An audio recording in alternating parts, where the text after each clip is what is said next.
Coffee in Tow is an interactive world news podcast, a dynamic and engaging live show that streams across multiple internet radio stations worldwide.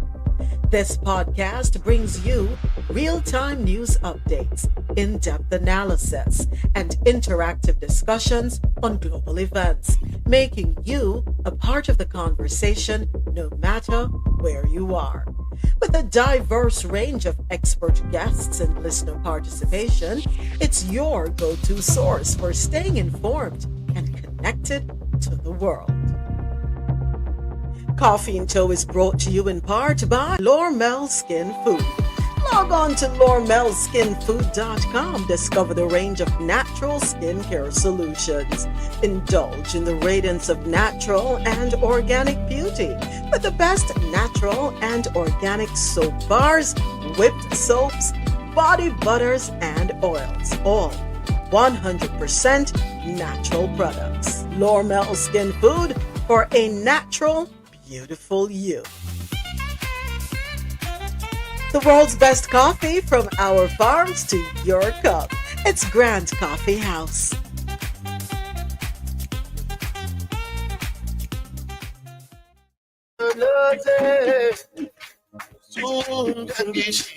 Coffee in Tow is an interactive world news podcast, a dynamic and engaging live show that streams across multiple internet radio stations worldwide. This podcast brings you real-time news updates, in-depth analysis, and interactive discussions on global events, making you a part of the conversation no matter where you are. With a diverse range of expert guests and listener participation, it's your go-to source for staying informed and connected to the world. Coffee in Tow is brought to you in part by Lormel Skin Food. Log on to lormelskinfood.com. Discover the range of natural skincare solutions.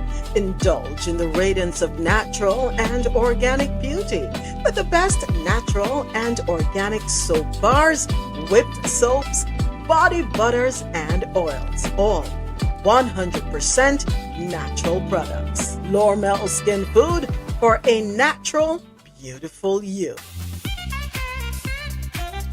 The world's best coffee from our farms to your cup. It's Grand Coffee House.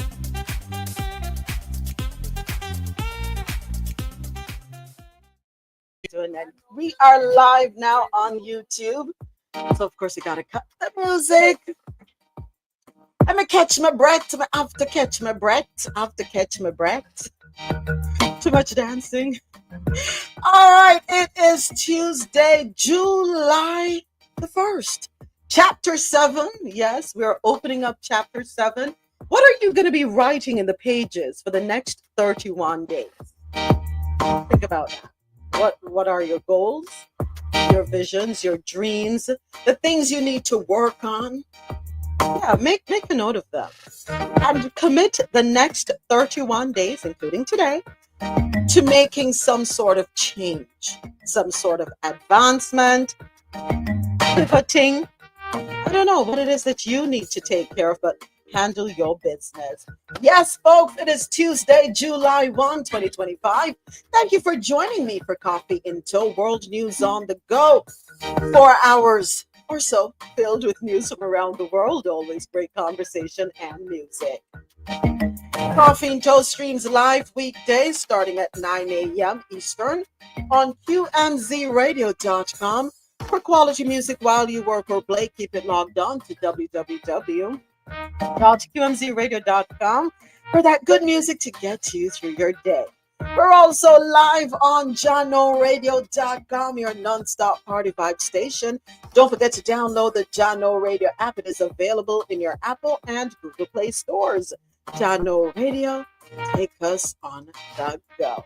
Also, we are live on madmusichouse.com for any genre, anytime.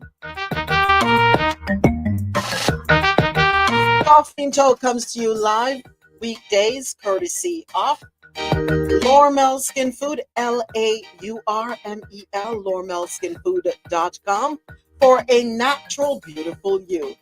And also brought to you in part by Grant Coffee House. Shop today, enjoy 20% off all coffee products. Use the code COFFEEINTO20 at checkout. All right. Happy Tuesday. Let me do a quick check-in with Natana. That is so good. Okay. No judging here. No judging. Real man knit. I hope it looks good. Kirk, pick up yourself. Top of the morning, top of the morning. Welcome one and all, near and far. Welcome to Coffee Into, only radio station in the air. Right now, today is the first of the month. It is the Tuesday. It is hot outside, but it's cool in my vehicle. As we go along in the day, you know we have to give thanks. We live to see another month. And you know how it goes on a Tuesday. Yeah, we're turning up on a Tuesday. We're turning up. That is it. That is it. All good news. No bad news. I can't promise you that. But well, we shall see. Yes, we shall see. Make us see how the thing go. Make us see how it go. Right. That is it. That is it. Yeah. Positive vibes, positive energy. Happy. To all of the CIT people in the place that don't know TikTok. You know it always go. That screen, it is free. Show some love. You know what I mean? A lot of mercy. Yes, Kirk. Thank you so much. Always good to hear you. Thank you for lighting up the space. Appreciate you. Adesoji, what you making over there in London town? What are you making? What are you making? Well, it's good afternoon. Good afternoon. Good afternoon. It's 91.4 degrees Fahrenheit. Okay. So we're cooking, and what are you cooking? What's on the menu? Well, lots of beautiful things on the menu. You know, you've got party riders, you've got your buses. Listen, we're not complaining. The men are happy. The men are happy. Very, very, very happy. And we like when the men are happy, because when they're happy, there's no stress. You know, we're able to lower their blood pressure. You know, keep them smiling, no crying, yeah, we've got our sunshades on so that we're not what's the word, staring. Happy to help. Yeah. But other than that, yes, it's good on this side of the world. Yeah. Happy days. Good afternoon, everyone.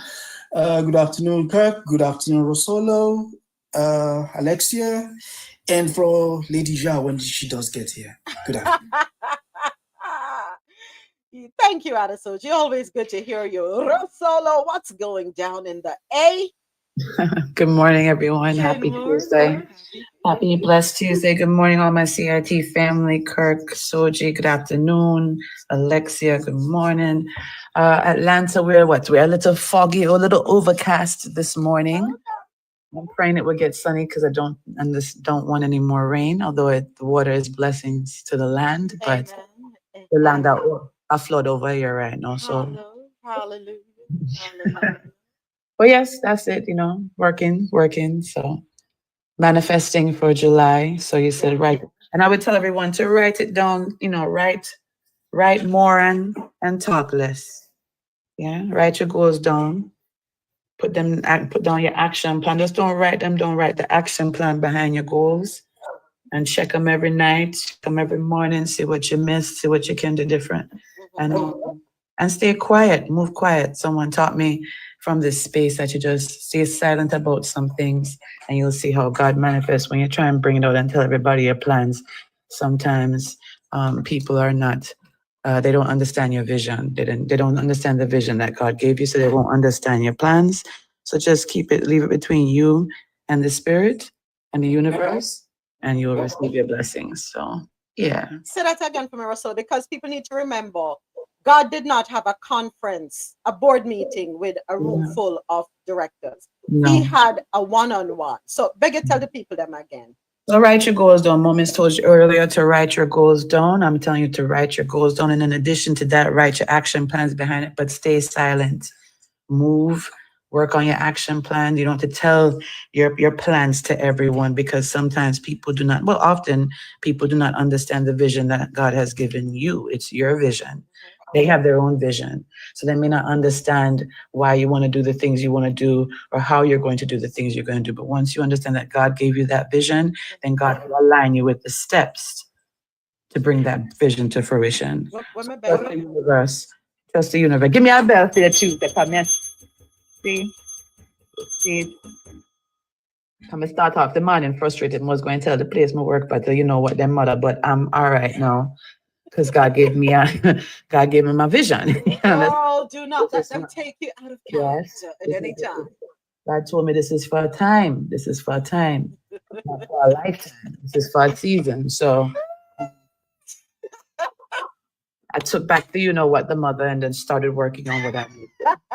Listen, we are under construction, right? I am.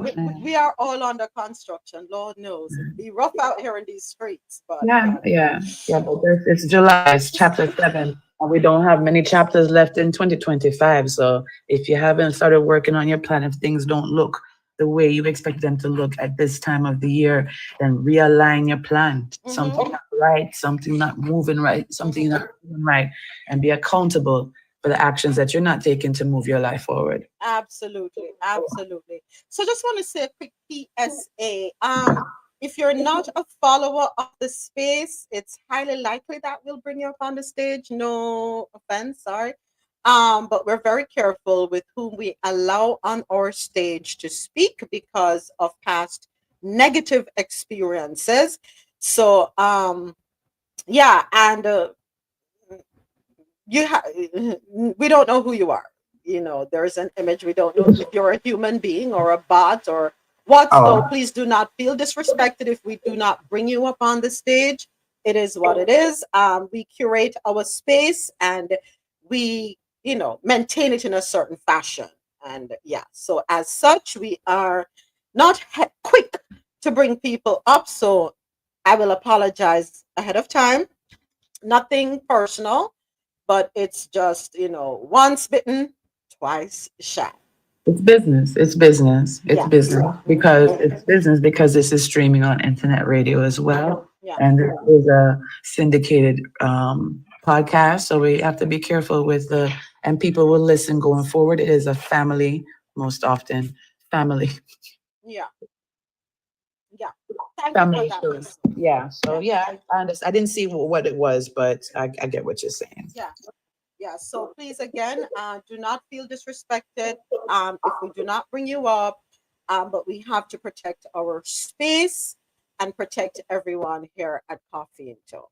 All right. Okay. Alexia, what's happening in Jamaica? Got to check in with my correspondents all over the world. Okay. What's up, Alexia? What's going down on the rock? Good morning, everybody. It's sunny. It's hot. That's what's happening on the rock. We have a beautiful morning. I'm on the rock. Yes, it's a beautiful morning in the hills. The birds are birding. I thought you were. Yes. Okay. Oh, yeah, that's on the hillside overlooking the ocean. Yeah, but I'm not at home. I'm at work, and work is in the hills. Oh, work is in the hills. Okay. Okay. The birds are birding. The dogs are dogging. Yes, the river is rivering. We're good this morning. To touch, what you call this? What's the word I want to use for Rasola? Oh God, touchstone with Rasola, girl. The message where you come with this morning. She fling the rock stone. Listen, right in the ag pen, and it lick me on my side, It lick all me of us. Drape me up in on nearly choke me tea out of my throat. Thank you, Rasola. I appreciate it. God sent you with it this morning. Say, you have people on CIT when I do what they have to do. When I tell them to do. You say, me don't want a Nineveh. Me don't want a Jonah and Nineveh situation, You understand? Nobody feel like school is in session. Nobody feel say I just say wheel alone in can make swallow and can make other things pan land for it. So I mean that. So thank you, Rasola. It's a hot morning, but I appreciate it because their place is flooding right across the globe. We have some rain, yes, but You know, Father God always a smile upon the rock. I appreciate that. Yeah, everybody, please be safe. Yep. Stay Amen. calm and just enjoy your day. Amen. Thank you. Thank you, Alexia. Thank you. Dr. Sharon, how you doing? And how's Jewel? Good. Jewel is actually living her best life right now at a pet hotel. She's a bougie. She's a bad bougie. Because someone asked me to help them yesterday, and the hours were kind of crazy, so I overnighted her at a pet hotel. So I'm gonna. I mean, I didn't get home till like after 11 near daggone midnight last night. So. By the way, I need to tell you something. I do read eye blinking. Last night when you were on the live. Mm-hmm.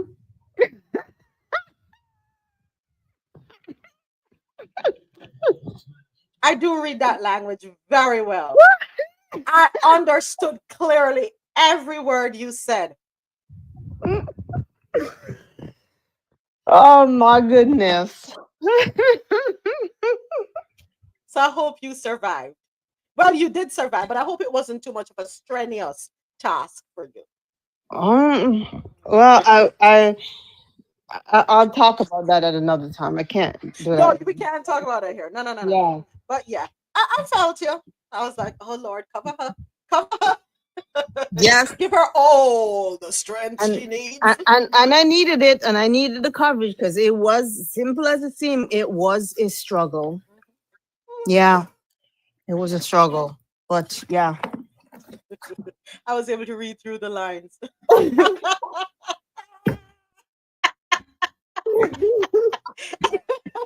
Listen, I want to with Caribbean people, you know, we understand sign language, not with the hand gesticulation. No, we understand sign language, the eyes, and if you can move the nose, we read that too. The mouth, the facial expressions, yeah, we read that very well. We can have a whole conversation, and you think, what the hell is wrong with these people? A whole conversation. For real. And I think the Africans can agree with that too. Oh yeah. That's definitely passed down through the DNA. Right? They say Ojulorowa. We speak with the eyes. Yep. Loudly too. Yeah. Very loud. We can yell with our facial expressions. Absolutely. That's how I knew, like, when I was a little girl and you're out with your mom and just one look. That's it. The one look, you read her face and you straighten up. Now make sure I'll be multiplying with your head. Not it.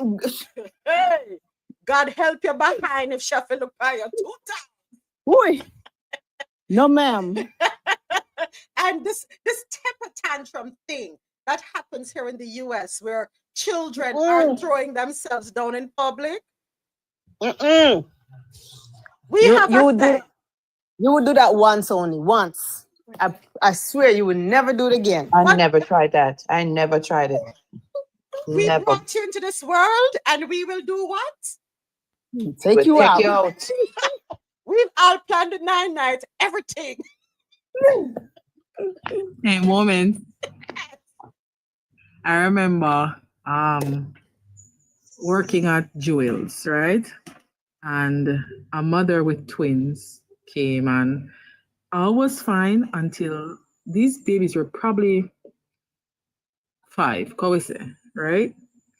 And Menalayo, you see, a lot of hotel staff, when you come with your picnic at hotel, Menalai, the kids will love them. By the time them are left, them a kick and scream, no one leave. I'm not lying. Hotel staff, if it's a kids resort, you will find the kids loving hotels. Not all of them, but not for them. I remember this twin wanted something at the grill, and the mother said, "No, you're not hungry yet." And then drop her ground, you see, and start to roll and galang and go on.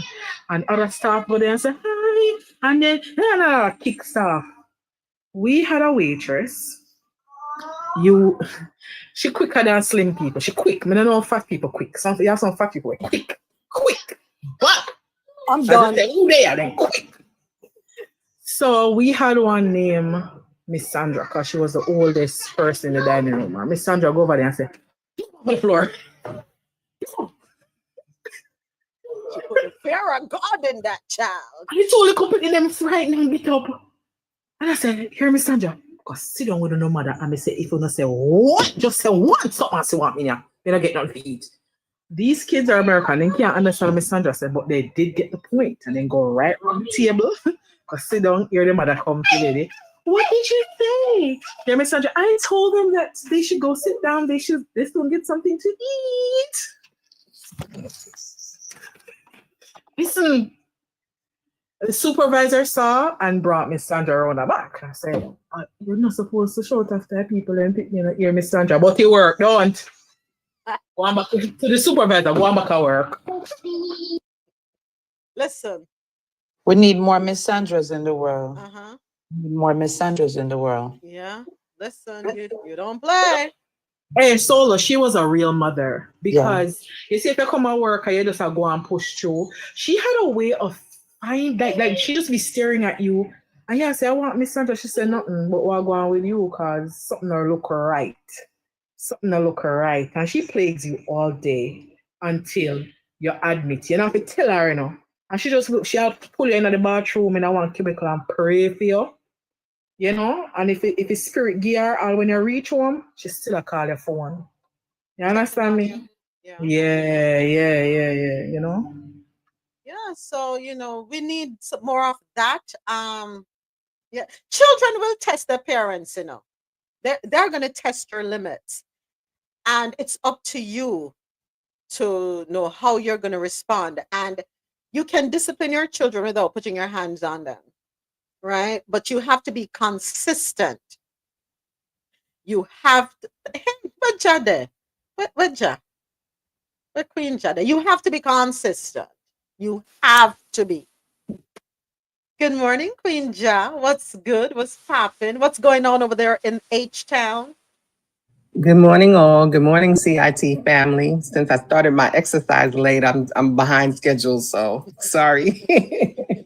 Yeah, I went out Be this sorry, morning. you got your exercise in. Don't be sorry. Yeah, exactly. I went out this morning, got a mile in, and then did some weights. But my legs hurting me now because I did the slant where you did slant your you stand on that wedge, and then you do your squats. Lord have mercy. Have you seen the new TikTok challenge? The 4 squats, 20 pulses, I'm 7 gonna do squats? a video. I'm gonna do the video for it. I'm gonna do Okay, it. good. I just want to make sure y'all were doing the challenge with me. Send it to me, Ro. Send it to me. You know, but with you in a moment, can you know, say you'll get flagged. Everything you get flagged for. No? Oh, that's a true for nudity. True. Oh. Them flag me. But not for nudity. I had 2 videos that were flagged. Oh, you weren't in the space. Yeah, I had 2 videos. They're still there, but I got the notification. I was flagged for nudity and schmecks. I have my clothes. One, I'm dancing in my kitchen in my shorts and my shirt, and the other one, white top, and I was sitting in a vehicle. I'm listening to a song. Yeah, the people them say them flag me for them too there. Okay. Yeah. Well, then would have flagged me for then after the videos I posted all weekend. All right. So it's either somebody keeps reporting me or AI is saying, "Me not like that." There's no either. There's no either. Or It's AI the first. Girl there. AI don't have AI don't have feelings, so it's not the either. AI has no feelings. That's a person. Talking about that's a person. Before we get into the news, I want to talk about this. Hold it there. So I came across this TikTok video over the weekend, and it's a series of videos. So I want us to listen to them. And this is about Miami. You gotta love Miami. So let's take a listen. Oops, where you there? Come to. Yeah, y'all. I'm trying to figure out why I'm in the middle of Miami. Literally at what time? It's 12:44. At 12:44, we go to a club called Mona. Do you know this club told me I'm too dark and too thick? Didn't let her in because she's too thick. Dark. Bitches have audacity. What's really going on, Miami? All too dark to get in the club? Yeah, no. Somebody need to let me know what's going on in Miami. Seriously. Yeah, y'all. All right, so don't say anything. Don't say anything yet. Don't say anything yet. Stop going to Miami thinking you getting in them clubs, because you're not. And the girls that warned y'all, I don't know how many times, how colorist and fat phobic they are in Miami. How many times do the girls got to tell y'all? I mean, y'all really don't listen, especially when it comes to your weight. A lot of y'all, you may be able to get in them hood clubs in your city. You know, they call anything thick in the Black community, right? Long as that butt big and wide, they'll call you thick, even if you got a stomach and big arms and everything else to match it. I mean, don't shoot the messenger. I'm telling you the truth. I'm telling you the truth. I done been overweight, and I done had people refer to me as thick, and I'm like, no, I'm bigger than thick. All right, y'all just call anything thick.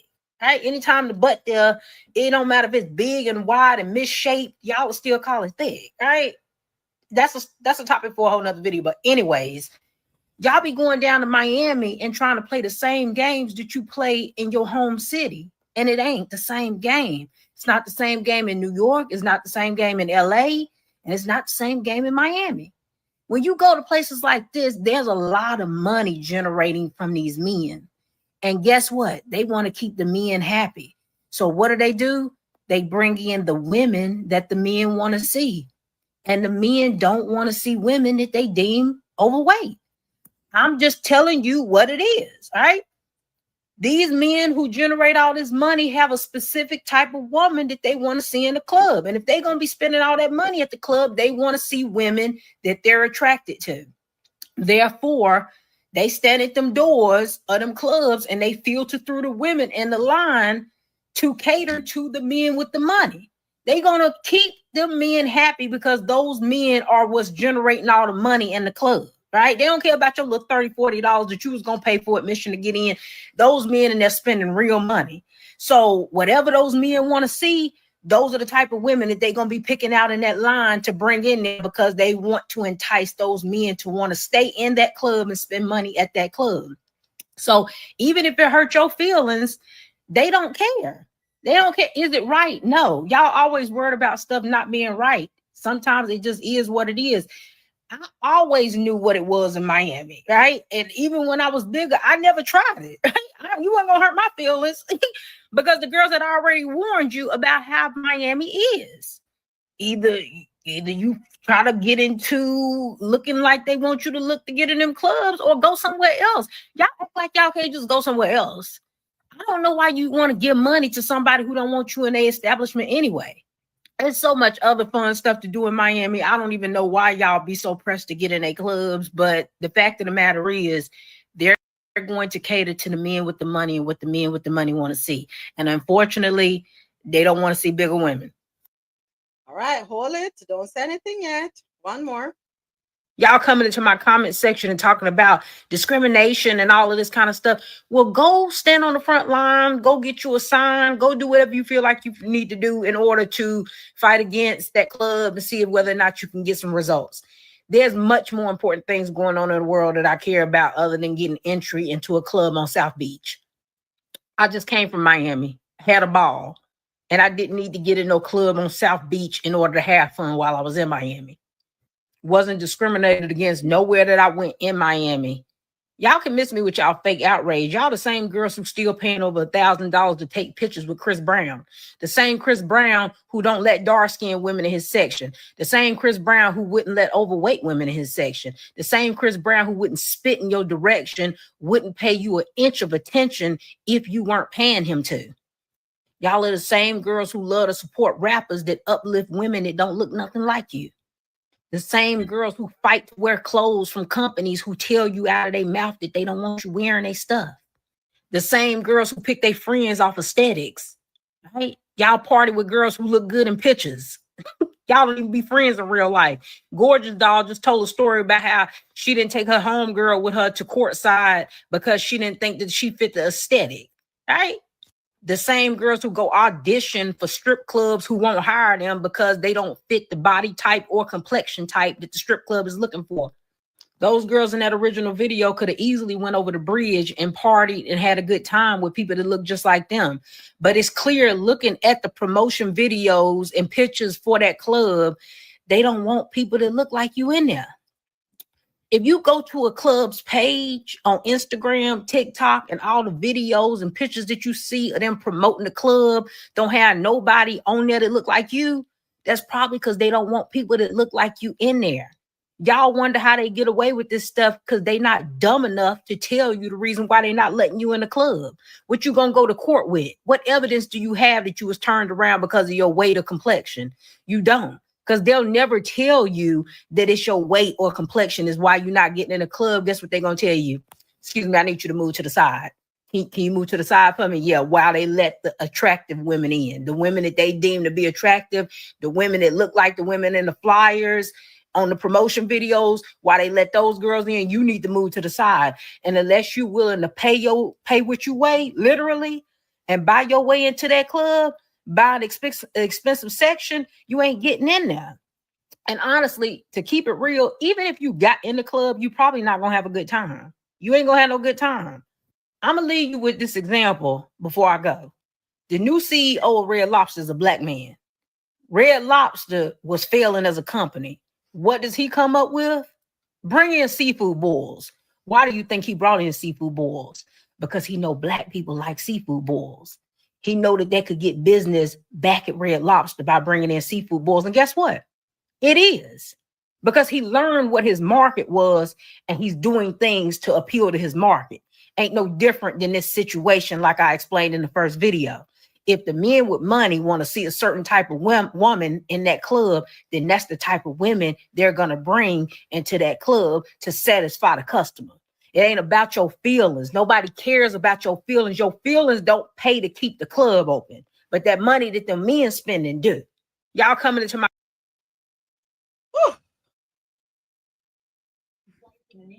No lies detected. None. What you're not gonna do though, to the first video, what you're not gonna do is paint Miami as the only city that does that. You know Clubs what? all across the country do that. Yes, they do. I will say that. And you know where another place that's really huge with that? Vegas. Vegas. Right? Let me tell you. Yeah. Miami is different. And I don't mean different in necessarily a bad way, right? I love Miami. I've been to Miami and partied and had a good time. And it's been a while since I've actually stopped there for that. And I can't imagine how much more expensive it is now. So even if you're going to somewhere nice, like a club on South Beach, you would drop a pretty penny. And Vegas too. And some of the places you better have connections to get in. I mean, I have gone to Miami and Vegas and spend more money than I've done on a trip to Europe. And I'm not even kidding. You're not lying. I'm not lying. So she's talking the truth. It is true. She's not lying. She's not lying. So the first video, I would have appreciated if that lady had given us the interaction between the whoever was at the door and her. Here's the thing. If you want to go into certain clubs in Miami, do yourselves a huge favor. Do a drive-by, look at who is in the line, and just observe who they're letting in the club. You'll spare yourself a whole lot of heartache. I'm keeping it real. I am keeping it real. No, do your homework, right? do your, hey, Chile, do your homework, folks. Now, from a business perspective, she said something in the video, the other two videos that I played, that young lady. No club owner, thank you, Julie, no club owner in Miami where the rent is hundreds of thousands of dollars a month, no club owner is going to take $40 over $7,000. You best believe. And she's right. When these celebrities come to town and they're going to certain clubs, they have their requisites. If you don't fit what they want to see, you ain't going in, boo. Best believe. Now, if you want to get into certain clubs in Miami, you got to be a size 0, 2, or 4. They may squeeze you in if you're a 6. You better be banging. Face on point. Not too much with a heavy beat, though. Not too much. But your face got to be on point. Your body got to be on point. Not a botched up BBL, a good looking BBL. The truth is the truth. She said, botched up, a good one. I live in Miami. I live here, so I know. And I'm telling you the truth. Do your homework. Do not pull up at some places wearing Shein clothing, Temu clothing, Fashion Nova clothing. They know. I'm telling you. And they will turn you around. It sucks. Yes, Miami is superficial. Miami is fake. We know. Go ahead, Jack. So as a former club girl, I used to party in New York from Wednesday through Sunday. Yeah. Yeah. I miss those days. But let me just say, happily, I've always been thin until now, okay? But I've never had someone come straight out and tell me you're too dark or you're too whatever. That part is very disrespectful. Mm-hmm. But at the end of the day, why do you want to spend money in a place that don't want you? Go to a place where you can have fun spending your money. You work hard for your money. We have to stop just giving away our money just because we want to floss. Mm-hmm. At the end of the day. Mm-hmm. And that club mentality is in every city that has real nighttime entertainment. Don't knock it. Don't knock it. I don't honestly don't see even having a lawsuit. It's not worth it. You're not gonna win. That's a waste of time. That's a waste of time. Not in Miami. In any city, that's a waste of time. But I miss those days. And here's another thing, Ja. You best believe the fellas at the door, and sometimes they'll have some young ladies working the door. They don't only notice you the minute you pull up at the door now. If you're walking, they spot you in the distance. They're watching your behavior. And if they don't think your behavior goes with what they want, you ain't getting in.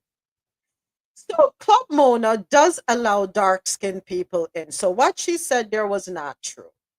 They do allow dark-skinned people in. You probably didn't just have the look that they're looking for. Now, we can sit here and say, oh, that's wrong. Remember the company we spoke about the other day? Yeah, they don't want loud and raunchy. There are certain clubs, if they're upscale clubs, they don't want it. It is what it is. If you remember was it last week or the week before, we spoke about a certain company that was going out of business. They sell wings. And a part of the issue, they started going down. Their business was on the decline when a certain group of people wanted to be a part of them. Me no say me and I go there. Me look upon you, so I'm not going. That's it. I'm not gonna go. I don't want to see men in orange booty shorts and the tight tops. I don't. So I'm not gonna be going. You lost me right there as a customer if you bring them in. Most men don't go there to see that. They go there to see, let's be honest, pretty girls, nice bodies. That's what they go there for. And then the wings afterwards.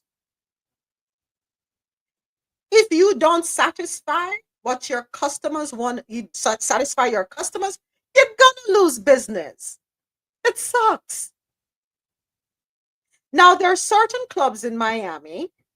If you want to be a dancer, if you have a certain body type, you cannot be a dancer in a dance club, point blank, period. Who are they trying to appease? Their customers. Nobody spends millions of dollars to open up a nightclub to shut it down. So they're listening to their customers.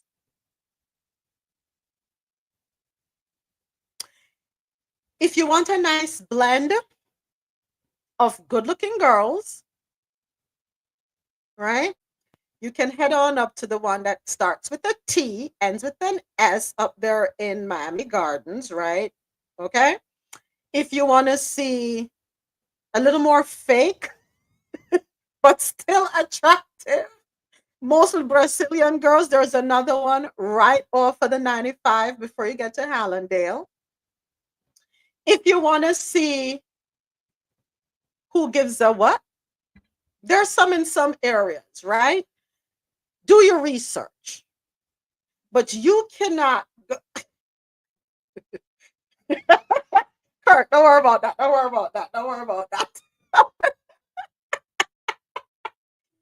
Do your research, folks. You cannot go to a spot and be mad at the people if they don't want you there. There are certain places that I will never venture to. You best believe that. Whether it's the hood or if it's upscale. There are just certain places I'm not going to go. So don't knock just the upscale places. You got to knock the hood places. They know if you belong there or not. Trust and believe. Trust and believe. So don't just come after the upscale places. You got to check other places too. And they will make you know that you don't belong there. Another thing, if they tell you no, if they deny you entry, don't push it. Just gladly walk away, happily walk away. Disappointed you may be, but just walk away. Because one thing with us here in Miami, we will tell you the truth and your feelings gonna be hurt if you keep pushing it. If you keep pushing it, you will hear what you don't want to hear. Walk away. If they tell you, sorry, you can't come in, all right, thank you. And just leave. Don't argue with nobody. Keep it moving. Another thing, if you go to a club in Miami and it's your first time going and they ask you for a credit card when you order your drinks, give them the credit card. Don't worry about the next person to you that they did not ask for a credit card. Chances are that person is a regular and has established some sort of relationship, right? The reason they do that, because yes, here in Miami, a lot of people tend to skip out on bills. They have walked out on hundreds of dollars in bills. Yes. And sometimes the bartenders or the waitresses or the bottle girls are the ones left holding the bag. It's not fair to them. And most of that bad behavior is from out of towners. I'm letting you know the truth. They tend to come to Miami, act up, skip out. They don't like that here in Miami. They don't. Okay? You go to someone's establishment, read the room. Read the room. Fit in. Some places you don't need to stand out. Trust me. They don't like that. You order the bottles, pay for the bottles. If you know you don't have no money, stay at the people them club. This is not the place for it. Don't do that. Don't do that. And then when you do these things that you know are wrong, you're quick to cry. Oh, they discriminate against me. Oh, they don't like me because of the color of my skin. It's not always about the color of your skin. Sometimes you got to check your attitude and your behavior. Right? Yeah. I saw another video where the fellow was saying, no, a young lady was saying, wasn't a fellow, it was a young lady, and she was saying, oh, they keep using all the African American entertainers, and they need to stop using us. Do you know that some of those very entertainers that you think they're using are the ones requesting a certain type of girl in the club? Y'all know that? It's your own people that don't want to see you. It's not a club using them. It's your own people saying they don't want to see you. And attire. Let's talk about that. Attire. That's huge. Make your clothes fit you. If you're going into certain spaces. If you're going into certain spaces, use your mirror and get real friends who will tell you, no, girl, you need to take that off. Yes. Just give it in 411. And it's not just Miami, folks. It's all the clubs across the country. Dress for the body you have and not the one you want. Absolutely. Absolutely. I'm just letting you know. It is what it is. And don't be fooled. All clubs do it. They do. So don't think. And yes, some clubs have things called quotas, just like jobs. You know that corporate jobs have quotas, right?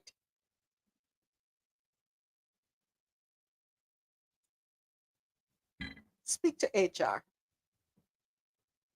Argue with your mama. I know certain companies have quotas. And if you go into some organizations and look at the different departments, pay attention. You will notice something. Call centers. You go on the call center floor, you'll see a certain demographic. And as you take your time and move across to the executive suite, the demographic changes. I didn't write the rules, folks. I'm just letting you know the truth. So if you're going to go after the clubs, go after corporate. But the companies cannot tell you that they're not going to hire you because of your size or the color of your skin, or they can't tell you that. What do you get? A letter saying what? Okay. Y'all know that letter. They keep it. It hurts. I get it. But let me ask a question. Why we feel we have to be everywhere? Why should I get up feeling I have to be everywhere? Why is it so important for me to be everywhere? And why should you feel that everybody should like you? Exactly. We don't even like people in our families. You see that thing she said in the video, that people have their friends. Let me explain. I'm gonna tell you this. Yes, it's true. People have different sets of friends. They have a set of friends that they can take to the yacht club. They have another set that they will take to the strip club. They have another set that they will take to the seafood boil. Yeah, and those friends don't cross. So if we're doing it, not me, but if we're doing it, why are we mad at the clubs for doing it? You all know it's true. Even your own family. Tell me, say a lie. How many of you, when family gathering time come, let's say Thanksgiving, damn it, we're gonna have to invite so we don't want them over here because them too this, them too that. I'm gonna find every reason to discriminate your own family member as to why you don't want them around you. Someone know say someone own family member on not go hang out without a road. No, I ain't lying. But you're gonna have an issue with the club. Oh, Ja will say, I'm gonna go to this event. But not call moments because she never know how to put herself together. So why you gonna have an issue with the club, but you don't have an issue with your friend who won't take you nowhere, but not gonna tell you that she ain't taking you nowhere because you don't know how to put yourself together? Am I lying?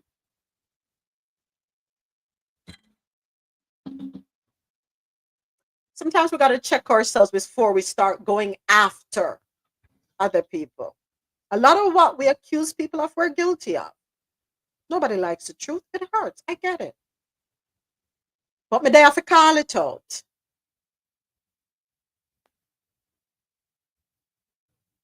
We need to check ourselves. And folks, no etiquette, no entitlement, no entry. Here's what it's good to know how to be like, what's that animal where you blend in? What do you call them? Chameleon. Chameleon. Chameleon. Yes. You gotta know how to blend in. You have to learn to be adaptable. That's how you gotta move through society. You cannot carry the same behavior everywhere you go. You will get excluded, folks. Not telling the truth. Not tell you the truth. Gated communities, they have requirements. They have rules. They have rules and restrictions. And if you can't fit in, oh, they will get you out one way or another.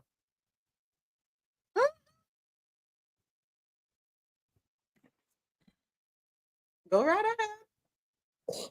You know, it's the same thing like, let's say you are buying $1 million home, right? Versus a home that's $500,000 versus a home that's $250,000, 250. Okay. The requirements are different. I mean, you may have like the basic things are the same, like credit, that type of stuff, but your $1 million home is going to require a different down payment, a different income bracket than a home that's costing you $250,000. I mean, it is what it is. There are requirements for things. I mean, now I don't necessarily think what some of these clubs do are correct, but the thing is that every business have an avatar, right? You have the ideal person you're trying to attract, and that's really what it is. It comes down to the bottom line. So if you are a club, just like you say, and your rent is $20,000, $50,000, $75,000 a month, you need the clientele to pay that. If your mortgage is $5,000 a month, you need the income to support that. And it's just it's the thing of avatar, who you're attracting, who you want your ideal customer to be. It's business, you know. So I mean, even like I remember when I went out to Miami and I'd met my cousins from the UK. They flew to Miami and we went, identified this club, we're gonna go, blah, blah, blah. One of my cousins showed up in flats. She had to go home and change her shoes. They would not let her in the club. Yeah. No in the damn kitten heels. You better wear, and you can't don't even attempt to take your shoes off in the club. That's a no-no. That's a no-no. That's a no-no. All right. So, I mean, definitely, I don't think anyone should discriminate against someone because of the size of body, habitus, etc. per se. But they have an avatar that they are pleasing, that are patronizing their business, that are coming there and dropping these big bucks. And if you've never had, let's say, bottle service or buy a section at a club in Miami or Vegas, if you know, you know. Oh, first of all, you got to have connection to even get in to be able to do that. And then you have to have the money to be able to buy a section. And there is a minimum bottle requirement. And if you can't do that, then you're not getting in. Period. That's. It's true. It's just, it's business, you know? It hurts. It hurts, but that's the way business works. And like sometimes people will tell me I can't afford your services. I'm like, okay. I don't know what to tell you. Then you're not my ideal customer. It is what it is. It is what it is. It is what it is. There is a club. There is a club, Dr. Sharon, that, I mean, I forgot which one. Marlon, you can remind me. There is a club in Miami. The price changes throughout the night. I experienced that. You might pull up and one night and it's $200. Let's say you pull up at 10 o'clock in the night to go into this club and it's $200 per head. Then you might pull up at 1 o'clock in the morning and it's $500 to get in. And another thing, the price changes for males and females. That part. Yes. It almost basically double. Because I remember we had one of our male cousins were with us, and I can't remember how much we paid, but they're like, don't, we're not gonna pay all this money. I'm like, well, we're already here. And we paid like $250 for the guy to get into the club. It is what it is. Woo! It is what it is. You know, we don't like the rules. But that's why you go. I mean, you gotta know, do your research, folks. Do your research. And what Dr. Sharon said is so true. You better have your money. You better have your money, because depending on where you go, even if it's a restaurant, you're walking out with a couple $100 being shelled out. Easily. Yeah. You know, what can I say? Just letting you know how it goes. Don't take it personal, I would say. Do your research. And go where you know you will feel comfortable and where you will be welcome. That's the only thing I can say. You know, yeah, we have a lot of fakeness here in Miami. No ifs, ands, or buts about it. People floss down here. You will see, you might walk up to a club and on the outside, you will see the Lamborghinis, you will see the Rolls Royce, you will see the Bentleys, the Porsches, you will see, oh my gosh, what's this other one? Don't be fooled. Don't think that the people inside the club actually own those cars. They rent these cars. Bugattis, yeah, they rent these cars, folks. So don't go, oh my gosh. A lot of them rent these cars. Okay. Just give it, don't be impressed because you see a man pull up. Bugatti. Don't. It may not be his. That's what I tell you. This is Miami. AF. And don't be impressed by the house he may take you to either. May not be his. If you know, you know. Just giving you the insight. That's how it go. Imagine you're a snack in a rented apartment and a car. Yeah, it happens. It happens. A lot of people get tricked. A lot of people get tricked. Some of them take them boss car. Sorry. I shouldn't be laughing, but it happens, folks. This is welcome to Miami. What can I say? Anyway. Where are we? Yes, not talk about the rented jewelry. Come on, Marlon, talk to the people, then. Thank you, Tasha. Anyways, the funniest. Good morning, everybody. Good morning, Marlon. The funniest thing. You would go to these clubs and you see all these cars outside, and the club empty.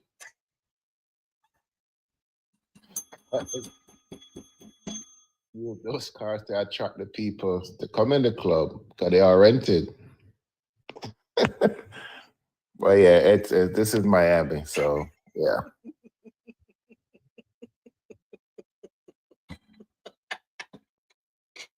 I want to do that because they know that people like to be around affluence. People like to be around influence. People want to say, oh, I was at the club, and you know who was there? Yeah, people like to be able to say those things. I don't know what it does for them, but I'm like that. It makes them feel, I don't know, does it validate them? I guess. Oh, I was at Club so you know who hangs out there. Who? So. And There's a certain steakhouse in Miami, South Beach. There's a steakhouse in South Beach. If you're not spending $300 to $500 per plate, you cannot get in there. You can't. I wouldn't even think about going in there. I go to make and cook steak, you ready? Yeah, here line. Per plate, yes, at a soji. And there are other places that the price is higher. Yeah. 2 plates, that's the price of a ticket return to Europe. Yeah. He's not lying. He is not lying. A simple shrimp pasta dinner, depending on where you go. Shrimp pasta where you can cook at your yard can run you $300. Easy. Welcome to Miami. Didn't I say I've been to Miami and spent more money than trips I've spent in Europe? I'm not making it up. That's exactly how you do that. Yeah. Got one more video for y'all, and then we'll get into. We need to talk about Gianni's in South Beach. This is what happens when a once classy and high-end establishment starts catering towards the trashy kind of like Fashion Nova Miami visitor crowd. So Gianni's is a terrible restaurant now. It has gone slowly downhill over the past couple of years, but now at this last experience I've had, I can tell you that it has truly crossed the line. Like, it is truly bad. I will truly not return for anything other than maybe like a cocktail in the bar. If, another friend in town, curses me with having this experience again. What I will say is this: the food used to be good. The clientele used to be high end. The food is actually terrible now. I got a chicken Milanese that literally, like, I could have gotten that shake and bake stuff, from Publix, and I could have made my own, chicken Milanese, and it would have tasted better than that. The drinks were not good. The clientele, again, it's very much that Miami tourist that like needs to take, the photo in the stairs and the Fashion Nova dress and all that. So it's very much that, and that's not good. This is what happens when a place like Gianni's, like there's so much history in there, and like it's so legendary when you're in that space. You know, like this is where they had some of the most iconic pool parties ever. But this is what happens when they sacrifice a higher end crowd, cut corners so that they can basically just, you know, cater to a lot of tourists. Terrible. No. No, I just told you. And funny enough, I came across a video that You sure? It sounds like him. no, isn't that came across a video of a group of friends that went to said restaurant. And I said to myself, and I saw a couple of them, I was like, do they know where they're going? Let's go back to what Dr. Sharon said. Or was it Ja? You have to dress for the body that you have, not the body that you want. It was tacky, very tacky. And that group of friends, they're not real friends. Because some of them looked really nice, and then some of them you're like, me know me never go to your look so. Me I tell you the God Almighty truth. Me now make you leave the house look so. And if I say you want to leave, you're not coming with me. Catch a ride with somebody else. It won't be me. Tacky. Yeah. Going to said restaurant. Yeah. No, do your homework, folks. And if you go to a restaurant or a club and they tell you no shorts allowed, don't push the issue. No shorts allowed. If they say no jeans allowed, don't push the issue. No jeans allowed. If they say no tennis shoes, no sneakers, no slippers, no sandals, a girl on TikTok put up a video that she was turned away from a club in Miami. Would have turned her away too. I would have turned her away too. She was wearing her bedroom, you know, those big fluffy bedroom slippers. Yeah, that is what she wanted to wear to go inside the club. Girl, where you going? Not in my club. There is a dress code. And then you want to act up because I'm not letting you in my club when you are not following the rules. And then she was trying to make it about color. It has nothing to do with the color of your skin or what you look like. You were told the shoes. And rightly so. I wasn't going to let you in. Your bedroom slippers to come in Hoofa Club. Do no homework. And if you can't fit in, stay home. Go to the beach. Go on a picnic. Honestly, I'm not trying to go out in any establishment and have a good time with anybody's coming there in bedroom slippers. I liken that to going outside with a daggone bonnet on your head. I'm not doing it. And you can on that one. call me whatever you want, label me however you want to. House shoes belongs in the house. Bonnet belongs in the house. The only way you will find me out of my house with a bonnet on my head is I'm on a stretcher going to the hospital or I'm in the hospital. That's it. Even if I'm going out to take the garbage, like I have a bonnet on my head right now, I don't leave my house in a bonnet, never. And even if I'm going outside at 4, 5 o'clock, 6 o'clock in the morning to walk Joel, it comes off. Call me what you want to call me. Call me whatever you want to call me. And if I don't think my head is present here, I put a hat on. Okay, I have hats. I wear a hat. But you're not going to find me outside in a bonnet. It's just not a go for me. I see people in the airports in their bonnets, bedroom slippers, pajamas. And I'm like, come on. Come on. Really? Yeah. You will not. I promise you, it will not be me. Not be me either. Mm-mm. And I know it wouldn't be any of my friends because, well, they won't do that anyway. But I'll literally go take the damn bonnet off your head. How about that? It wouldn't be my friends either. AT said, what's wrong with rollers in your hair at the store? Hate it. Hate it. Why you need to come to the store in your rollers? Why you need to be in the store in your rollers and your pajamas and your bedroom slippers? Looking. You can call me what you want, but yeah, as homeless as I look when I'm going out, I still am not going out there in my pajamas, bedroom slippers, no scarf on my head or bonnet or no.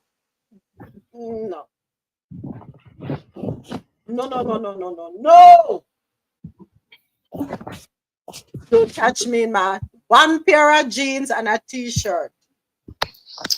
Yep. But you ain't gonna catch me looking like I just rolled out of bed. And you see some kids in college do the same thing. They roll out of bed and show up in class in their pajamas. And I'm like, why aren't these professors sending them home? Send them back to their rooms. It's unacceptable. And another thing, I can tell you this. You're pulling up at my front door with your pants sagging. I don't want to know what brief you have on. You ain't coming in my house. You ain't coming in my vehicle. Say what you want to say about me. And women, when did we start accepting men dressing with their pants below their butts and holding your hand and walking? When? When did we get there? Never. Never. Never. Hey, the behavior, the pants, the saggy pants just look stink. All of them just weird, they just look stink. Draw with funky draws. Right, never. And my brothers never did it. My parents would never allow it. Accept it, they knew better. They never did it. Not even once. I've never even seen any of my brothers once with a saggy pants. And then you will say, some of them will say, oh, well, this rapper does it. Stop right there. You have rapper money? Do you have rapper money? And do you know that said rappers know when to pull their pants up? Do you know that? But I blame a lot of y'all women. Go ahead, Dr. Sharon. I blame a lot of the women. Oh, it was me. Oh, sorry. Go ahead, Ja. You know, back in the day when men started with the drooping pants, I was told by older men that that was a clue to your what you want back there. And you're available. And you're available. That's what I was told back in the day. And I have to say, I've had the conversations with my daughter, and I was like, don't ever have any of your friends. And she was like, Ma, you don't even have to worry about it because I don't even like seeing that. And most of them don't have on clean drawers. You ever peep that? I'm looking that hard. It's too disgusting. I'm sorry. Some of them you can't miss because the pants is basically down by their knees, which I don't even understand. Have you seen them try to walk? Have you seen them try to walk? Funky drawers, dirty pants, and then some of them have the nerve to be wearing slides. Hold on, I gotta step away a second. Keep it going. Keep it going. That is the that is the most icky look ever. Ninja, the pants that they knee, and then them all up in front of their pants in their hand. Okay, so my understanding of that sagging pants actually came from prison. That's my understanding. Yeah, because when you were labeled as one that can be gotten, you got.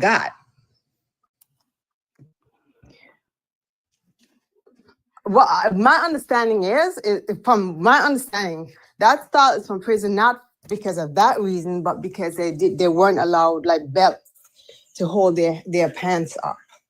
So sometimes it didn't fit and it just sagged. That was what I learned about that.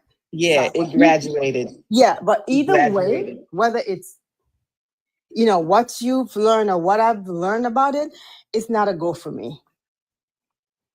It's not a go for me. And I could never bring any guy to my parents' house with their, my father look at me like I'm crazy.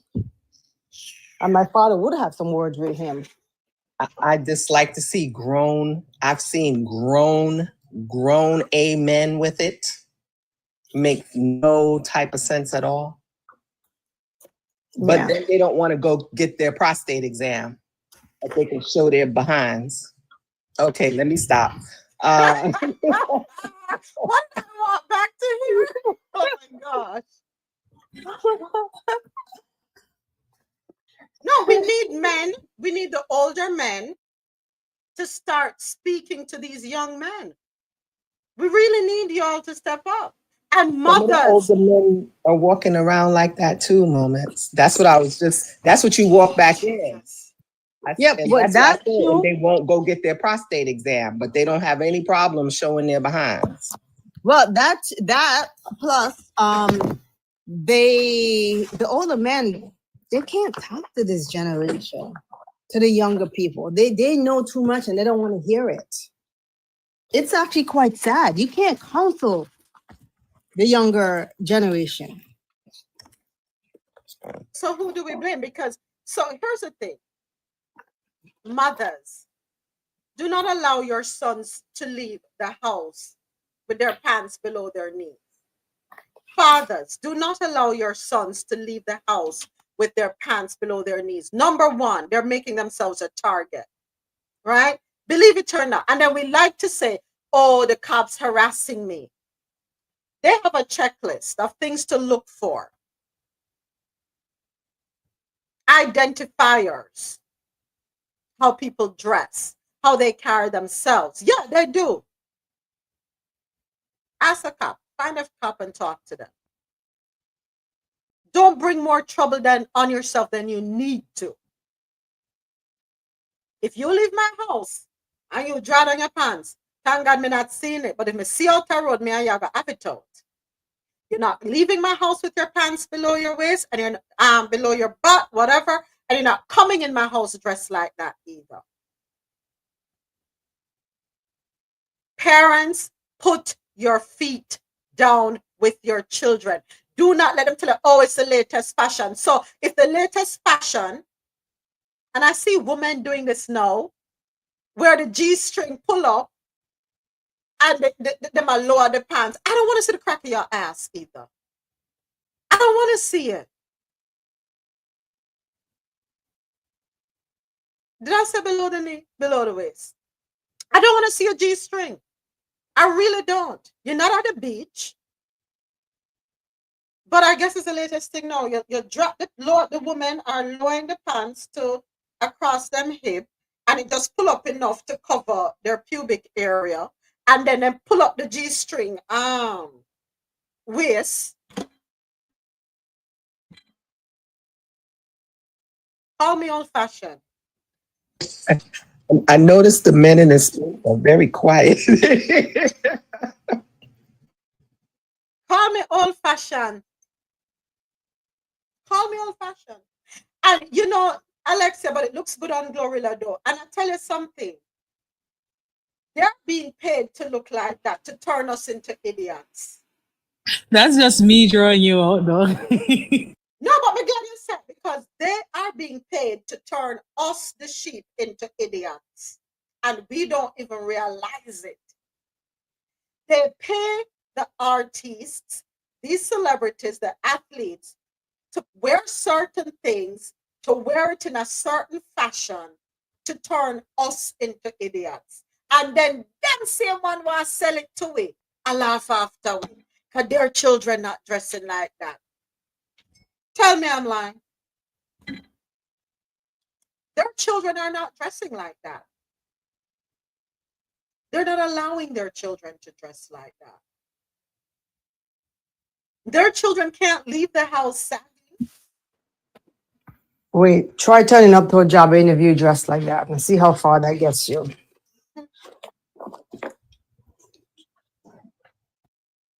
What happened to us? What happened to us? We have no rules, no nothing anymore. We just leg us up. Everybody look hollow, shallow. Nobody knows how to dress anymore appropriately, depending on where you're going. We just go anywhere, anyhow. And then we want to argue with people who are trying to enforce a dress code. If your company says, and if the company you're desirous of working in says black shoes, what are you gonna do? Black shoes. You want the job, right? Why I can't come in here with red shoes, or why can't I wear my red shoes? What do you have against me with my red shoes? You cannot work here with the red shoes. The rules are black shoes. Yes, in moment society has rewarded. Yes, and we're now in a woke era where wrong is now deemed revolutionary, right? And if you try to speak against that, you're not trying to go forward. You're not trying to heal. You're not trying to do a whole bunch of nothing with these people. You can't even have an opinion anymore. Rules must not apply anymore, because if the rules apply, that means you're racist. You're a colorist. Is that a word? You're everything. You're everything that is bad. As long as there are rules, okay. I don't remember the word. I had said debunker, but you had fixed it for me. I don't remember. Debauchery. Yeah, society rewards debauchery. That's where we are. Right side up is wrong. Wrong side down is right. No. You know what I dislike here in the summer times? Because when it goes over a certain degree, you get the email that says you can dress in business casual. And they actually have to send pictures of what is acceptable business casual. And I'm thinking, I remember the day where I had my outside clothes, my inside clothes, my church clothes, what happened? I think we all had that growing up as children. What I happened? was just talking to someone about this yesterday. We just had a conversation about how we were raised in the Caribbean by Caribbean parents, because we were talking about the schools and something. I don't remember how the conversation started, but I said, because I think we were trained, or whatever you want to say, to understand that you have your school clothes, you have your yard clothes, you have your church clothes, and you have your little casual clothes that you go out with on a Sunday for Sunday dinner with your family. And make sure, so when you come home from school, you take off your school clothes then, right? Stay neat and ready. If you're wearing the uniform, the whatever again tomorrow, everything ready for tomorrow. Make sure when you're in the yard, look like you have on your dress shoes or your casual shoes. Have on some sneakers or barefooted if you want to, right? But here, the difference, and the person made a great point. He said, but here, you just go to school. You just put on your clothes, any clothes, anything. And so the mindset of having the difference in clothes, or understanding, how to dress appropriately, is not instilled as much as it is in the Caribbean. And I'm only speaking for Caribbean because that's where I was raised, right? So I think there's a difference in the mindset and how they were raised as well, because at my previous job, I used to complain all the time about people with dress that come for interviews. But it made sense what he said. It made sense. And it starts from a young age. You teach us from a young age, and we continue as we grow. If you're not taught to understand there's a difference in how you can dress for certain events, or when you go into certain places. Stick up in, Rasola. Stick up in. 1 minute before the top of the hour, I want to advise my listeners on JanoRadio.com. At the top of the hour, we switch over to Jano Radio News and Talk channel. So make the switch to the News and Talk channel. It is available in the drop-down menu. Thank you so much. Continue, Rasolo. Yeah, so I was saying is, if you're not taught that, then you don't know how to teach it, one, because they're just instilling the same thing in their children. Because right now we have children going to school in pajama pants and sweatpants and sweatsuits with a hoodie is a common thing here, right? And when the counties try to enforce uniforms, the parents go crazy, right? And lose their minds because they can't afford it or for whatever reason. So I just think it's something when he made the point of that, you know, here in the States especially, you just wear whatever within a certain dress code. But they don't even understand, to Javet's point, they don't even understand the dress code because that dress code is not being enforced anymore. So how are they supposed to even understand how to? I watch people come in for interviews. They don't know these 20-plus-year-olds don't understand what to wear. Pajama pants, Crocs, them little fluffy shoes, crop tops. So I agree with you. I don't understand. It's frustrating to have to explain. First of all, you have a dress code when you're first employed and you have your employment handbook. It tells you it gives you your dress code. You don't read. You know, I learn because I'm frustrated today. So. But we're not lying. I'm glad we're having this conversation. I'm glad we are. It's a necessary conversation. Parents, if you're not sure, just go online. Google has a plethora of information. Dress code. Yeah, dress code. Appropriate clothing to go on an interview, the type of interview you're going on. What's suitable? What's appropriate? You can't be wearing glitter and sequins to an interview. Your skirt not supposed to be short, knee length. Go ahead, Alexia. Alexia, you're on map. You're off. Jesus, I'm sorry. My big finger too big. Sorry, I was typing. You have to know how to dress, folks. Your skirt can't be too tight that you're hobbling along. You can't even walk. The heels so high. You're buckling and the shoes are lean. Oh Lord, let's not talk about shoes these days. They wearing those see-through bottom heel shoes to work. For interviews and to work? To work. I worked with a young lady that used to come to work dressed with those shoes.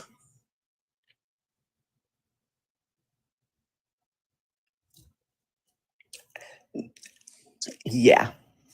You know, I interviewed a young lady once that came to her interview in a tank top and flip flop. No, That was Dr. a normal Sharon. occurrence. That was a normal occurrence for me, Dr. Sharon. Ask them every day. I complain every day. Oh, okay. See, I'm not alone. I'm not alone. Every day. My Every day, broke. Dr. I need to Sharon. go fix my fingernail. Sorry. But hold on there. What you mean? Russell, I used to hear your stories because I used to be on the phone with Russell and you would hear her moaning, groaning, and complaining. And I am cracking up. But Dr. Sharon, what kind of job them a come for? What's the position? Medical assistant. In slippers? Yes, I was. Yeah. You're not even allowed to wear slippers in a medical establishment like that. You got to be closed-toe shoe. That's OSHA regulation, right? I'm going to because sometimes we deal with body fluid.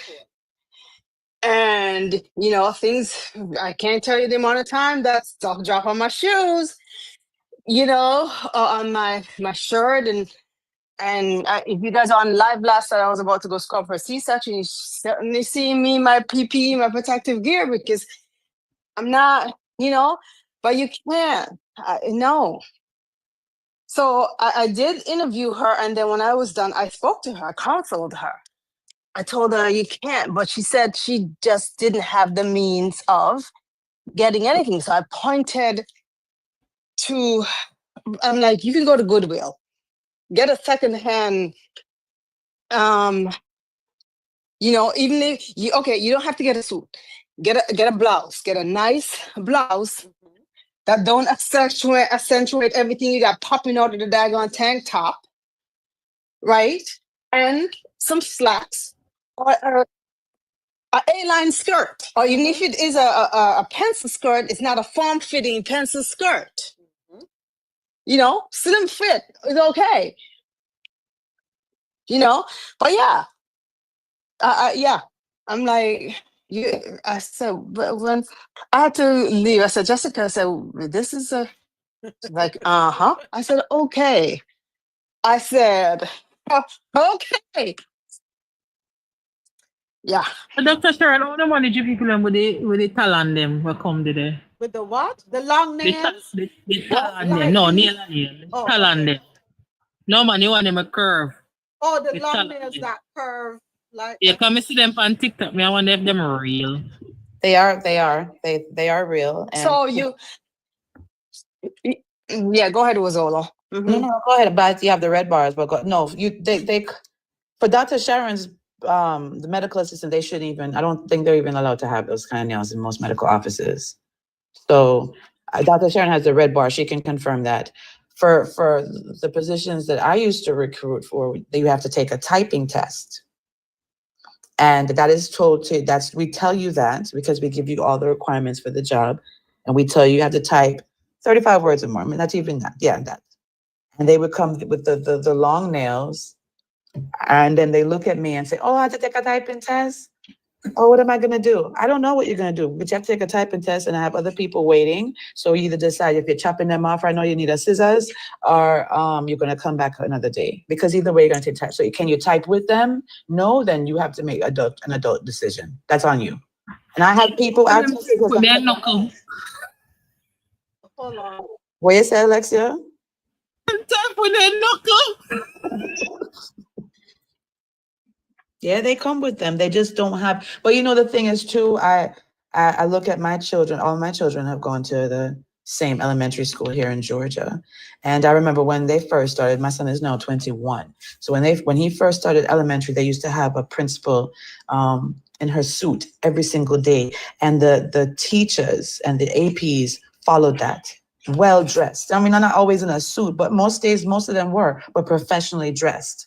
And when the principal changed over time, maybe two more principals have come, and now this principal is a little bit more lax, a little younger, and these teachers are wearing shorts, they're wearing sweatpants, and I'm mortified when I drop my daughter off at school and see some of the teachers. What do you mean them wear sweatpants? You sure it's not the PE teacher?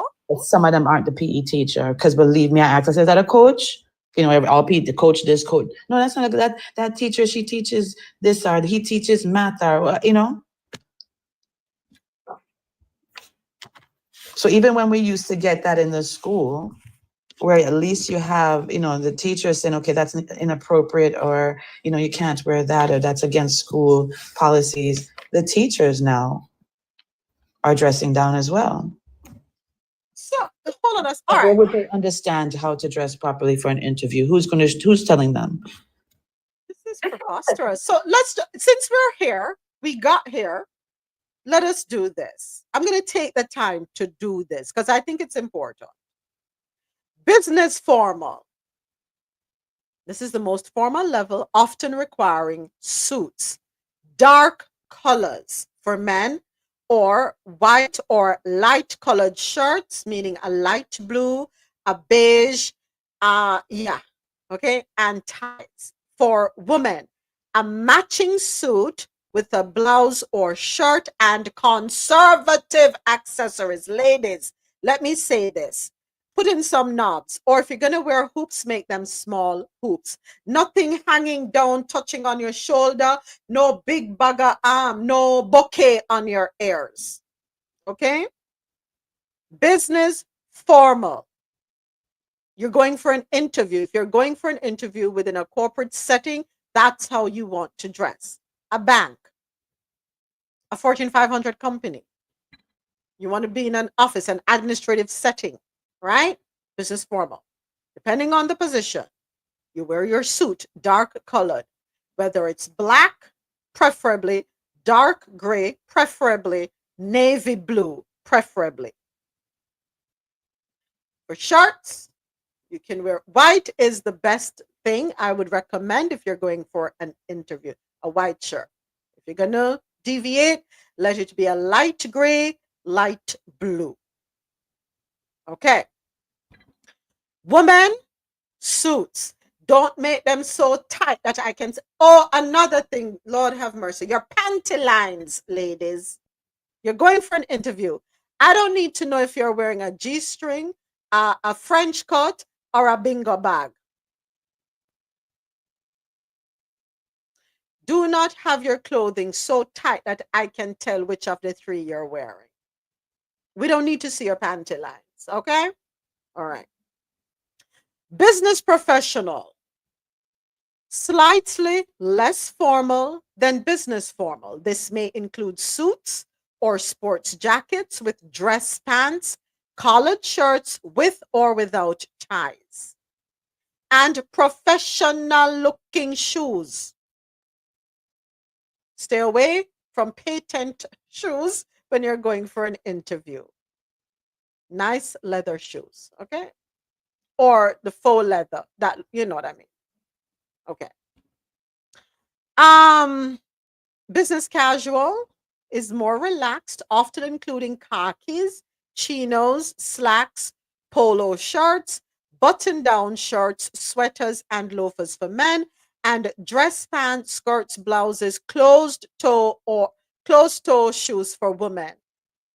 Women, do not be going to interviews with sandals on, whether them have high heels or be flat. And then them have it tie up. No, no, no, no, no, no, no, no.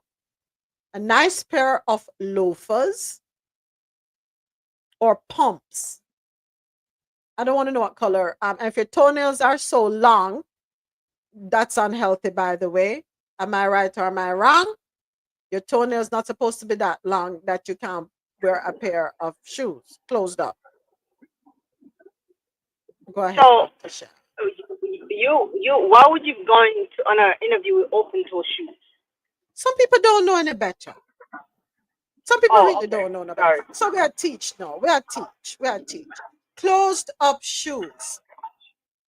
Pumps, square toe, round toe, pointed toe, closed up shoes. Right? Ladies, men, no Crocs, no mules. If you're wearing something with an open back, it should have a strap going around the back of your heel. All right? General guidelines, folks. Regardless of what position you're going for, your workplace attire should generally be clean, well maintained, and in good condition. Introduce yourself to an iron.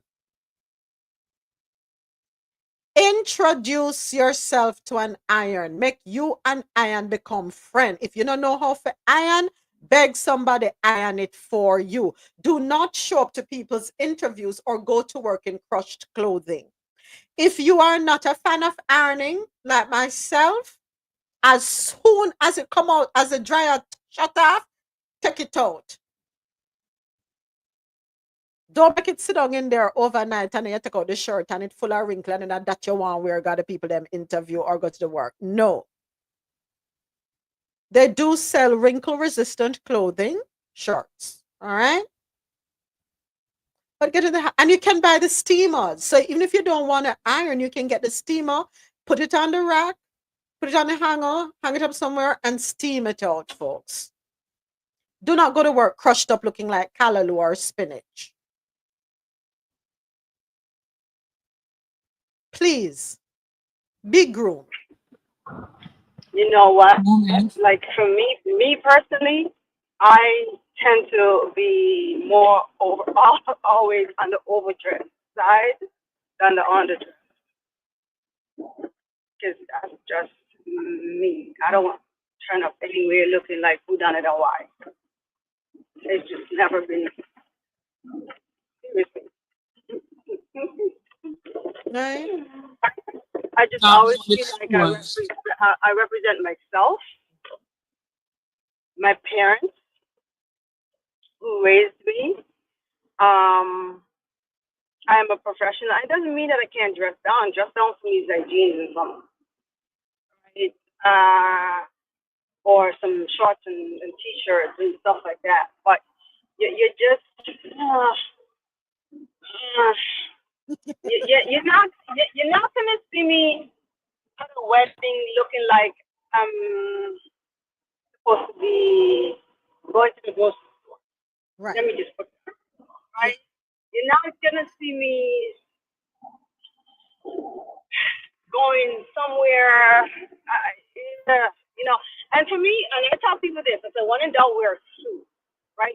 You can always wear a nice blouse, a nice top with it. You can take the jacket off, right, and then you just present yourself in a nice blouse and a top and a nice skirt,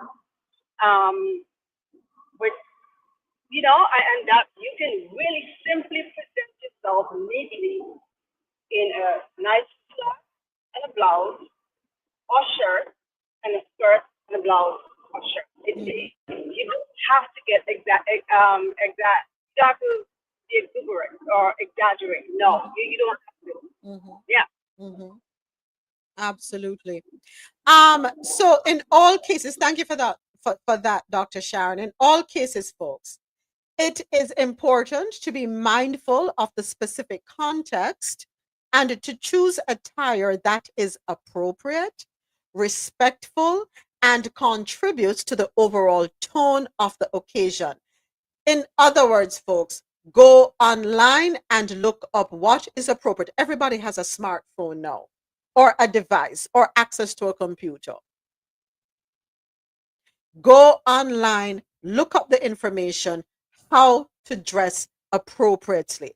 Alexia, when it comes to the colored contacts, you want to be careful with that, because we might assume that the person is wearing contacts when they're natural eye color, right? We don't want to, but yes, I understand what you're saying. I get what you're saying, but we want to be careful, because yes, you do have people of dark complexion who do have blue eyes, who do have green eyes, who do have hazel color eyes naturally.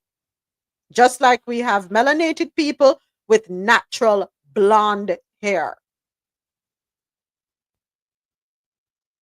All right. Somebody open the mic. I didn't open my mic. I typed in the thing that one of my candidates came in one day with cat eyes, a blonde wig, and her makeup was the mouse cat makeup, because she had the little dark nose right there at the tip of the nose, and everything was very highlighted. Her a mouse, yes, Adesoji, yes, to give her the cat look. Yeah. Mm-hmm. Yeah. Mm-hmm. And that cat eye, so I told I couldn't do it with a straight face or without saying something to her, which I can't say. So I had one of my agents do the interview, the process. Cat eyes. I mean, real, like the white, like you see the ghost, like Method Man wore in the video. Those eyes. And folks, thank you for saying that, Rosella, because just go online and see appropriate makeup. The heavy beat is not necessary, folks. You're not going out to a club or going out to some party. No, keep your face with as simple as possible. Wear your makeup, but make it look natural. I figured she was just trying to, her next interview was probably something with Disney, and she was just trying to channel Mickey Mouse. I mean, if I really want to get involved with the situation. Yeah. And if you're not making these things up, I'm being. No, she's not lying, because I've heard those things. So here's the other thing too. When you're wearing buttoned shirts, ladies especially, be mindful of the size of your chest. See to it that the buttons are not holding on for dear life. I don't want to see in between. It is a distraction.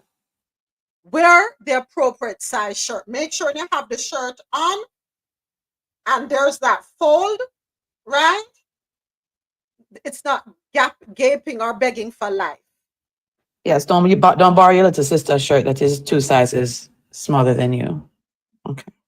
Right, folks?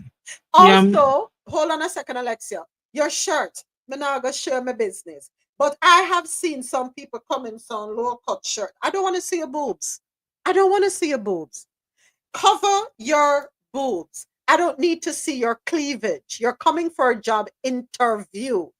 The interview is not at the strip club. It's in an office. Whatever it is that you're wearing to an interview, it's supposed to be above your cleavage. Whether it is a round neck shirt or a collared shirt, if it's a polo shirt, beg your button it. Beg your button it. Go ahead. I think, Alexa, you were going to say something. Yeah, left out the most important thing. People may have beg on no beard. Beard. Okay? If you beard last night, that means you enough for beard the morning at the interview. Get up and beard. And roll out of the bed 5 minutes before you're supposed to there are people in place. Get up and go, know the route where you're going to drive. And know say it will take you 20 to 30 minutes, right, to reach the place.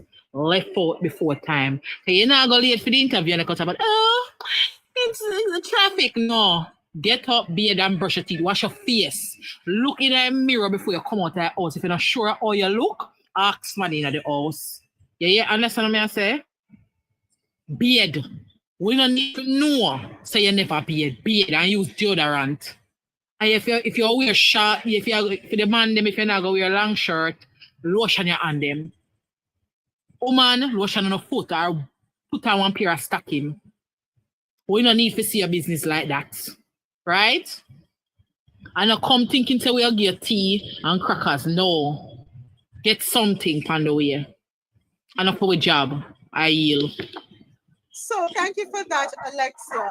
Rosolo said early is on time is late, and late is acceptable. I totally agree.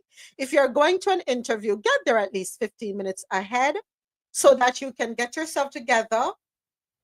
You know, because most times when you're going for an interview, you are a little anxious or nervous, right? So you take that time to calm yourself down, get inside so you can have a seat and start to fill out paperwork if necessary. Right? Yes, being on time for an interview is unacceptable in my books. If we have a 2 o'clock interview, don't show up at 2 o'clock. Don't come at all. That's me, personally. Sorry. Go ahead, Doctor. Perfume. Right?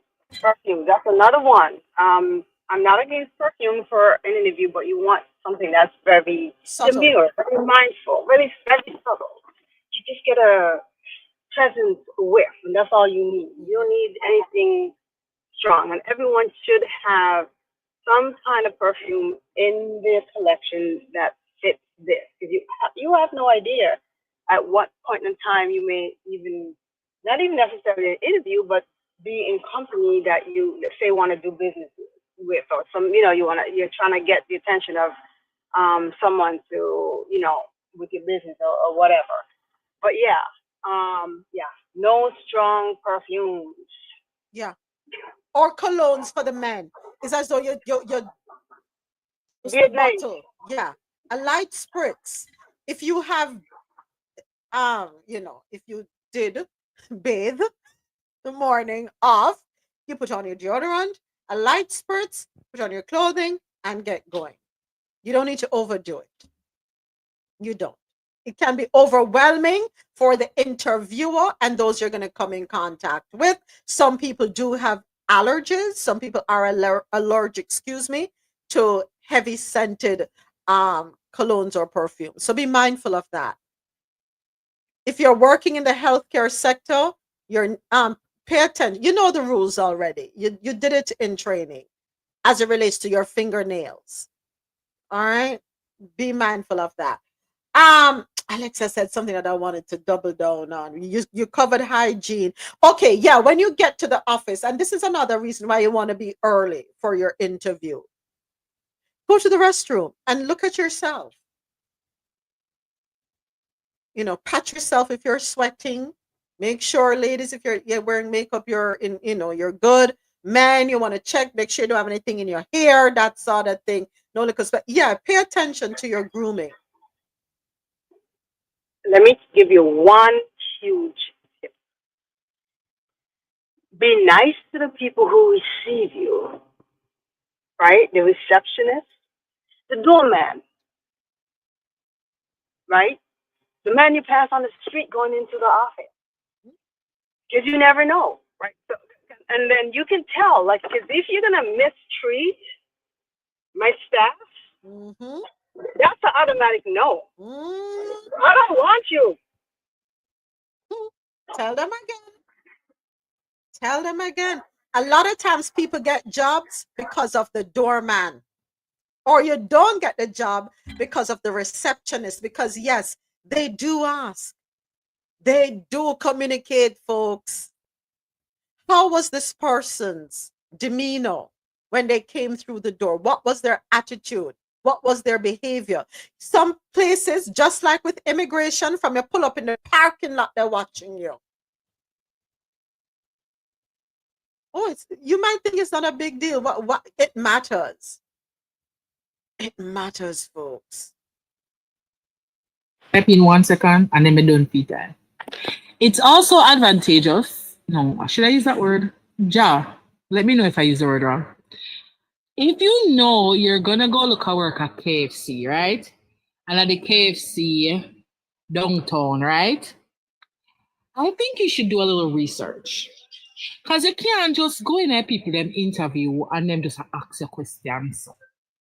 I feel like the interview is an excellent interview where you can have a conversation. Make it the potential employer know say you is not just a chicken fryer. You is a educated chicken fryer. Yeah? Make them know so you know something about the business. Yeah? All if for 2 minutes, before a while you park, chat GPT I tell you about it. Make it look like so you care about where you're going. Absolutely. You understand? Make it look like the job is valuable. All when you say, boy, I cannot bother. Yeah? Because now you will, after 50 hahuno, go for the interview, you is going to be one that they're going to call back for a second interview. Yeah?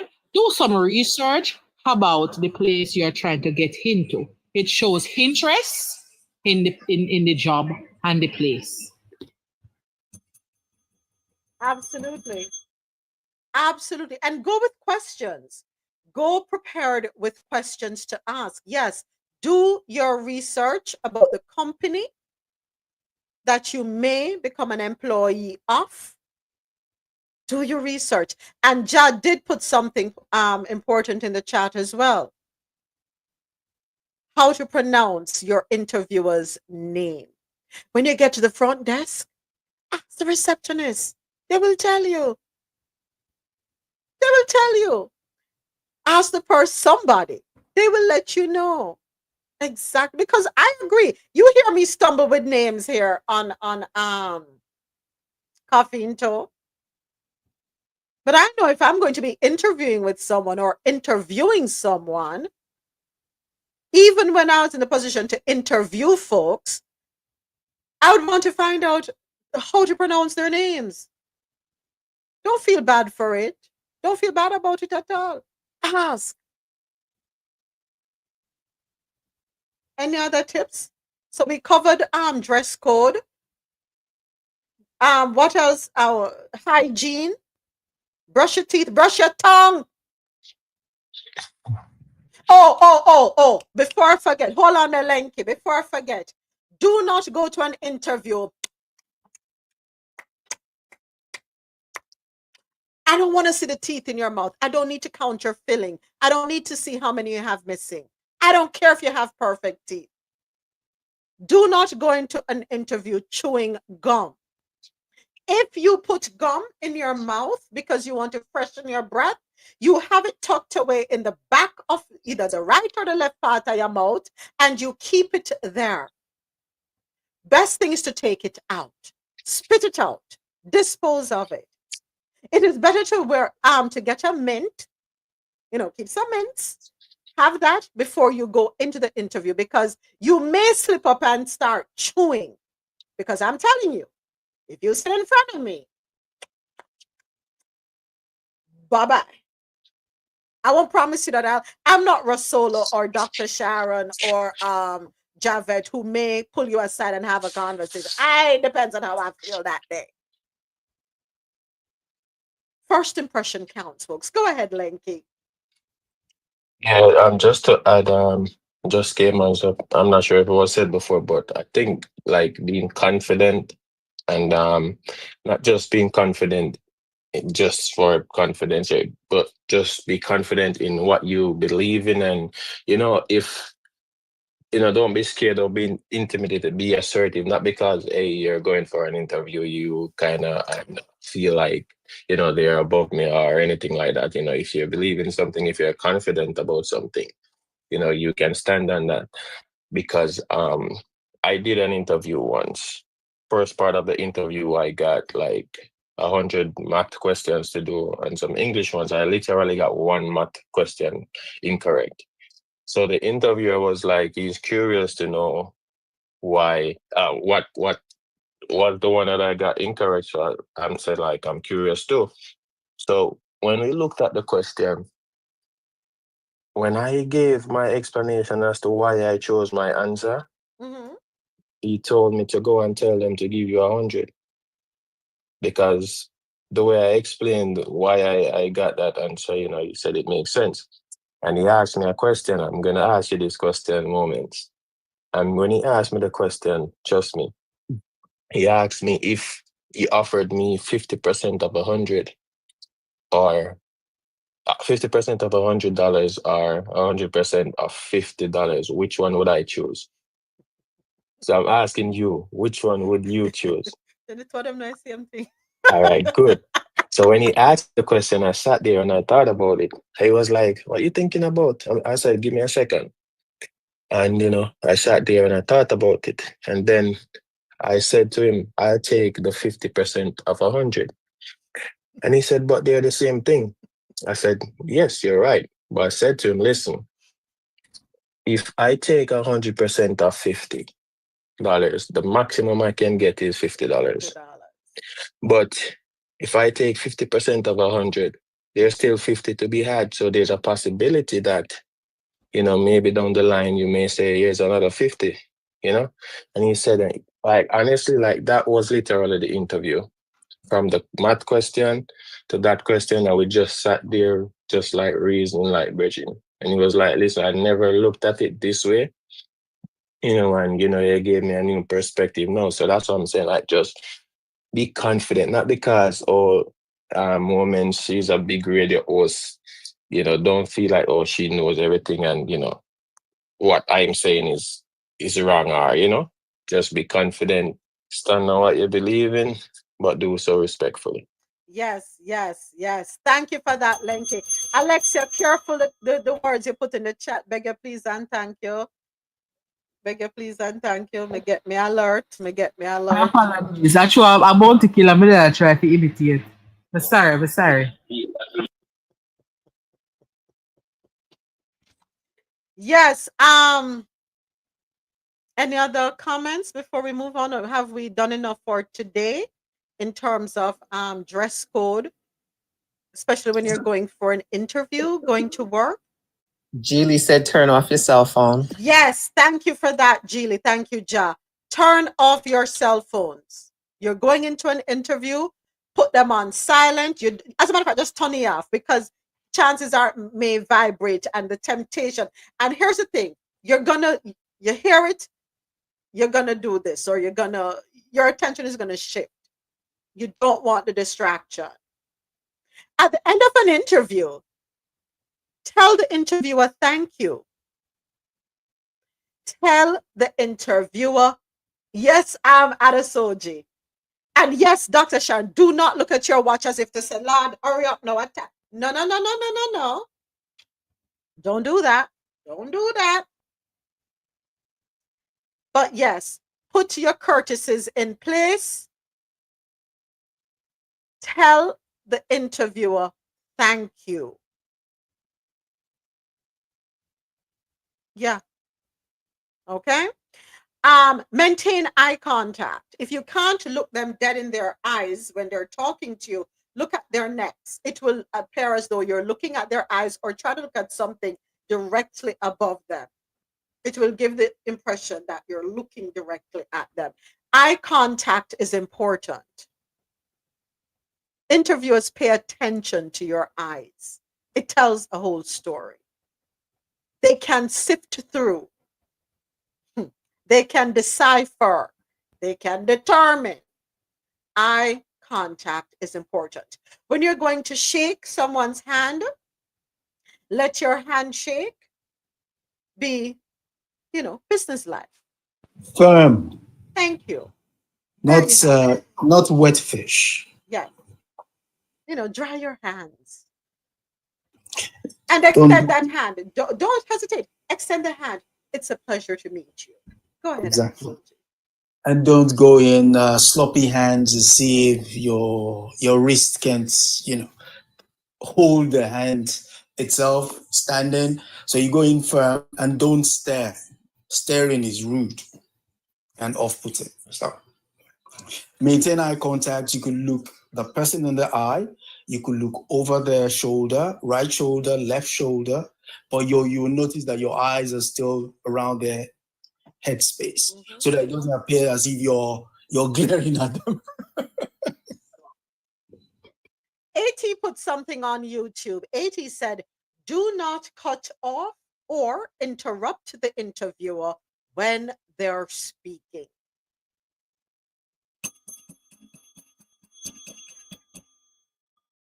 And here's another thing I want to add to that.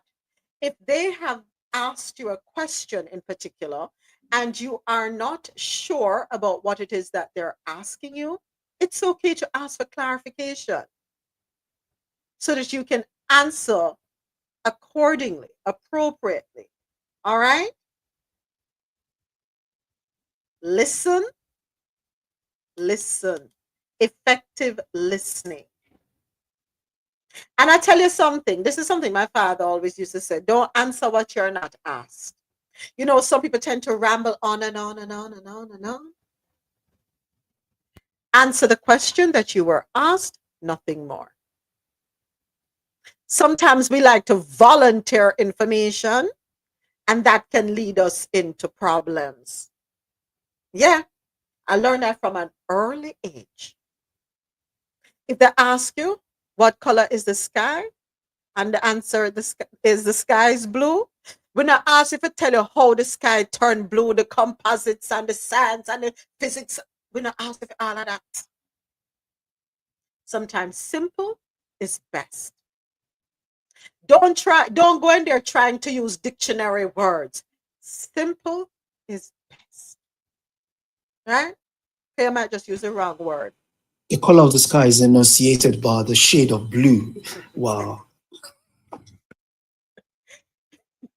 Ja put something else in the chat. Lord, look like today is HR day. I could talk about it. And practice before. Yes, do a mock interview. Use your mirror. Yeah. Use your mirror. Do a mock interview. Or if you have someone that can help you, lean on them. But go to Google, go to YouTube, do your research. Possible interview questions based on the industry you're trying to get into. Right? Do your research.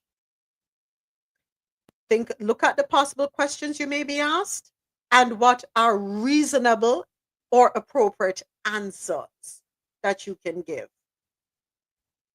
All right, folks. What else? What else? What else? What else do we have?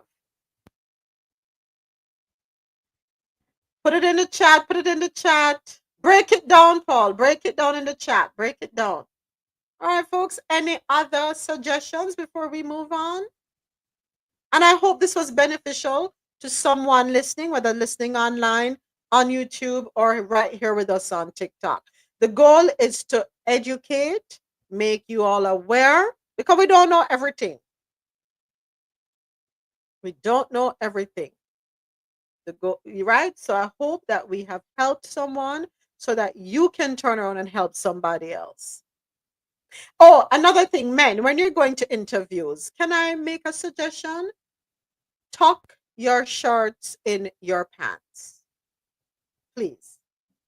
When you put them in your pants, smooth them out. You don't want any crumpling going across your behind.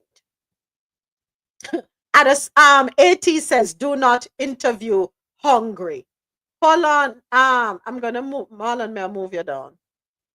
And I'm gonna where is it? Come up, Paul. Yes. Do not go to your interviews hungry, even if it's a cup of tea and 2 crackers. Drink some water and a slice of bread, because we can hear the worms rumbling in your stomach. Good point. And to segue into it where you left off of KISS, keep it simple, stupid. That's the biggest analogy I could share with you.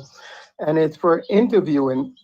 Remember, before you do the interviewing, you have to do your due diligence. And the due diligence is use a SWOT analysis. I could recommend using a SWOT analysis as a metaphor into this, right? Strength, weaknesses, opportunities, and threat. You also have to study the company, know the mission and vision statement of the company. That's number 1. Know the financial of the company, number 2. And this information, this is a public company, it's public information. You have to do all your due diligence.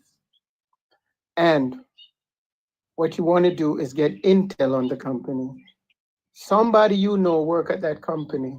So you get your intel, whether it's the cleaning person. And by the way, the cleaners have more knowledge than some of your CEOs in terms of human resources that you're going to gather. They'll tell you the EQ, emotional quotient of individual, which is very important, how some people are in it just for the name, some people are in it for the glory, or some people are in it for the dollar. But once you know, and these are the dynamics of a group. Now, I'm not going to go into dynamic of a group, because that's another subject matter. But do the SWOT analysis. Learn the strength of the company. Look at the vision, long-term and short-term. Short-term being 5 years, long-term being 10 or more, mostly 10. Learn that. And now paint a mental picture of yourself in that company at your desk, already in that position, operating, reporting to. And they ask you why you want this job. I wanted to replace you from the responsibility. You see, you have to come into a different mindset, which others may not grasp. Now, to rehearse. Let's talk about rehearsing. After you know what you want to say, find a wall, a corner where you have 2 walls on each side. You remember when they put you in a corner because you get in trouble. But this time, there's a technique here. Find a wall, a corner with 2 walls. Go in it and speak. This is the only time you can hear the echo of your voice and the cadence of your voice. And to practice speaking. And the reason I'm saying this, I used to be an instructor, and there was a lot of method that was taught to me. And I'm going to share a couple of them. And one of them you'll find it very funny. Think of your audience in front of you as you're interviewing naked. And that puts you in a mindset. Okay? If you're going to laugh, you need to laugh jokingly, not hysterically. All right? And to get control of the situation, ask them to repeat themselves. That buys you time. Let me see if I understand you correctly. Could you repeat that question for me for clarity? You already know the answer. But that buys you time. And then you must close. You got to do a closing. Now, I'm going to give you another. Tell them what you're going to tell them. Tell them. And tell them what you just told them. So make your statement, what you're going to say it, and close up with tell them what you just told them. And you gotta leave with a zinger or a question. Okay? And that plant a seed in their head. You know, that guy was very intriguing. If anything, he dressed nice, he spoke eloquently, and he caused me to think. And I reserve the rest of my time. Thank you for that, Paul. Thank you for your contribution. So to wrap this up, anybody else before I do the wrap up on this segment that we didn't plan, but I'm so grateful for? Any closing remarks? Anyone? Ja, you wanted to say something? I think your mic is open. I was going to ask Paul to close his mic. Oh. All right. So let us go ahead and wrap up this segment, and then we'll go ahead and get into the news articles for today. So overall, just to sum up everything that everyone has said, or to reiterate, I should say. Let's go. To be a good interviewee, focus on preparation, communication, and demonstrating a positive attitude. This includes researching the company and role, practicing your answers, and being punctual and attentive during the interview. Furthermore, maintain good eye contact, a positive demeanor, and be prepared to discuss your strengths and weaknesses. I prefer the term areas of opportunity. Here's a more detailed breakdown. Preparation is key. Research the company and role. Understand the company's mission, values, recent news, and the specific requirements of the position. Practice your responses. Practice answering common interview questions, including those about your strengths, your weaknesses, past experiences, and career goals. Use the STAR method: situation, task, action, result to structure your answers to behavioral questions. Prepare questions to ask. Show genuine interest in the role and company. Yeah, that is crucial. Prepare thoughtful questions about the team, the work environment, or the company's future plans. Plan your attire. Choose professional attire appropriate for the company culture and the specific role. Practice your handshake and posture. Project confidence and professionalism from the start. Consider your body language. Maintain good eye contact. Avoid fidgeting and project a positive and engaged demeanor. During the interview, be early. Arriving early demonstrates respect for the interviewer's time. Listen attentively. Pay close attention to the interviewer's questions and instructions and ask for clarification if needed. Answer questions clearly and concisely. Provide thoughtful and complete answers without rambling. Be honest and authentic. Don't be afraid to acknowledge your weaknesses, but also frame them in a way that demonstrates self-awareness and a willingness to learn. Highlight your strengths. Focus on your skills and experiences that are relevant to the role and the company. Show enthusiasm. Express your genuine interest in the position and in the company. Ask thoughtful questions. Engage with the interviewer and demonstrate your interest in the role and the company. Follow up. Send a thank you note, email, or handwritten after the interview, reiterating your interest and summarizing your qualifications. And here are some general tips. Manage your nerves. Practice relaxation techniques like deep breathing or visualization. This will help to calm your nerves before and during the interview. That's according to a therapist. Be positive and professional. Avoid negativity about past employers or colleagues. Be yourself. Authenticity is important.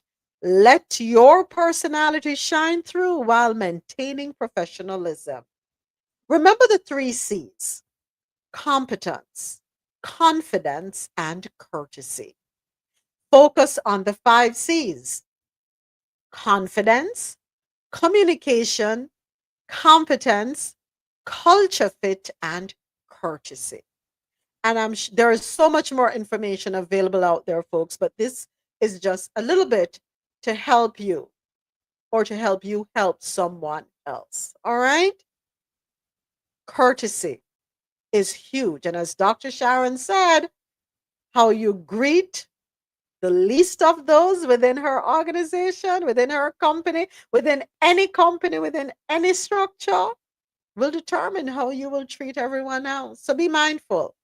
And yes, folks, people have interviewed very well in the past but did not get the job simply because they fumbled the ball with the greeter. And I'm done. Thank you, everyone. Thank you so much for tapping up the screen. Thank you for the gifts to myself and to everyone else here. All right, first order of business out of the Caribbean corner, BTFL, their head, urges action to boost overseas sales for local businesses. According to Barbados Today.bb, Barbadian entrepreneurs continue to face significant challenges when trying to sell their products to international customers, with cross-border transactions remaining a major obstacle to business growth. This concern has been raised by General Manager of the Barbados Trust Fund Limited, Jerry Amos, who called for urgent action to improve payment and logistics systems to enable locally made products to reach global markets more easily. Isn't this where, CARICOM would come into play? Moving as a body, making it easy for all the members. Yep. Yeah. There we go. Yes, Adasoji. Continue, Adasoji. So yeah, the potential for unity cannot be stressed enough. Every time you get this news story, it just reminds you of the possibilities of what would happen if you have a concerted effort with regards to, exploiting the opportunities together as opposed to one aspect of this large community going about it. And in some cases, most of this community can't do it singularly. I don't care whether you're Jamaica or you're St. Lucia. You can't do it on your own. You're taking on the world. The more numbers you have, the better chance you stand of, benefiting to the full potential of what it is you're trying to get out of. Thank you, Adasoji. Thank you. Go right ahead, Paul. Yes, good point. Now, this is a logistic question hidden inside of Enigma. From a logistic point, you're producing goods on your island, whatever island it is, and you need to get it exported. You're going to be taxed for going out. So this is where the government needs to come in and say, listen, you're an entrepreneur, you're a beginner company, or you're a small company. We're not going to levy the export tariff going out for your goods, because the country in which you're sending it to is going to hit you with another set of tariff for it to come into their country. And this is where the problem is. Now, we don't, on the supply chain, all we do is put it into the supply chain. At the other end of the transaction, somebody else is, somebody else is taking it off the ship, taking off the wharf, and get into the stores, the shipping. So there's a lot of legs behind that. We need to look at the entire logistic process and able to capitalize on the entire process. If we have to set up companies on the other end, because if you have a company on the other end of the transaction, you're sending it to yourself. And then from there, you could then send it to the distributors, because you're controlling the logistic portion, the beginning to the end, and the end user or the consumer. So we're looking at things differently. In today's time, with the resources that we have and the intellect that we have massed over the years, you have to dominate your supply line in order to see the resources or the benefit from that. I reserve the rest of my time. Thank you, Paul. Thank you so much for that. Anyone else before we move forward? All right. Okay, next up, no Bajans caught in U.S. deportation web, says the foreign minister. Article courtesy of Barbados Today.bb. Barbados has so far escaped the wave of U.S. immigration crackdowns that has swept the Caribbean, with no nationals reported among those targeted for deportation. That is according to Foreign Affairs Minister Carrie Simmons, and that revelation was made on Friday. Despite growing regional fears, someone's mic is open. Can you mute up for me, please? Despite growing regional fears of mass U.S. deportations and recent questions about possible nationals affected by the Donald Trump administration's stepped-up deportation campaign, Simmons said, no Barbadian has been drawn to our attention yet. Well, Good job, Barbados. Holding it down. All right. All right, Belize. Let's hop on over there. Belize sugar crop falls victim to devastating fungus. This article, courtesy of lootnews.com, Prime Minister John Briceño says the year's sugar crop will be one of the worst in recent years after the Fusarium wilt disease ravaged cane fields here. The Belize Sugar Industries, BSI, in confirming the situation, described the year's performance as one of the worst in over 3 decades. The total cane received is just under 884,000 metric tons, and that's a low for us. That is according to the BSI Director of Finance, Sean Chavarria, who also said, adding that the only comparable year in recent history was 2020, which was still higher despite coming on the heels of the 2019 drought. Moving right along, we hop on over to Grenada. Caribbean sits to convene in Grenada. According to nowgrenada.com, high-level officials and technical experts from Caribbean small island developing states will convene in Grenada on July 9 and 10 of 2025 for a critical 2-day workshop to address one of the region's most pressing issues, strengthening water resources management to improve water security in the face of climate change. With a key focus on sharing national water challenges and successful solutions, the workshop will spotlight how improved water governance, freshwater ecosystem health, and the uptake of nature-based solutions can support water and climate resilience across the region. Next up, on to Guyana, Durban Park to be converted into a world-class museum. This article, courtesy of Guyana Chronicle. With Guyana embracing a bold new era of development, President Dr. Irfan Ali has announced that Durban Park will be converted into a world-class museum. During an address at the official launch of the Jewels by King's Hotel on Friday, President Ali emphasized the importance of making Guyana's tourism sector a global competitor. Guyana's tourism sector is more than just hotels and other fanciful infrastructure. It is about incorporating culture, heritage, and tourism into a single product, the president said. The vision for this new museum to replace the previous coalition government's failed and decrepit Durban Park will contribute to the capital city's evolving landscape. That is an area that we're going to put this magnificent new national museum to celebrate who we are, Dr. Ali said.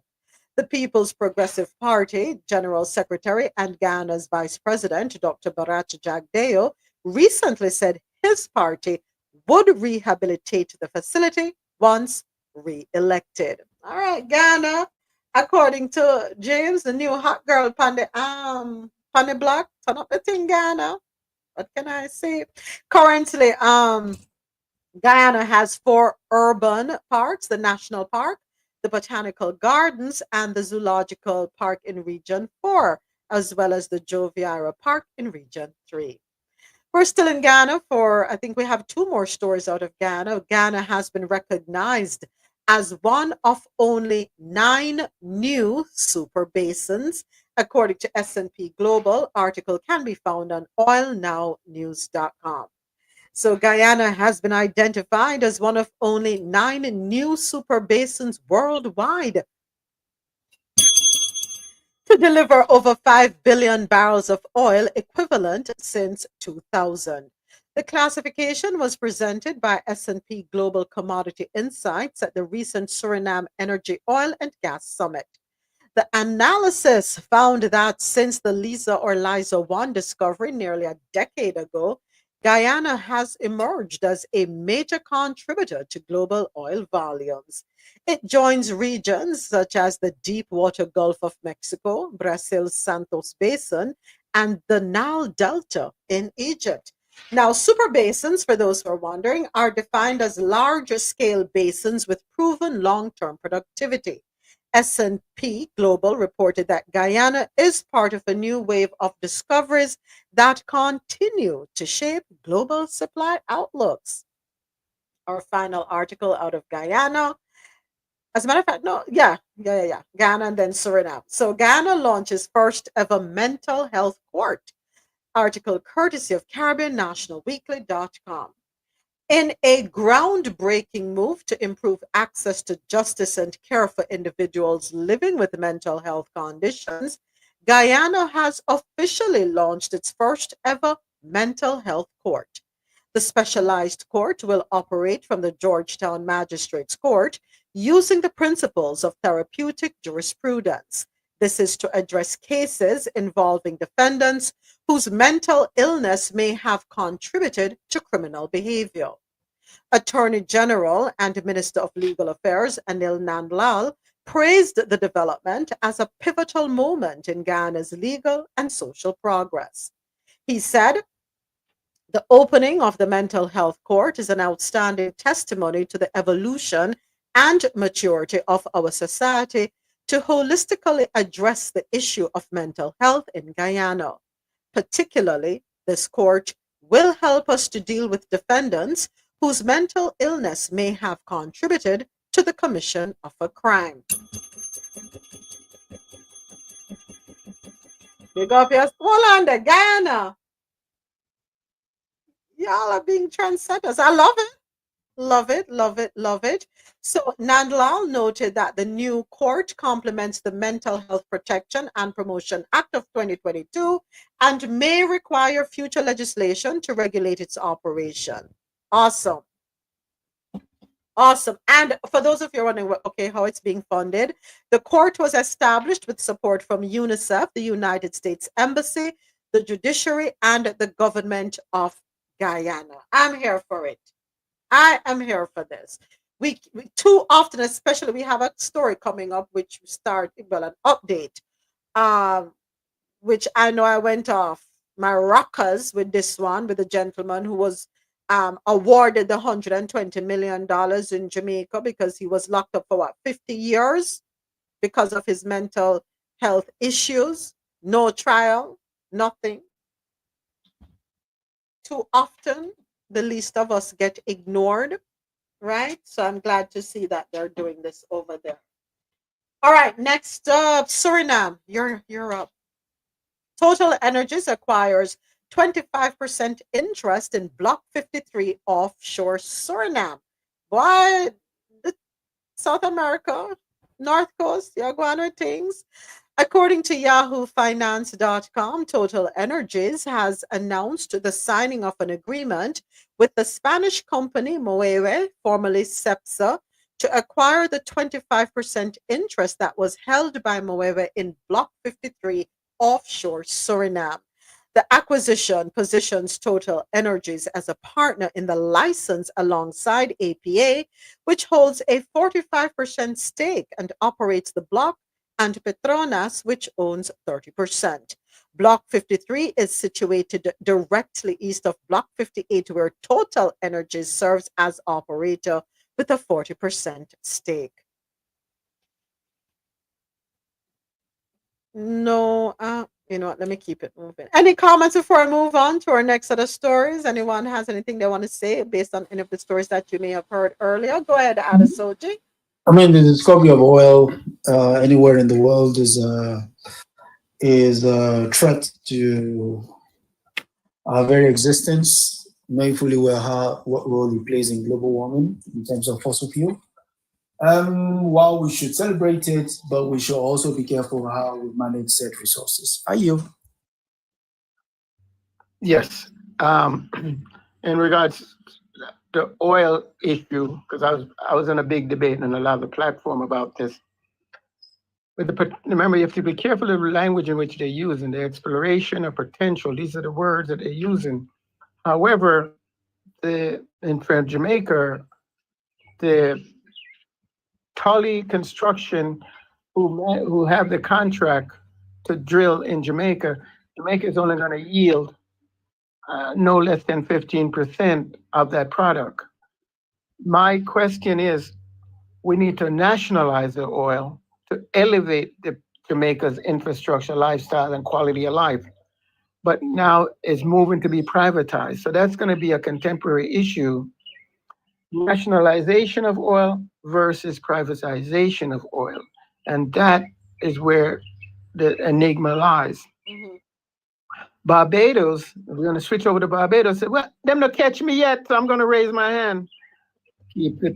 Listen, let's keep it in proper decorum. Let's say Barbadians follow the rules. let's just say that they follow the rules, and their percentage don't make much on the radar for them to go look. But you have to understand, this is all everybody is seeing here. This is based on fruit of the poisonous tree. If anybody knows this concept, fruit of the poisonous tree. What started bad ends bad. You cross the border without inspection, and I don't care what you do after that. How long you're there, it doesn't matter. Fruit of the poisonous tree doctrine is in play. That's Barbados. Guyana, love what they're doing. However, if you apply the threat analysis to Guyana, Venezuela said they want a piece of the action, and they're coming to take it by force. Here it is, Guyana have opportunity to build their infrastructure, build their national defense. They failed to do so. Venezuela hungry, and they're in a shamble. That's weird. Guyana have stuff over there, Let's go take it like we used to. And here they come. So Guyana is being threatened by Venezuela of their national resources. Then we talked about mental health court being developed. That's a beautiful thing, but keep in mind, at the grassroots level, intake and assessment clinic, when we diagnose somebody to be mentally ill based on the DSM-6 or 7 model, I don't know where yet now, we need to address that there. We know who they are. We knew them when they were in high school. We knew them when they were in primary school, but we never gave them no treatment, right? And now, as they get older, all they're practicing is survivability. They want to eat. They don't care who for stuff it belongs to. So we have to do the treatment at the lower level. The court is just the final disposition of something that should have happened well in the assessment stage of someone's life. And I reserve the rest of my time. Excuse me, true word. Thank you. Excuse me. Thank you, Paul. Thank you for that. Anyone else before we move on? Okay. All right. Next up, stories out of Jamaica. Tufton urges pregnant women to prioritize healthcare. This article courtesy of Nationwide Radio, JM, and we do have a soundbite for this. Let me go ahead and load that up. So, Health and Wellness Minister Dr. Christopher Tufton is urging pregnant women to prioritize their health care to prevent their unborn babies from developing serious illnesses. He was speaking at the groundbreaking ceremony for the Ocherius Health Center in St. Anne last Friday. We have a society that has to manage more lifestyle-related illnesses because there is a direct relationship between lifestyle and how it affects the expectant mother, the unborn, and later the child. We want to encourage our pregnant ladies to present themselves and to benefit from the guidance that the system has to offer once you know that you are expecting a child. Dr. Tufton was reacting to reports last week that since the start of June 24 premature babies had passed away at the Victoria Jubilee Hospital. Remember, we had that article earlier this week. Was it this week or last week? In response, the Southeast Regional Health Authority, SERHA, says most of the babies who died were born prematurely and were already at risk of serious illness. SERHA says once the situation was realized, a special plan was activated to manage the higher number of babies in the special care nursery. Extra measures were also implemented, including more space between babies, stricter infection control, more staff, and better equipment monitoring. A full investigation is underway. Dr. Tufton says dangers associated with high-risk pregnancies are a cause for concern.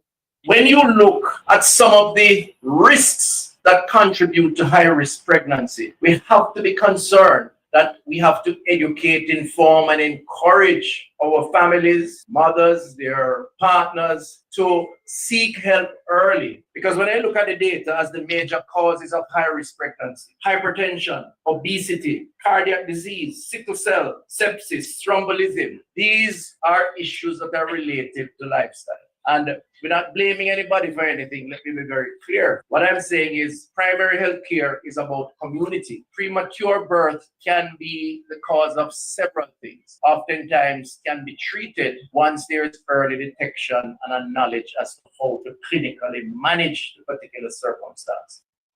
All right. I don't know if y'all are hearing me on TikTok. My screen is frozen. Please, if you're hearing me, please let me know.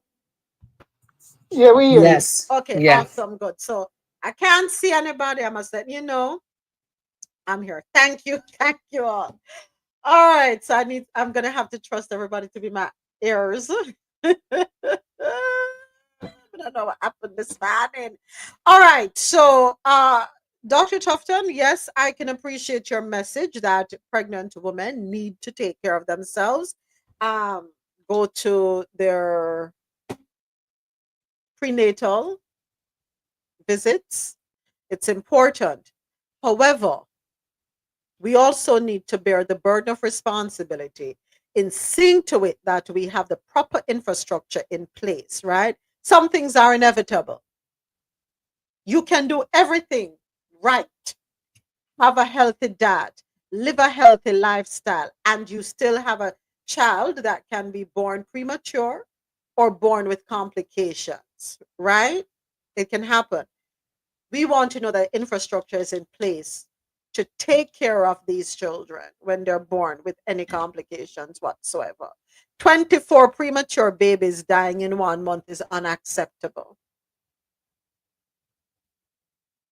Unacceptable. And I don't want to feel that their deaths are attributed to poor lifestyle. You included sickle cell. That is something some of us have. The only way we can control that is if we see to it that before we are impregnated, before we procreate, let's make sure our partners don't have the sickle cell trait or sickle cell either. That's the only way to avoid that situation, right? I know it sucks. You're gonna say, well, so you're telling me I have to be careful who I love? Pretty much, yeah, because the children are gonna feel the effects of that, right? But when you talk about hypertension, heart disease, diabetes, you can control those things as much as you can. Some things are genetic, I get it. And if you know there's family history in play, then be careful, with what it is that you're eating.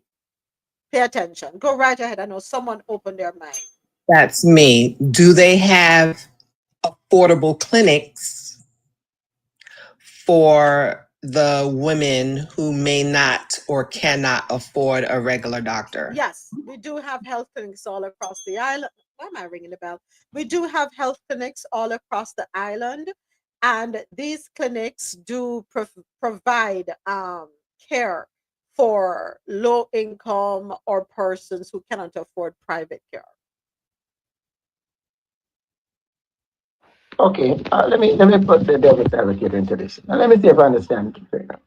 You ask an individual on the island to do an assessment of your partner prior to you coming to my bedroom. It is very important. Hold on. What questions are you going to ask this person? Hey, you have to, well, you understand you're going to go down this litany of lists before you make an engagement. That is problematic in itself. And then remember, you have to create a stress-free, from the time you become pregnant, ideally one wants to be in a stress-free environment.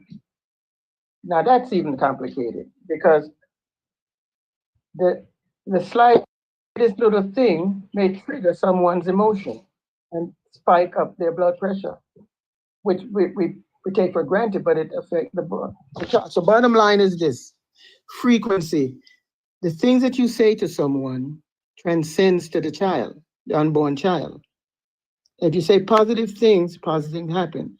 If you surround yourself with positive things around you, positive outcome. But you and I both know there's a lot of turmoil within the dynamic of a relationship. I reserve my time. So, I want to go back to something you said, problematic, with regard to questions you would ask your partner before you engage with them. Why did you say that could be problematic? I want to make sure I have a clear understanding as to why you said that. Yeah, and the awkwardness. You remember, you meet someone. You met that person on the grounds of natural, normal conversation, and there's a connection that takes it to the next level. So, in the conversational part of the relationship, I have to screen you covertly as to your family heritage, your health history, your financial background, your all these questions have to be answered satisfactorily. A lot of these questions are not, and some of these questions need to be documented because the DNA issue in Jamaica is very problematic. So we either have to be more educated or this process going to continue. I reserve my time. Thank you for answering the question, Paul. Ja, you wanted to go ahead? Yeah, Paul, I understand what you're saying, but when you are interviewing someone to be a part of your life, you have to get used to asking uncomfortable questions. When you go to the doctor asks you about your family medical history. Yeah. There's nothing wrong with asking a potential suitor about that because, unfortunately, like what Moment said, the only way to hinder sickle cell disease, right, from having a child with it is to know your partner's status. And the only way to know that is to ask that. You do not want to wait until afterwards to find that out. And it's not even just the sickle cell disease. There are other diseases that are out there that unfortunately there are no cure for.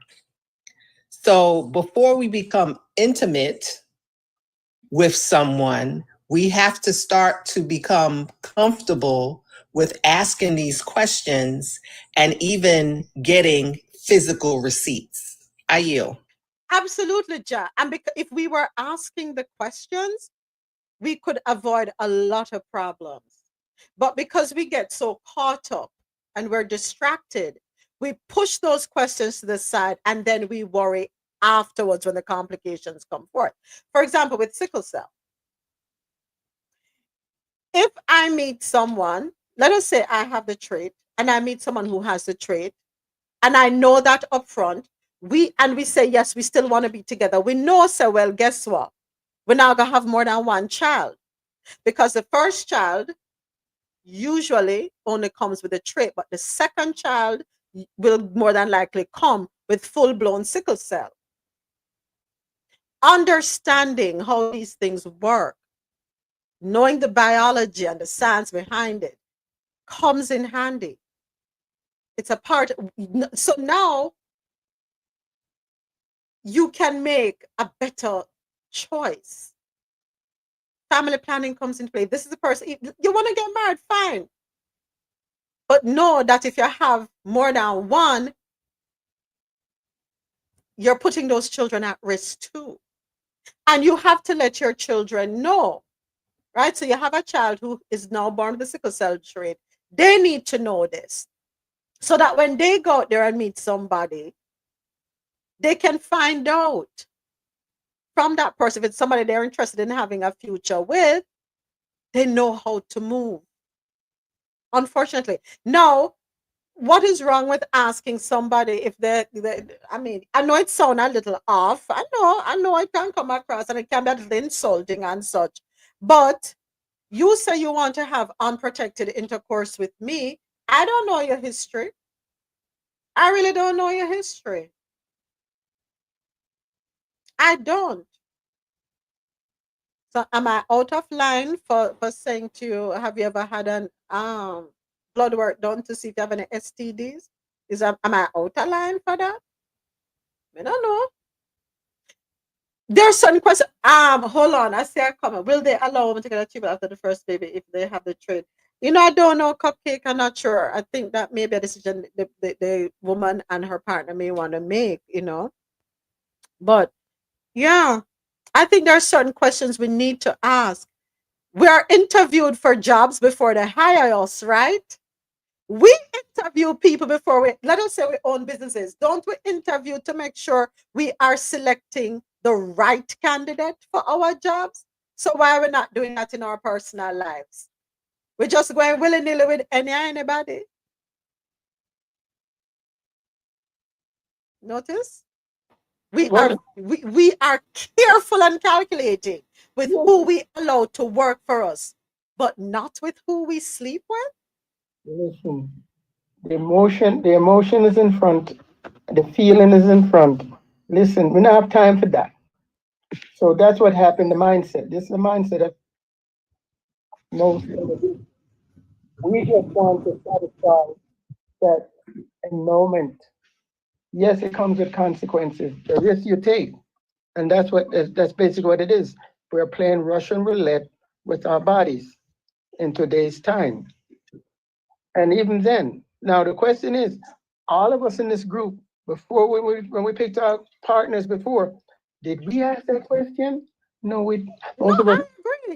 Many of us didn't. We didn't say that, right? Because the feeling was in front, okay, and the moment and the opportunity was there. We took advantage of that. Anything else is consequence that comes up. But that segue into the bigger picture in Jamaica is the DNA question in Jamaica, that we can't step aside that. Because now we having the baby issue being brought up. We talk about the mortality issues in Jamaica, which is mostly, I think, is mostly environmental. The reason I say that is that the hospital, we have to look at the age of a building and the year that that building was built, and the engineering principles that applied back then is not what we know today. So here comes, we build a building that's centuries old, colonial period, asbestos, all kind of stuff that's in the building wall. So we need to go to a clean environment, or a green building. We need to do a green building, it's called, and now we're going to facilitate the newborn. Reserve my time. All right, thank you, Paul. Thank you. Okay, any other comments before we move forward? Move on to our next question. All right. Dawes rejects explanation for newborn deaths at Jubilee Hospital. This article courtesy of Nationwide Radio. Opposition spokesman on health, Dr. Alfred Dawes, is rejecting findings that the recent deaths of newborns at the Victoria Jubilee Hospital in Kingston were mostly due to premature deaths. The Southeast Regional Health Authority provided the update following news that 24 babies have died at the hospital since the start of June. According to Sarah, most of the babies were born prematurely and were already at risk of illness, but Dr. Dawes is not convinced. The explanation given that prematurity is the cause of these deaths is unacceptable. Prematurity is a medical condition, not a cause of death. This points to a deeper systemic failure in the care for newborns. Victoria Jubilee continues to suffer from overcrowding, understaffing, and outdated infrastructure. There's a chronic lack of essential resources, including cooling blankets, ventilators, and proper parenteral nutrition for neonates. These deficiencies compromise the hospital's ability to manage high-risk pregnancies and provide life-saving neonatal care. Sarah further explained that the babies had low birth weight and were born too early, making them more vulnerable. It stressed that there is no evidence of infection at the maternal hospital. But it noted that there has been an increase in the neonatal death rate in June when compared to previous months. Dr. Dawes is calling on the Health Minister, Dr. Christopher Tufton, to provide a detailed report on the number of neonatal deaths in the facility since 2020. How many neonatal deaths have occurred at VJH annually over the past 5 years? What has been done to improve these outcomes? What budget allocation was made to neonatal care? Was there a breakdown in infection control? And importantly, why was the public not informed sooner? That was Dr. Alfred Dawes, opposition spokesman on health and wellness. I stand with you on this, Dr. Dawes. I would like to see a report. So, because things didn't just go bad overnight. No. For too long, certain things have gone ignored. Just my humble opinion. Victoria Jubilee is primarily used by low-income people in Jamaica. Persons who can't afford to go to a private hospital to have their children. If it's used by the majority, shouldn't we have it at world-class standards? Just my opinion. But, I understand getting a 200% salary increase is way more important, right? Because I need the salary increase so I can start being effective in my constituencies and even with the 200%, I'm still not showing up in parliament. What does it matter? It's not my child. If I'm pregnant, or if my daughter or my husband, my son's wife gets pregnant, I can wheel them off to private hospital, or I can send them overseas to have the child. So it's not my concern. And this is why I'm saying, until they put strict measures in place as it relates to our parliamentarians, our representatives, in that they must use the public facilities, then and only then will we have above par conditions. Go ahead, Adasoji. No, it's Alexia. Oh, sorry. Thank you, Jack. Go ahead, Alexia. My thing is, when you guys were discussing it before, I wasn't at my phone. But my thing is, for those 24 babies, all 24 can't just be. There's some malpractice mixed up in that. I can't tell me that. So malpractice are going there. So, and my thing is, why every time we are picking ministers for these various ministries, right? Why you're not putting actual people who know the work, know about the work? Because Tufton is only an honorary doctor. He's not a medical doctor. Or I should say, he's not a medical doctor. You get what I say? Who's an actual doctor who knows knows the job like that in place. You get what I say? Too many times, and this is what I'm going to say too, and then go. In a Jamaica, too much malpractice goes unchecked. You get what I say? Too many deaths by the hands of medical workers go unchecked. Nobody now get sued, nobody now get locked up, nothing now go on. Right? And for that, it allows for present and future medical workers to not respect life. I'm telling you this, there is a lack of respect for life in the health ministry. And it's gross.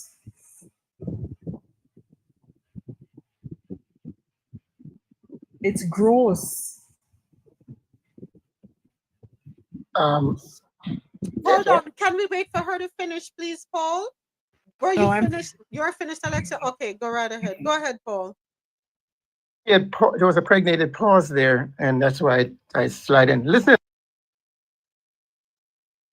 We lost Paul there.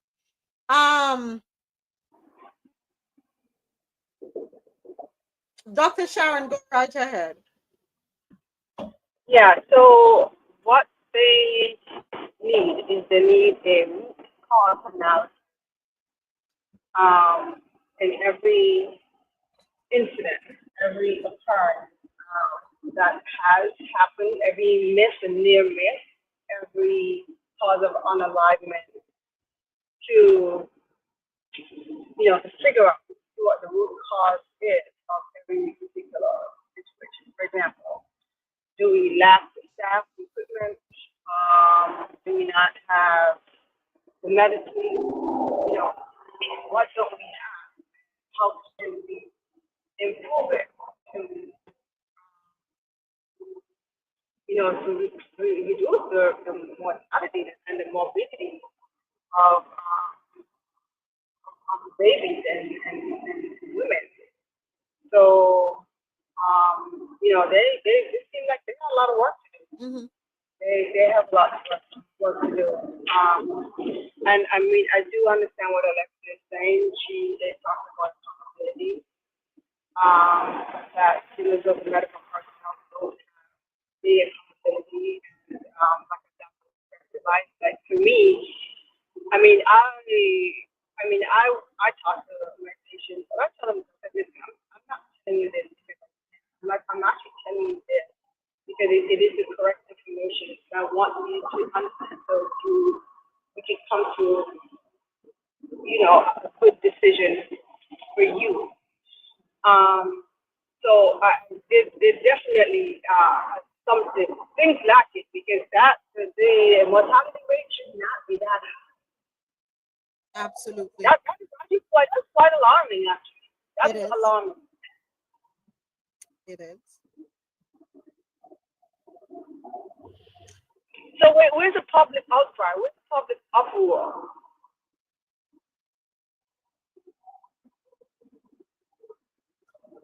Right here, Dr. Sharon. We're the ones making the outcry and the uproar. It's us. Yeah, All right, so thank you, Dr. Sharon. Let's do a quick room reset. The article at hand, we have 2 articles. The first one, Dr. Christopher Tufton urges pregnant women to prioritize healthcare. And then the subsequent article, Dr. Dawes, who is the opposition spokesperson for health, rejects the explanation for newborn deaths at Jubilee Hospital per articles courtesy of Nationwide Radio. Last month, in the month of June, there were 25 deaths of premature babies. All right. Yes, Ja, yes. So that is where we are, and we're having a conversation surrounding that. Paul, I know you were speaking before and we lost you. Now that you're back, I'll have you go ahead with your perspective. Thank you.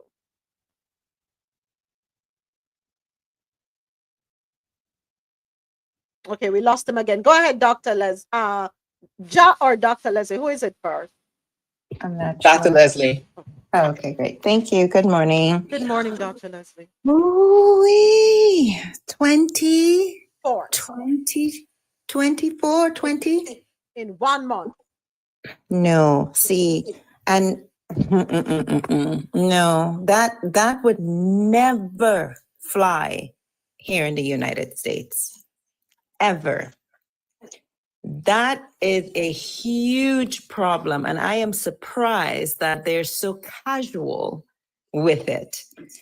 1 unaliving is too much. 20, there is a big problem. And I don't know what the cause is. If it's infection, they need to shut down the unit and they need to get to doing like standard of care. What is this? I'm a pediatrician. I used to, not anymore. I used to spend time in the NICU. That's the most sterile place in the hospital of anything. And if you have 20 babies, neonates, preemies, unaliving, it's operator error and it is situational in terms of the environment. That is not normal. And unfortunately, I think Alexis said it, we have so much of that happening in our islands. I remember a situation in Trinidad some years ago where a resident physician did a C-section and cut right into the brain of the child. Okay? There was outcry across Trinidad and even people outside. Do you know, because this resident person was related to someone with influence, that they never bore the consequences of what they did? Furthermore, they should not have been doing that C-section, not at the level that they were at. I mean, I have in medical school assisted in C-sections. I remember when I was a senior, I got to make an incision with close supervision, and you don't cut, Dr. Sharon knows what I'm talking about, is a very delicate thing. But we have this happening, and in our islands, I don't know what the issue is, but when you know somebody and somebody knows somebody and somebody knows somebody, we don't hold people accountable. And so we have a lot of unalives, and there needs to be, as Dr. Sharon said, a root cause analysis. There needs to be a morbidity and mortality and M&Ms, we call them, conference, where we go through each case bit by bit, line upon line, precept upon precept, and we find out what was did and where was the deviation from standard care. Where was the deviation? Because unless that is addressed, it will continue to happen, and it would sweep it on, and maybe there's someone who is not trained who needs further training, but we will never know unless we do the research. And we know that Caribbean people don't sue people. The doctor could cut off your big toe instead of your whatever, and we wouldn't sue because, well, it's Dr. So. Listen, this is outrageous beyond. I never hear nothing so much. I do remember there was a time in Trinidad where we had an infection going through the NICU, and that was brought. That was a big deal. But I mean, who is the CEO of this hospital? Who is the chief medical officer of the hospital? Heads need to roll. Heads need to roll. That is unacceptable. None of these parents need to stand by and accept this as well. Sometimes we figure because the child is preemie that they're disposable. I must stop because this is just ridiculous. The explanation given that prematurity is the cause of these deaths is unacceptable. Prematurity is a medical condition, not a cause of death. This points to a deeper systemic failure in the care for newborns. Victoria Jubilee continues to suffer from overcrowding, understaffing, and outdated infrastructure. There's a chronic lack of essential resources, including cooling blankets, ventilators, and proper parenteral nutrition for neonates. These deficiencies compromise the hospital's ability to manage high-risk pregnancies and provide life-saving neonatal care. How many neonatal deaths have occurred at VJH annually over the past 5 years? What has been done to improve these outcomes? What budget allocation was made to neonatal care? Was there a breakdown in infection control? And importantly, why was the public not informed sooner? Dr. Christopher Tufton, would you like me to bring my team to Jamaica? I'd be happy to do so. I can bring with me Dr. Leslie. I can bring Dr. Sharon. I can bring Dr. Keisha. I can bring my family members who are also doctors, who are also pediatricians. Would you like me to bring a whole team down? I can do that, and we do our own analysis. Because as far as I'm concerned, let's take a look at, even if you are not a medical doctor, the fact that you have a doctorate in business administration from the Manchester Business School. Right then and there, you should be looking at this as a business, which it's critical to run it in a certain way, right? You would think. So a little bit about Dr. Christopher Charles Tufton is a Jamaican politician, a member of the governing Jamaica Labour Party and Jamaica's Minister of Health and Wellness. He previously served as the Minister of Industry, Investment and Commerce from July 2011 to December 2011, having previously served as the Minister of Agriculture and Fisheries since 2007. Tufton served as the Member of Parliament for Parliamentary Constituency St. Elizabeth, Southwestern from 2007 up until his defeat in 2011. In 2016, Tufton won the St. Catherine West Central seat against the PNP's Clinton Clark, and thus being returned to the lower house. In March of 2016, he was appointed as Minister of Health and Wellness. He currently still serves that post. He was the president of the Generation 2000 and a lecturer in the Department of Management Studies at the University of the West Indies Mona campus. In 2011, he lost his seat to his PNP counterpart, Hugh Buchanan, by 13 votes. He's a former talk show host and columnist. He holds a doctorate in business administration from the Manchester School of Business. Right? Now, you were a lecturer in the Department of Management. How are you managing? But he's not qualified, because this is beyond management, you know. We need medical professionals. When you aren't trained to see things from a certain perspective, you will always be blind to it unless you utilize and set people in position who aren't afraid to bring things up to you. Because oftentimes people are scared to talk to quote unquote the boss man.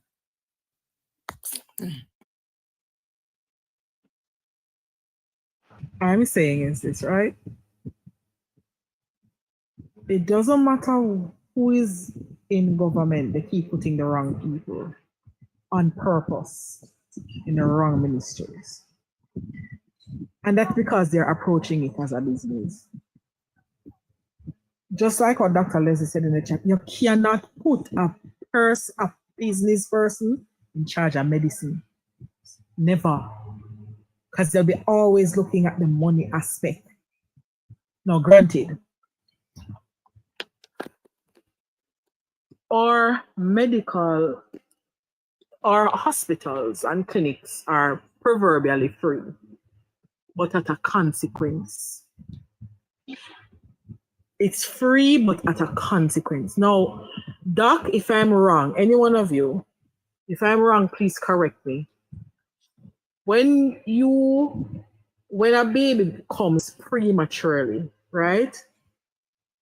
There has to be, well, I would suppose there has to be signs leading up to the premature birth or something that triggers the premature birth, right? If this happens to 5 for the month, that's a lot, but 24, and you said there's no public outcry, because guess what?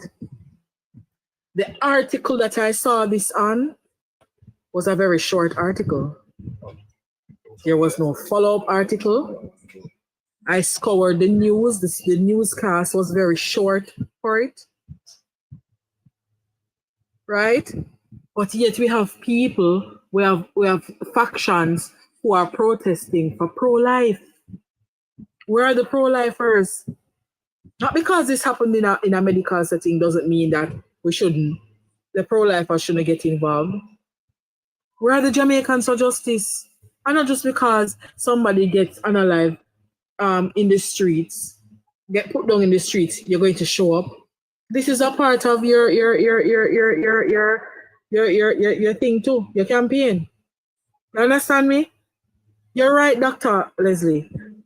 Caribbean people don't sew in the Caribbean. It's a culture now. And it's not that we don't want to sew, you know. You know what caused the problem? Is the litigation The way how the health ministry, even though there's not much going on in it, it's so protected. Especially the doctors are so protected.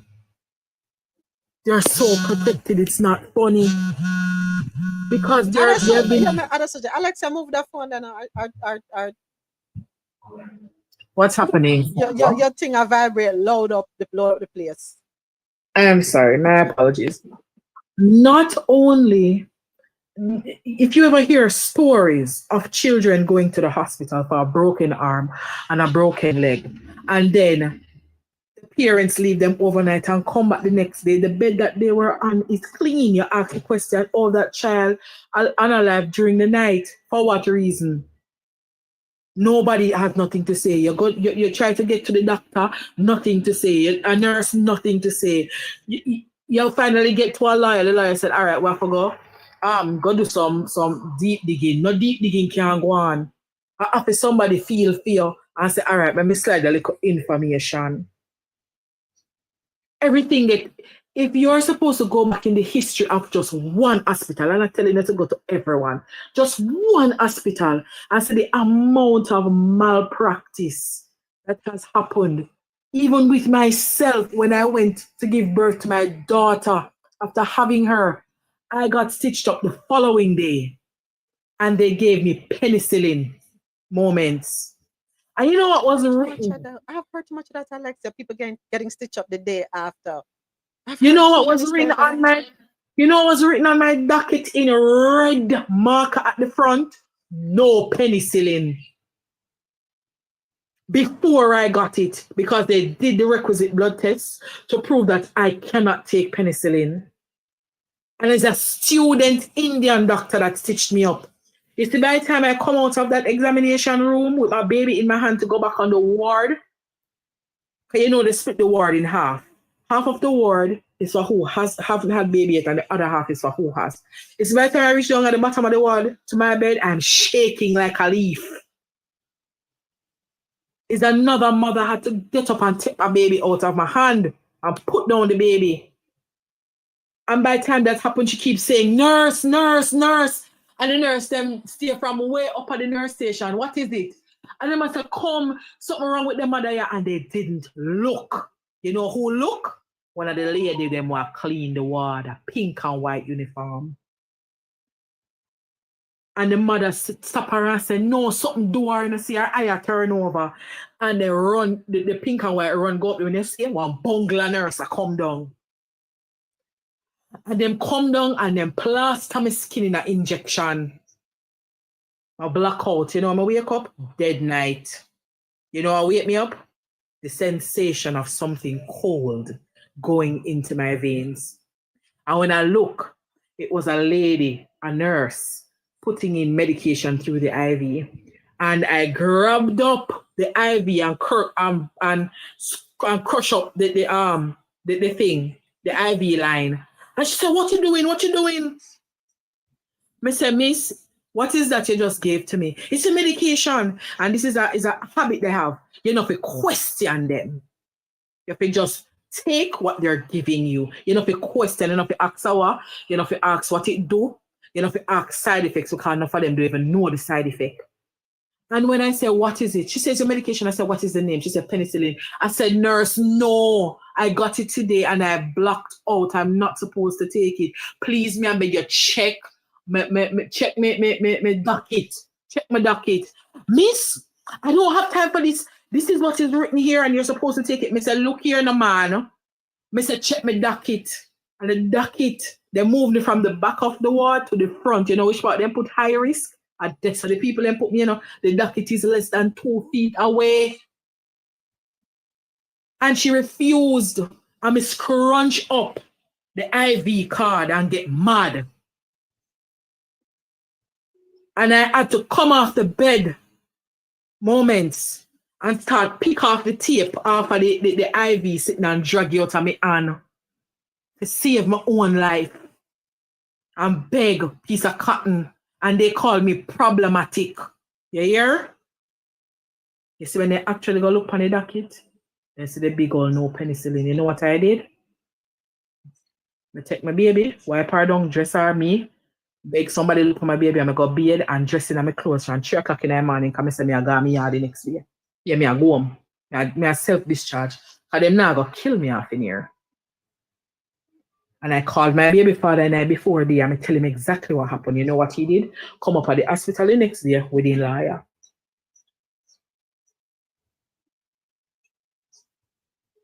Out here in the Caribbean, when you become pregnant, you see, and you see women leave and go to our next country to have that baby, don't think they're uppity.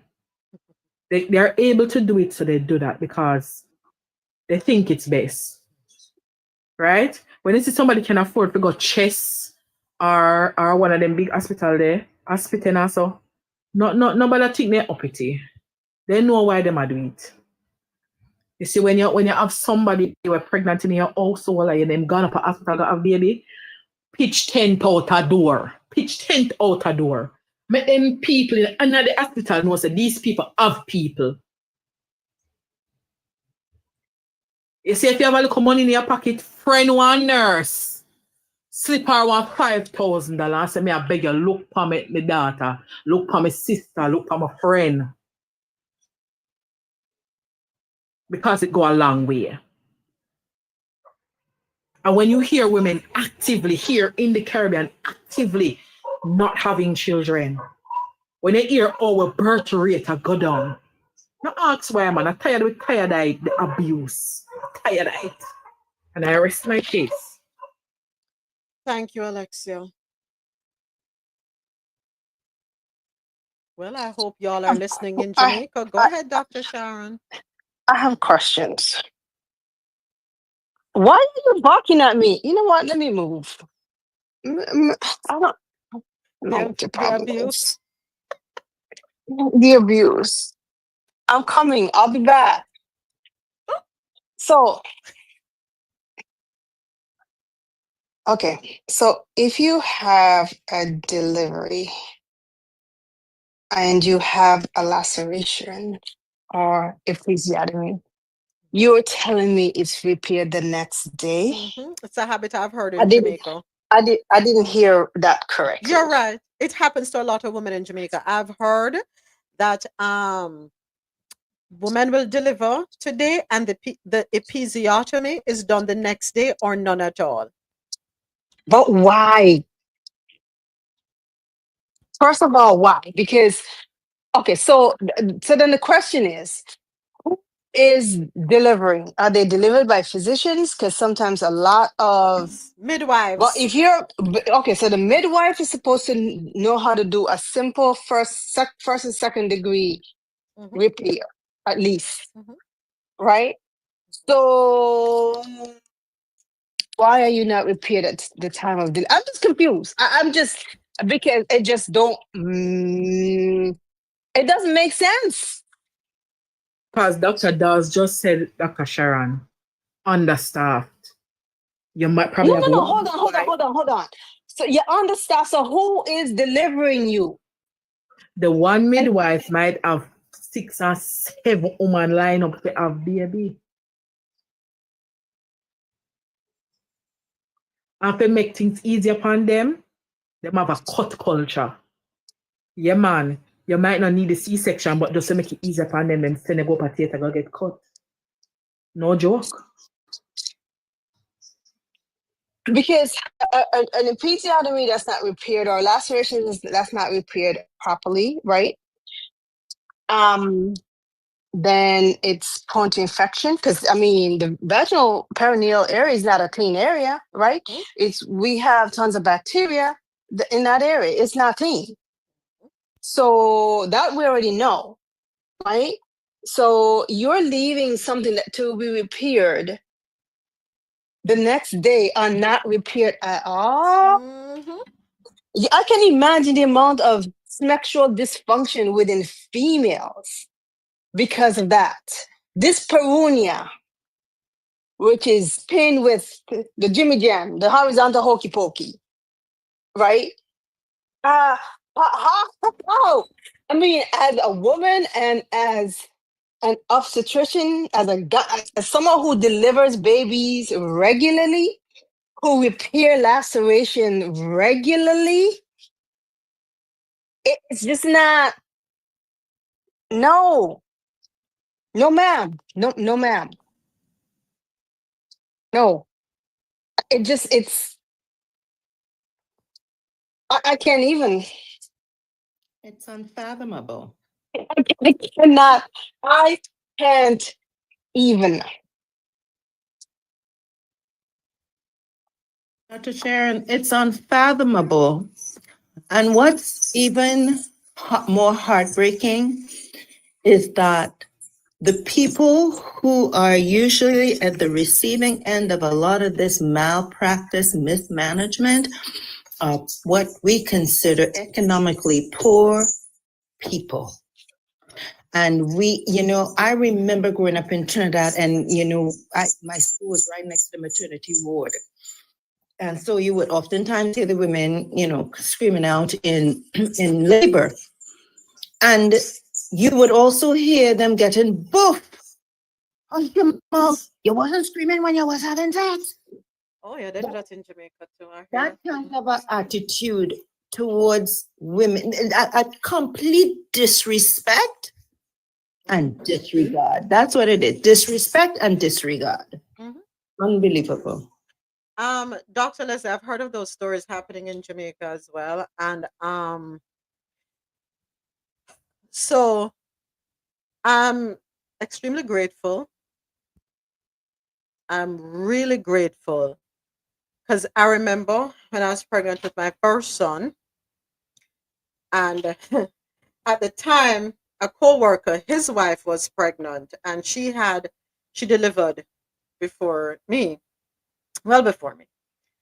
And she delivered at the University of the West Indies Hospital. They're in Kingston, in St. Andrew. And I remember we went to look for her. And as you go up the flight of steps,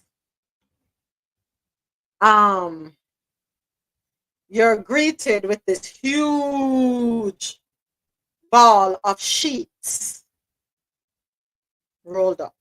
And you can see, the BLOOD seeping through the sheets. And I was like, oh, okay. Anyway, eventually went into the room where she was. I felt like I was in a sardine can. Saw so many mothers with their newborns and that ugly green material that they wrap the babies in. I was like, oh my God. Literally. I was like, whoa. Yes.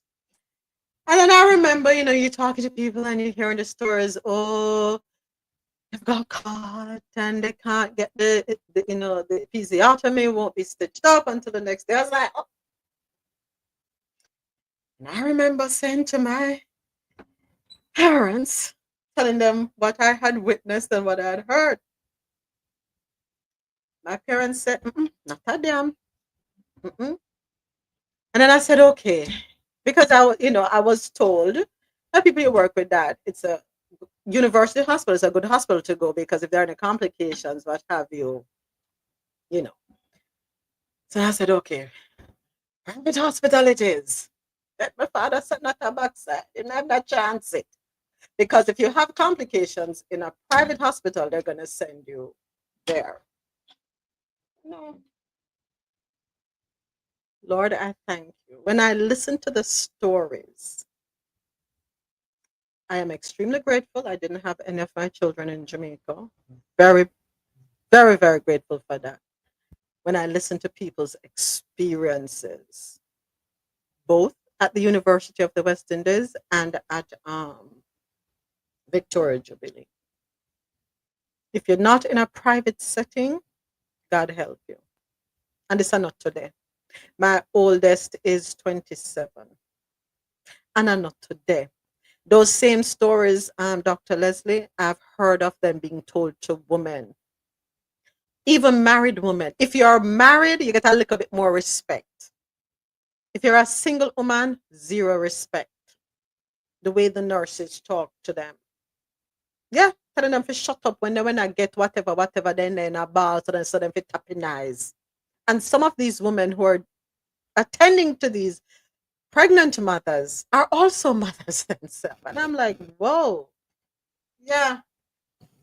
So thanks, Jesus, I was spared that. Go ahead. And for all of those who feel people are coming here and the birthright nonsense that's going on right now, this story right here is another reason why many from overseas come and have their children here. It's not just because they want them to be American. It's the safety. It's the safety, or at least the better doctors. And it's not necessarily better doctors, Or you know. the facilities may be better. Yes, the facilities. And the protocols. Yes. The protocol. So let me tell you something. What it is like I adhere to the standard of care, standard practice. For example, let's say someone comes into me with Stick up in. Want to say thank you to everyone who is listening on QMZRadio.com and madmusichouse.com. We'll be back with you tomorrow morning, 9 a.m. Eastern. Have a wonderful rest of the day. Go ahead, Dr. Sharon. Sorry, go ahead.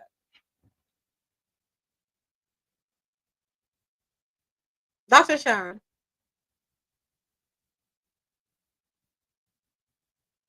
Is it me? And you can't hear me? I'm hearing you. Okay. I can hear you. It's Dr. Sharon. Yeah, it's definitely Dr. Sharon. I don't know if she's in a bad spot. The last thing I Real heard. quick. I think the government should allow private entities to take over the hospitals.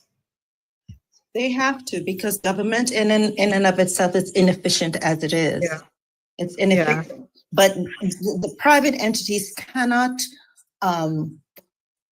drive up the costs and make costs prohibitive for people who have financial challenges. They make things, I mean, literally in Trinidad, we have the General Hospital, San Fernando, Port of Spain General Hospital. We have the 7-Day Adventist Hospital, and then there's West Shore, and we may have a few other. And you know, if you're posh, you're going to West Shore, you know, because nobody wants to go to Port of Spain General. I was born in Port of Spain General Hospital, yeah. And it's by the grace of God. My mom was 18 years old when she had me. By the grace of God, that I came out fine and ain't nothing. I mean, listen, I was just listening to a broadcast on NPR on the history of abortion and just the history of birth. We are so blessed today even to be able to give birth to a child and survive to say we did, because it wasn't like that. And unfortunately, things are kind of, we're doing the moonwalk back to those times when it was dangerous. But private entities, there needs to be a partnership, because they cannot make it cost prohibitive. But like Dr. Sharon, I think Dr. Sharon wanted to mention the standard of care. There's a standard of care that should be applicable to every single medical organization, entity in the country. It doesn't matter whether you're private or you're public. It is the standard of care. Okay, it's what we reference when we're looking at malpractice suits and say, okay, well, patient came in with the worst headache of their life and they were given a Tylenol and sent home. Well, why would you give the patient a Tylenol and send them home if they complain of the worst headache of their life? They need a CT scan, just by virtue of the description. If they have a first headache over the age of 50, they need an MRI, no questions asked. You don't even need an abnormal neuro exam. The standard of care says you get an MRI after the age of 50 with a new onset headache. These things should not be, I mean, some of these doctors are training abroad. So why are they training abroad and coming back to the island with this dotishness? This is not normal. This is lazy, this is irresponsible, and until they pay the price, they will continue to do this foolishness and continue to do harm. We are said when we graduate, when we get into medical school, is first do no harm, you know. First, do no harm. Not to the patient and definitely not to yourself, right? But definitely not to the patient because the care is for the patient.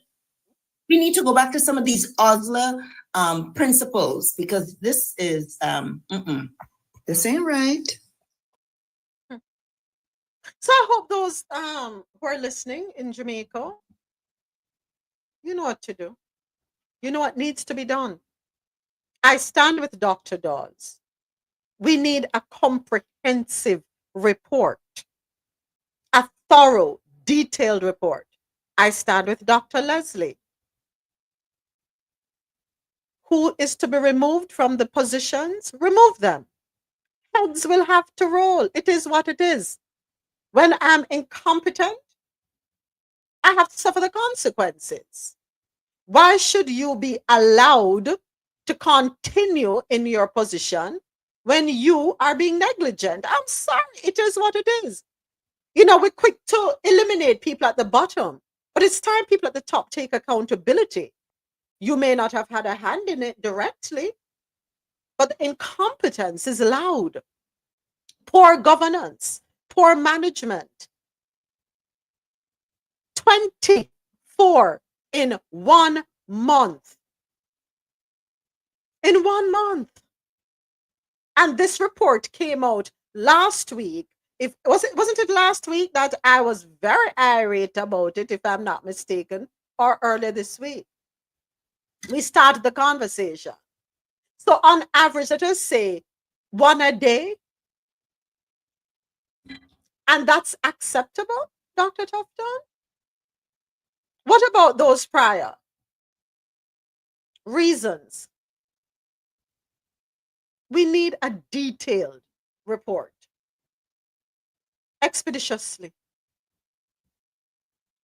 Expeditiously.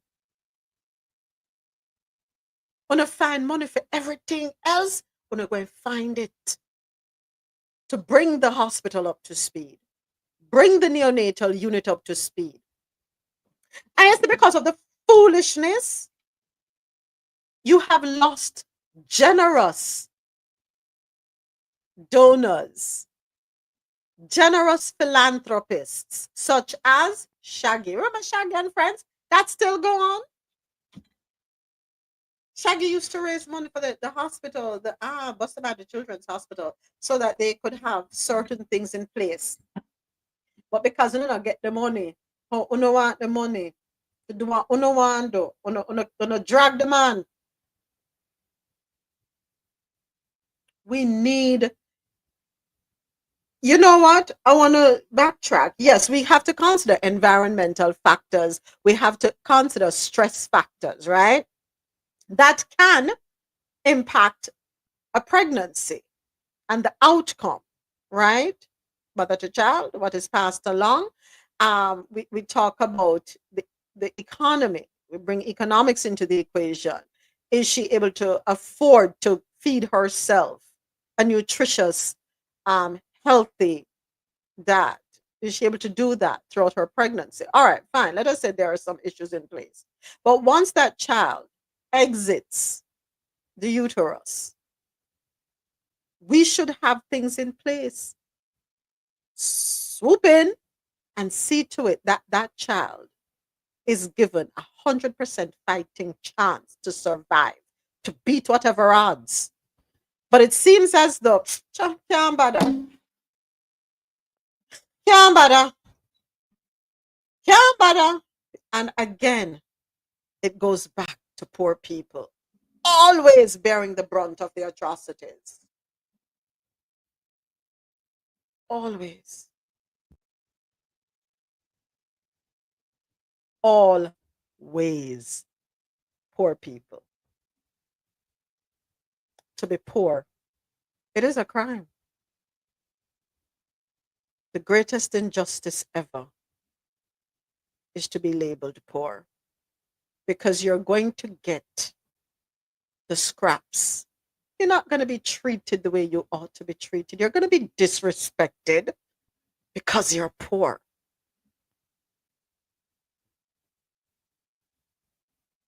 Everyone deserves dignity. Everyone. Regardless of your socioeconomic background, your status, no matter what. It shouldn't be a matter of who you know, and you shouldn't have to be bribing somebody to get quality care. It should be standard. Everyone treated humanely. Jamaicans, I agree, you're far too quiet about this whole thing. Far too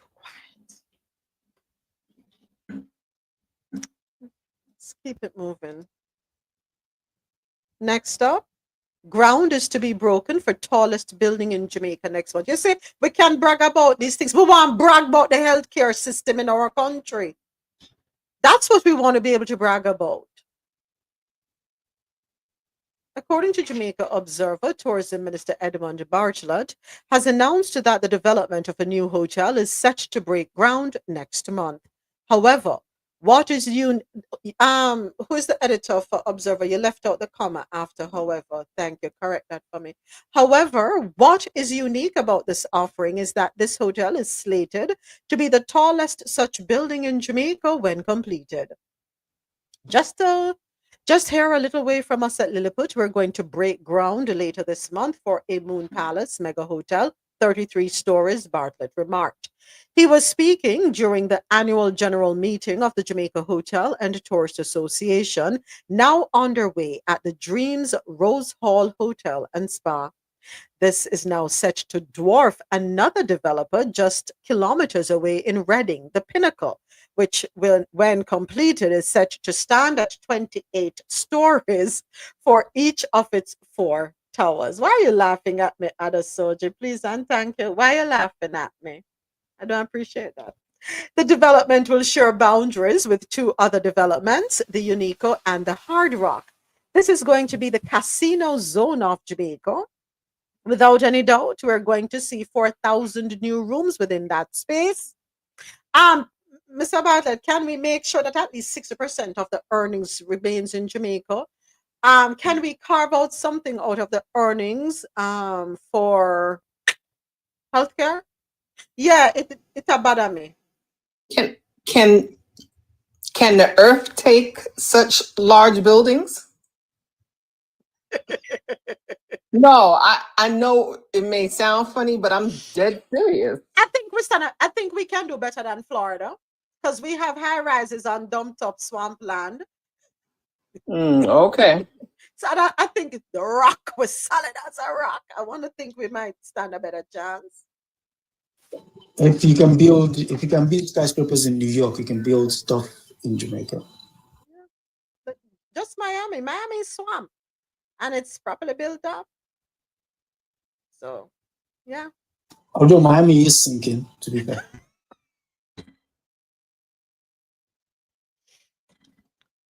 You just hating on us over here. You wish you were in Miami. I think No, when it rains, you can clearly see it. So the water has nowhere to go because you built on the runoffs for the water. So, and there's something that happens when water has nowhere to go.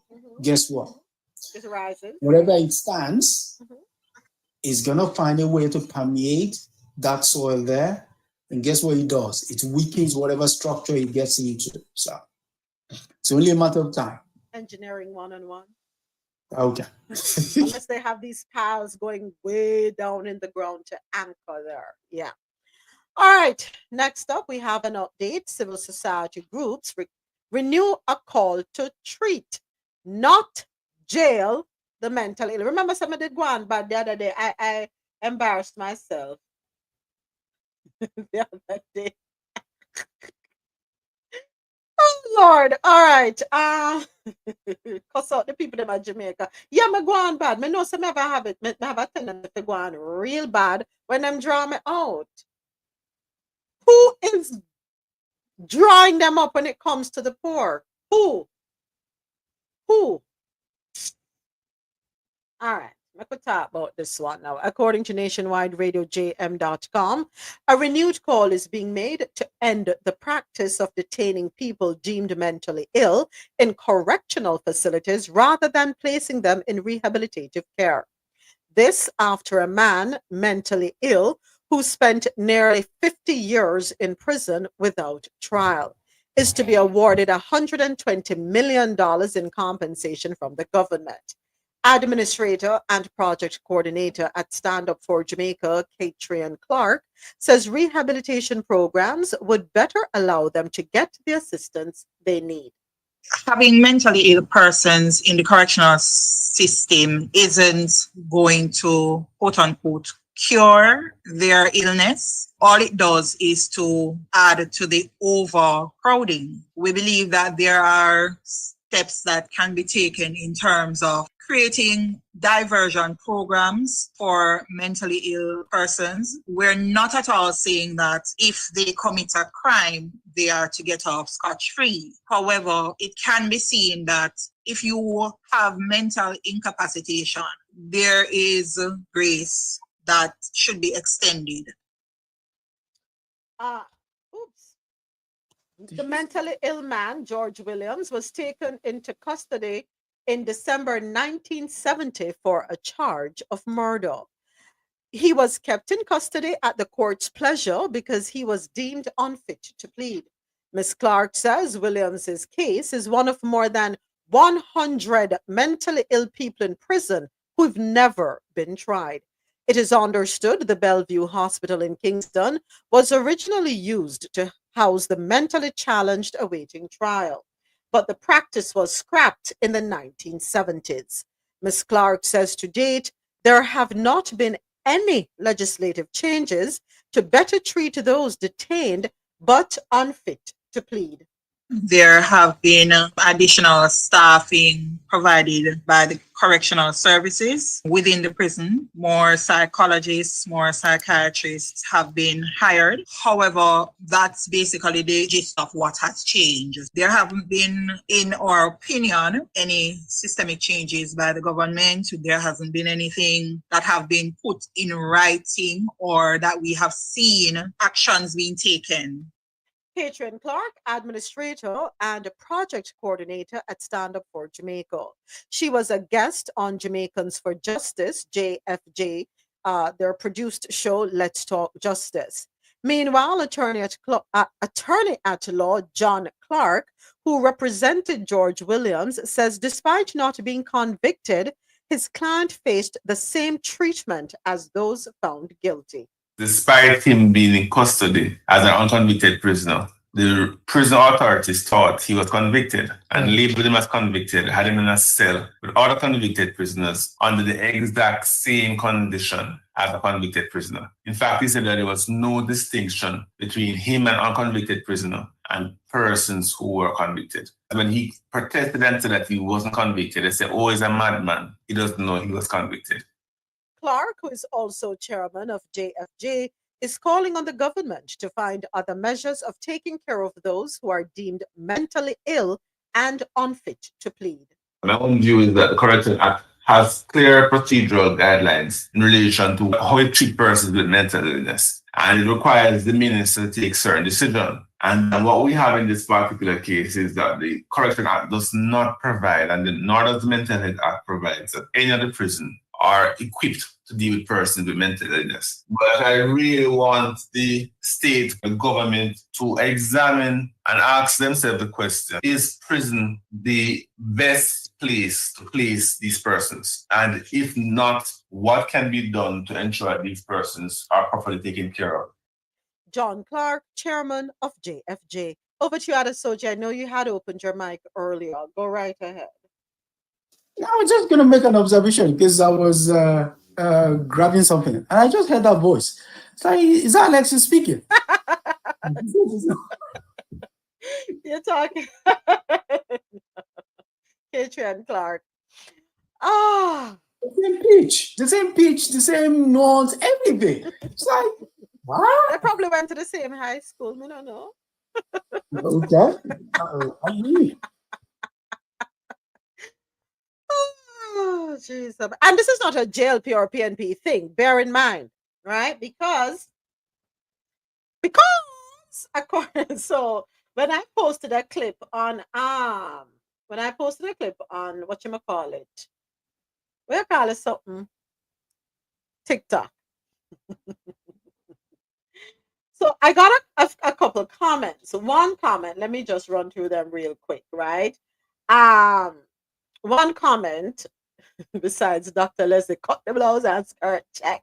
So who is keeping him in jail all these years? Another comment. So the PNP kept this man in jail and never gave him a trial. So this fall on the JLP government.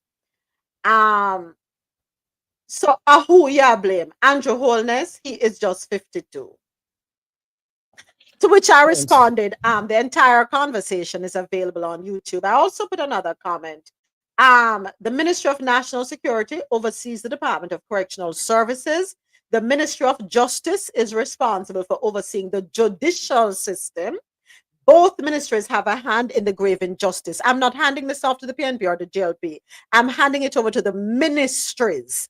Both of them are at fault and are to be held accountable. And this has been going on since the 1970s, probably before me ban. Go right ahead, Mr. President. Thank you for your patience.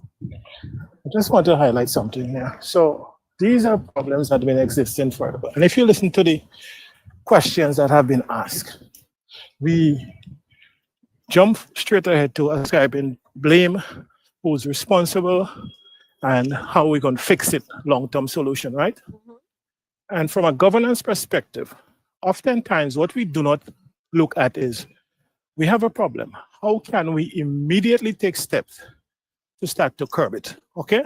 So in the case of the hospital, and in these cases, there are some interim steps that can happen while you investigate, while you do the whole analysis and so on. There are steps that can be taken to make things better immediately.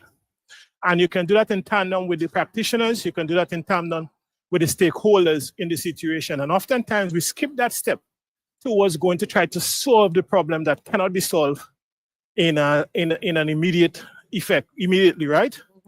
And so it get lost in transition. 10 years after, we come back to where we are. So what I want to implore the government of Jamaica to do is, okay, first of all, we know that these things exist, regardless who caused it or what caused it.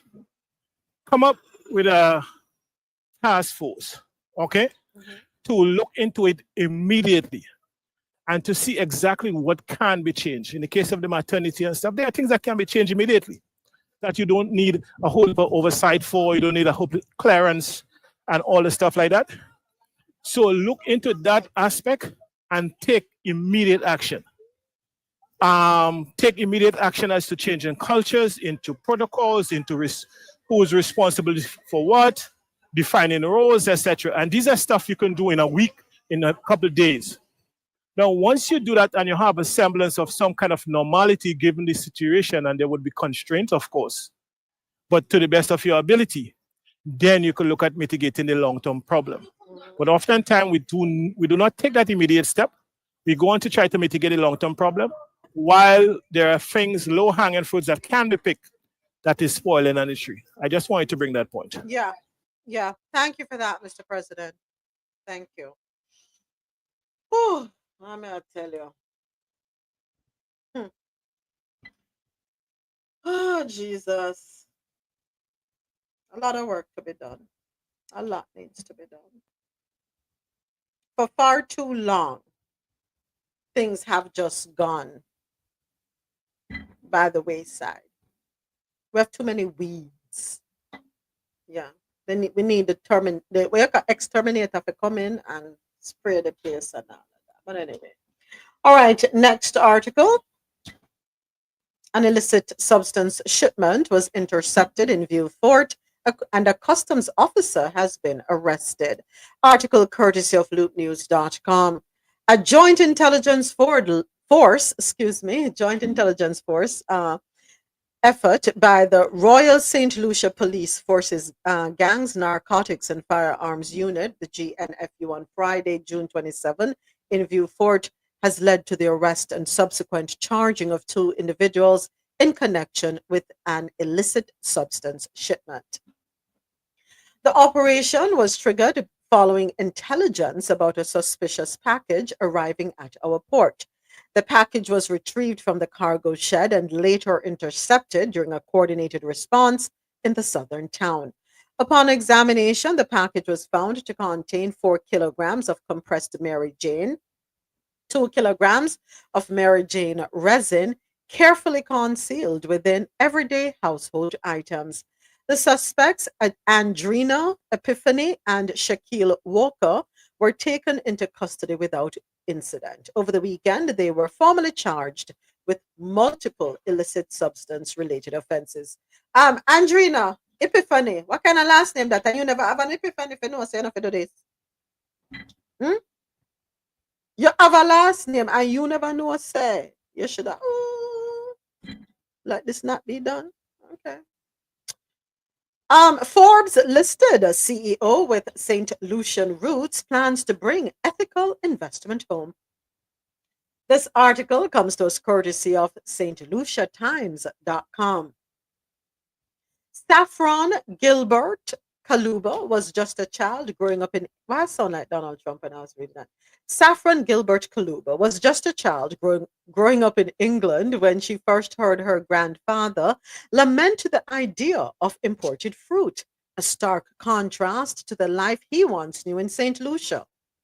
Today, she's a CEO, a Forbes 30 under 30 honoree, and a UK United Nations ambassador, hoping to redirect ethical investment flows back to St. Lucia, with a focus on curbing brain drain and bolstering agriculture and education.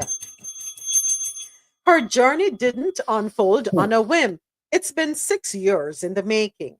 At 19, while studying at Durham University, Gilbert Kaluba recognized the systemic barriers faced by marginalized communities, particularly the lack of access to legal and commercial awareness.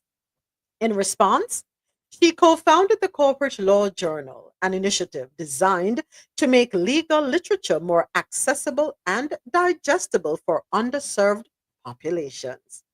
We really wanted to unlock these barriers to education, which should be accessible to all, so that people can move forward and progress, she told St. Lucia Times. Gilbert Kaluba later founded the Law Chronicle, a consultancy that helps financial institutions meet regulatory and compliance standards. That work paved the way for her current role as UK ambassador to the United Nations, Net Zero Facility, where she advises member states on sustainable, compliant investment strategies. A company putting a pledge to a sustainable project can essentially make or break the biosphere or environment that they're doing it in, she explained. Her role includes researching emerging ESG, environmental, social, and governance regulations and best practices to ensure investments safeguard ecosystems, bringing her mission full circle to her St. Lucian roots. It translates to St. Lucia in the sense that global investors will be able to see the good that they can do to collaborating on projects in the country. And it trickles down and benefits the economy for citizens. It gives them the opportunity to upskill and be part of something bigger. Now, Gilbert Kaluba says is the perfect time for her to set sail to St. Lucia and expand the reach of her work. She has already begun conversations with local stakeholders and hopes to host summits to foster the kind of dialogue and networking necessary for ethical, environmentally conscious partnerships. She's eyeing sectors like agriculture and education, hoping to highlight existing talent while helping to foster an environment where the sectors can be nurtured further. Obviously, with tourism, St. Lucia is one of the best in terms of how we cultivate ourselves and show the beauty of the island, but also for things like agriculture as well, really showing us as a very powerful force, even though we are a smaller island. Let me give her. Go right ahead. Go right ahead. Adesoji. Thank you for the follow, Dr. Kelly. Go ahead, Adesoji. Now look by your side, because anytime you said it, Okay, so let's look at it from this point of view. I don't even know what to say. I don't like you right now. No, okay.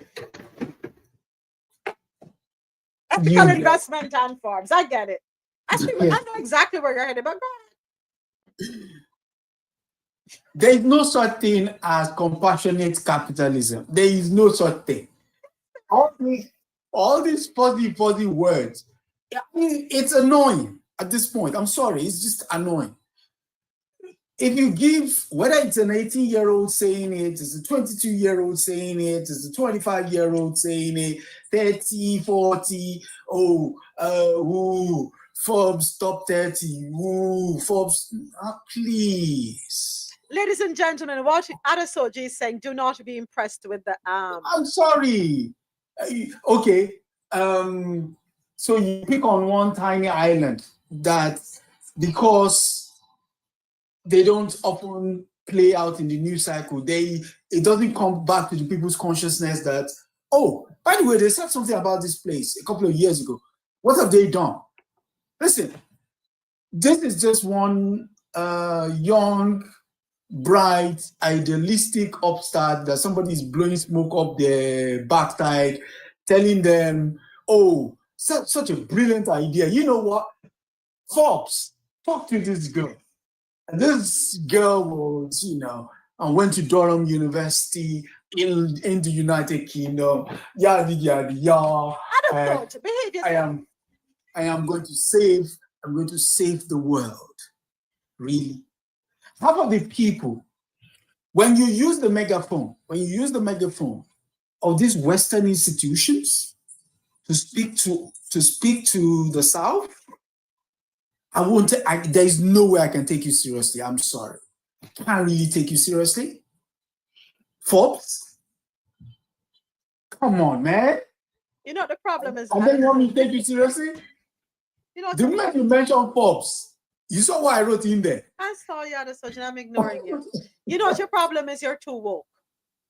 Go to sleep. You're a little bit too woke, right? Go on. Let us look at the silver lining. Let us strip away the word Forbes, right? Remove Forbes from it. Let us look at the good she wants to do for her little island of 3,000 people, St. Lucia. Don't come up and St. Lucia. You know me having a job with her. No, but seriously, she wants to see St. Lucia be a better place when you talk about agriculture, tourism, the ecosystem. She wants her St. Lucians to, want more. Go ahead. Okay. So if you want them to want more, let's say the population of St. Lucia is 30,000. It's not even 3,000. It's 30,000. No, let's just give it that buffer. I mean, while we're in the realm of pretend, let's just say it's 1 million. Yeah, it's 1 million. And if you're looking into Caribbean islands, probably is down the pecking order in terms of where you would go, right? Have you spoken to the people of St. Lucia to see what are their hopes and dreams with regards to their island?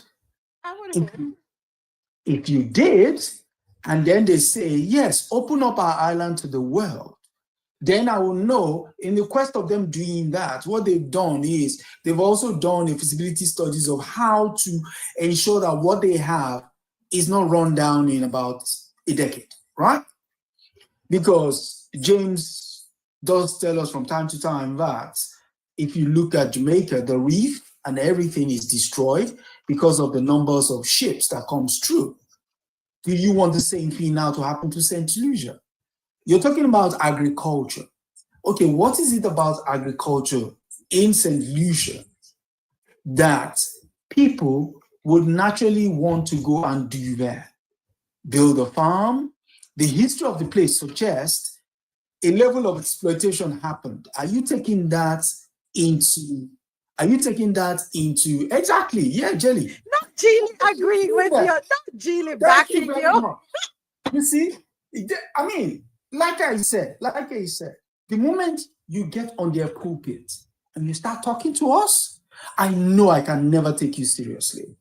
I know basically what they're doing is they're looking for an inroad and they want a bright, naive head to speak, and you're looking at her. Oh, she's so cute. Look at her. She's so young, and starry-eyed, and like you don't know what you're talking about. But I just told you, but we go back to a piece in the article. Let's go back to the beginning, right? So she's a CEO, right? Let's ignore the fact that she's under 30, right? Forbes 30 under 30 honoree. Let's ignore that.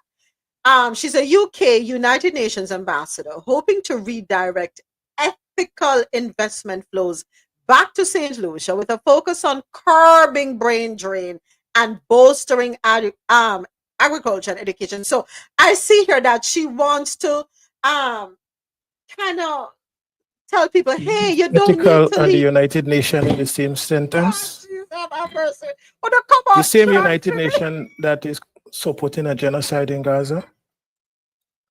Who are these ethical investors? The same investors who run away with the plantation money, who have never looked back on the countries where they took the plantation money from. Name me one major company in the West that is ethical. Those buying the cocoa from child labor, those buying the blood diamonds from Africa, those extorting the uranium from Niger, those who use Chiquita to disband Winban, the Windward Island Banana, and you want to go to St. Lucia now to invest? There's nothing against the young lady. She meant good, but we lose Mr. President. But treating hardware come out strong for me. Mr. President, other soldier and Geely. Soldier. But I tried, my darling. Saffron Gilbert Kaluba, I tried defending your efforts, my dear. no, the young lady is brilliant, and we're not taking that away from her. But she's coming into a system that is plug and play. She's just another piece that is being plugged into a system that has been running for 400 years. And sooner or later, she would realize what's going on. She will become delusional, insensitive, or she will go along with playing her path and having a little status, the United Nations ambassador, whatever. It doesn't take away from her brilliance, but her idealistic outlook on life is unrealistic. She would be disappointed, I could guarantee you that. But it's good to highlight things that is needed to curb the brain drain. I just think we can't look from the same people that colonize us. Geely said it doesn't sound like her boots has ever been on the ground. And Geely is St. Lucian, so she can't speak. Go ahead. I'm not even from there. And the reason why I'm speaking like this is I just finished the novel written by Iko Ama. It's titled The Resolutionaries. It's about 480 pages. One of the key aspects, the key running theme in that novel is this idea that they will pick somebody amongst us, usually bright, starry-eyed. And when you were talking about this lady, it is like the nice fuzzy title, CEO. She's talking to Forbes. She is appointed by Britain as the ambassador to do this. And now she's looking at one tiny island in the middle of the beautiful area called the Caribbean and say, you know what, let me go and throw my ideas on them there. Those poor natives, they probably need this kind of idea, because when I wrote my thesis in university, I talked about brain drain. This is one island where I can actually practice my ideas, where the power of these people might actually be brought to bear.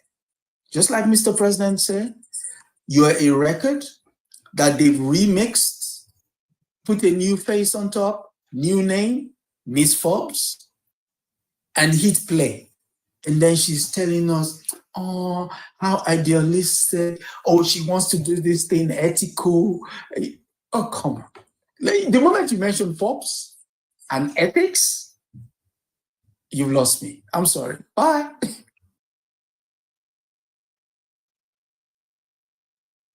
I've lost this one.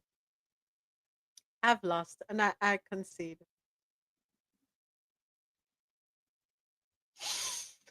Let me pick my face up off the ground. That was a proper beatdown. I have to take my losses on that one. I'm so sorry, Saffron. I know that you have great intentions. And you He have even has an exotic name, Saffron.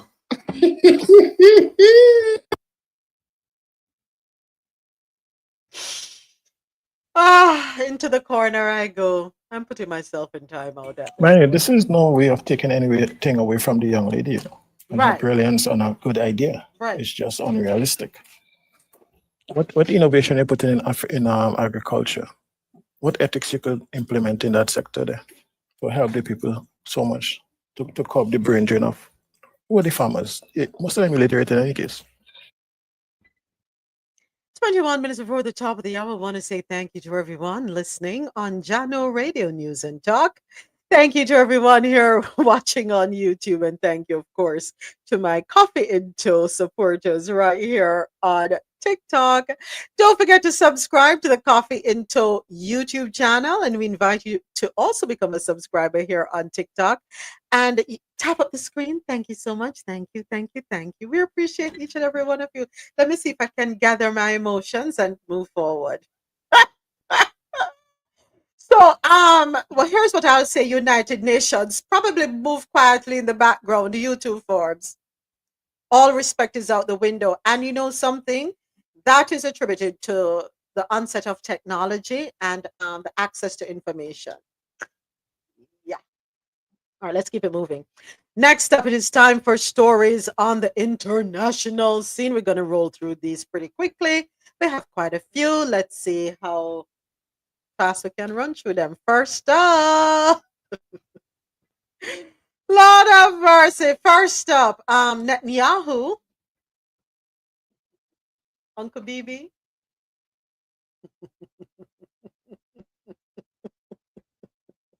Washington next Monday as President Trump presses for a permanent ceasefire in Gaza. The visit comes as Trump has stepped up his push on the Israeli government to broker a ceasefire and hostage agreement to end the year-long war. The president last week signaled a new focus on the Israel-Hamas conflict since the ceasefire to end 12 days of fighting between Israel and Iran took hold a week ago. Why is he coming back? What's the purpose of him coming to Washington, really? Can't that be handled in a phone call? Zoom? WhatsApp? Stargate? What is it? Signal? Yahoo! He bring in new intelligence that he had hiding from before we go to Iraq. Okay. We found the last page of the war plans. Okay. Let's keep it moving, folks. Next up, a new era begins as Ethiopia welcomes foreign banks into its financial system. Oh, wow. Ethiopia has formally opened its banking sector to international investors for the first time, marking the most significant change to its financial system in decades. The decision is a major part of the country's plan to liberalize its financial institution and represents a historic break from the formerly shut banking sector. The statement was made by the National Bank of Ethiopia, NBE, on Tuesday when they released Directive SBB 94/2025. How you feel about that? Is that a good move? Is that... I find it interesting. Horrible move. I find it interesting that we've been talking about Ethiopia, and I mentioned it. I told them, I said in the next 5 to 10 years, Ethiopia would be a power. It's already a powerhouse, but the direction it is going, I mean, it has taken off. If you follow the development in Ethiopia in the last 5 years or so, it has been phenomenal. It's amazing that now that Ethiopia is finding its foot, it's financing its own development, that you have these foreign banks now clamoring to go in because there's this great investment opportunity. What was happening before they went to Ethiopia?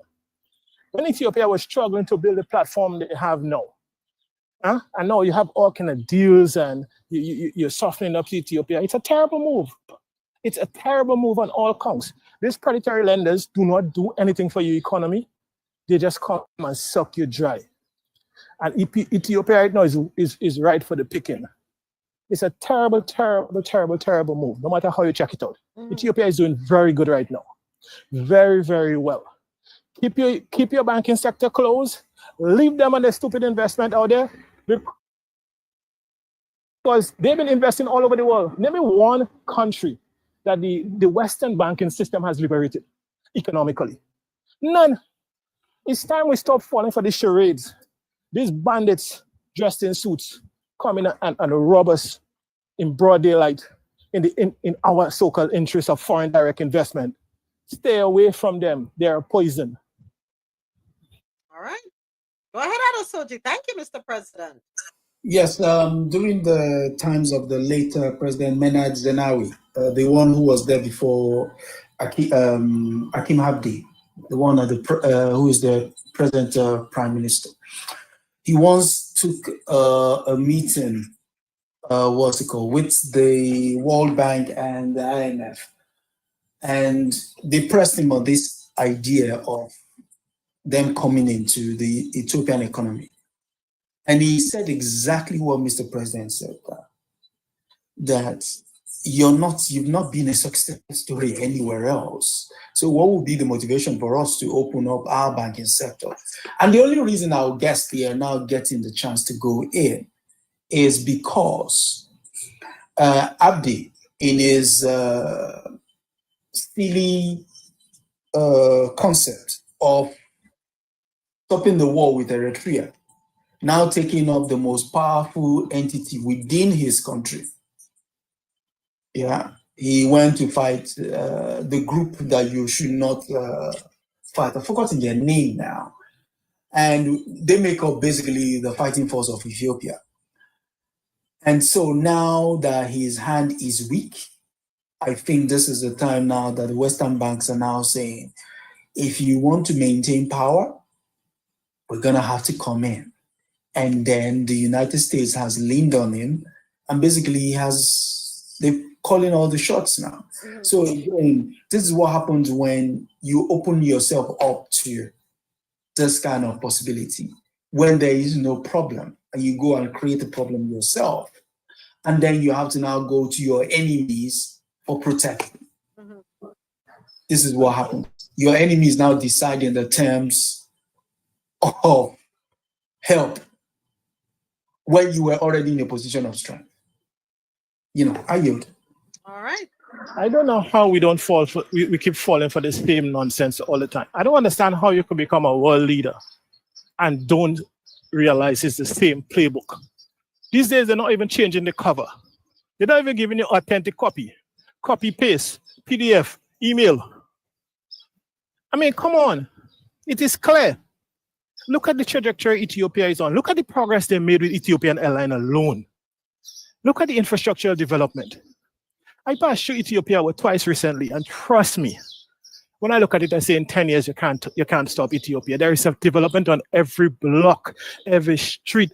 The city is expanding. I mean, phenomenal. How are you financing these projects? Why do you need to go to the West when it's the same local banks and it's the same local investors have been growing your economy? Now that your economy is about to take off to another level, the Western vouchers are coming in and you're embracing them. And I know Abdi is probably fear for his leadership, but I prefer to see him go. So let me ask you a question, Mr. President and Adesoji. What do you know about these institutions, right? Because per the article, industry experts deduced that the banking sector's deregulation may attract international firms such as Standard Chartered, EcoBank, or Gulf banks, who may decide to participate through joint ventures or totally owned subsidiaries. What do we know about these institutions? Standard Chartered. Okay, so Standard Chartered is At the moment, I think it's headquartered in South Africa, if I'm not mistaken. So according to them, they are a global bank connecting corporate, institutional, and affluent clients to sustainable growth opportunities across Africa, Asia, and the Middle East. They are in India, Hong Kong, Singapore, Pakistan, Malaysia, and others. So in other words, you don't want to know where their you want to know where their head office is? Where? Brickell, Miami. Okay. Right. So basically, that's their window. Oh, okay. Standard chart, standard what? Standard Chartered Bank, right? Yeah. Moments, you don't care where they're located. Sorry, Adolfo. It doesn't matter where they're located. It's the same people pulling the strings. And if you follow the string long enough, you'll realize it resides in the West. No, there is even a funny split to it. There's a funny side to it. Could you tell me where the major operation is again?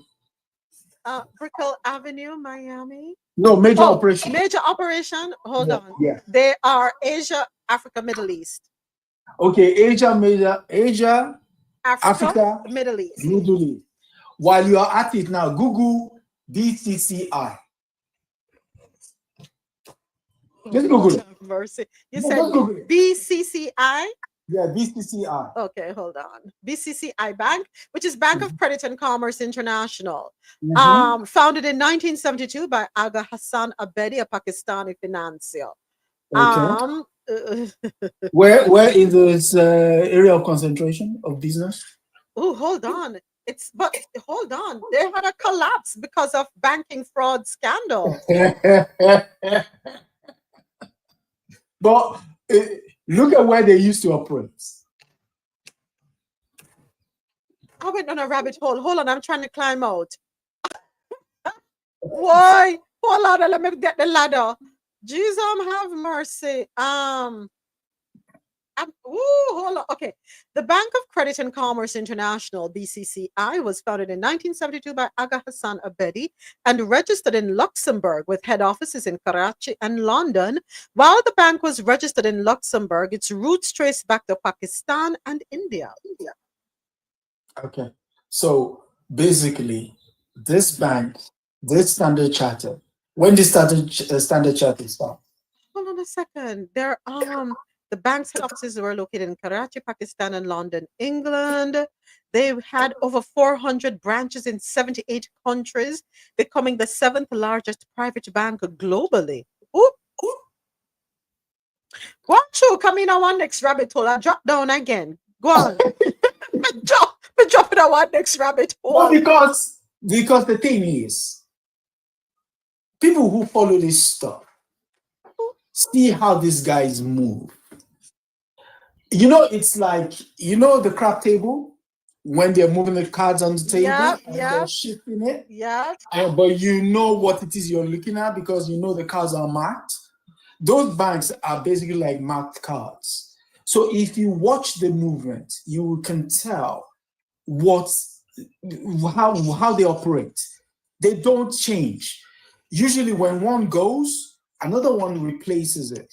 And usually that area of business stays true. Without, I'll say it in a coded way so that nothing happens. There is one bank out there. When it comes to pew running and laundering, there's only one bank in the world and everybody knows that bank, right? So when all these banks come around you and they're hoping to do something,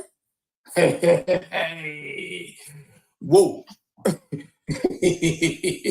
So, Adesoji, the Gulf banks generally refers to banks operating in the Gulf Cooperation Council, the GCC. Countries include Bahrain, Kuwait, Oman, Qatar, Saudi Arabia, and the United Arab Emirates.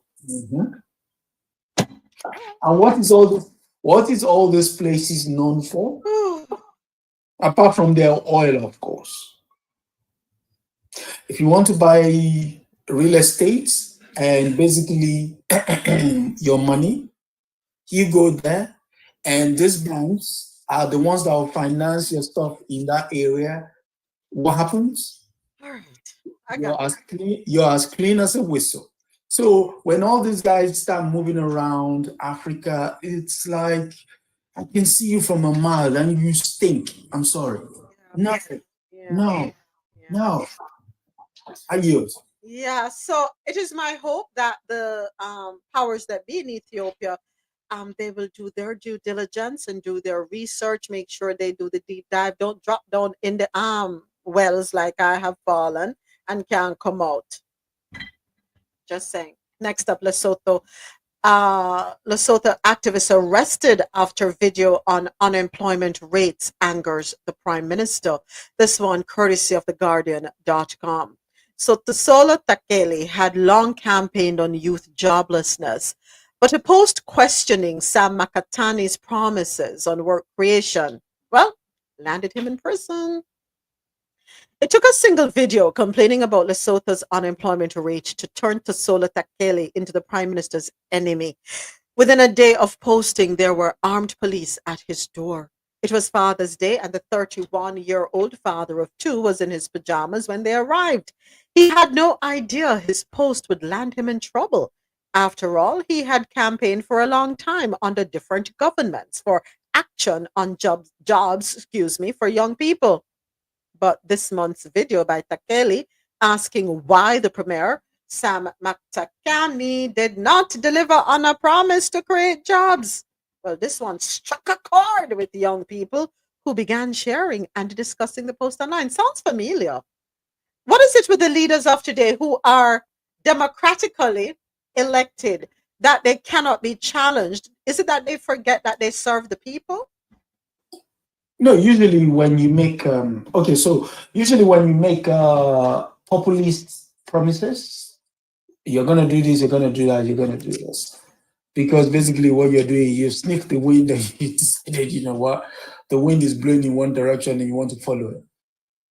And they're thin-skinned as well. They don't have that they're politics, they're politicians when the things are going smooth. They're not leaders. They're politicians. So there's a whole difference. But the problem with all these guys is they don't even know anything about anything. They just want to be, some of them just want to be politicians. But when it comes down to, like the gentleman in Jamaica that was saying they were going to form the government. Yeah, exactly. That sort. Now they get in power. Now the question is being asked of them. Oh no, you can't say that. Oh, but I just did, or I jailed them. That's the problem with them.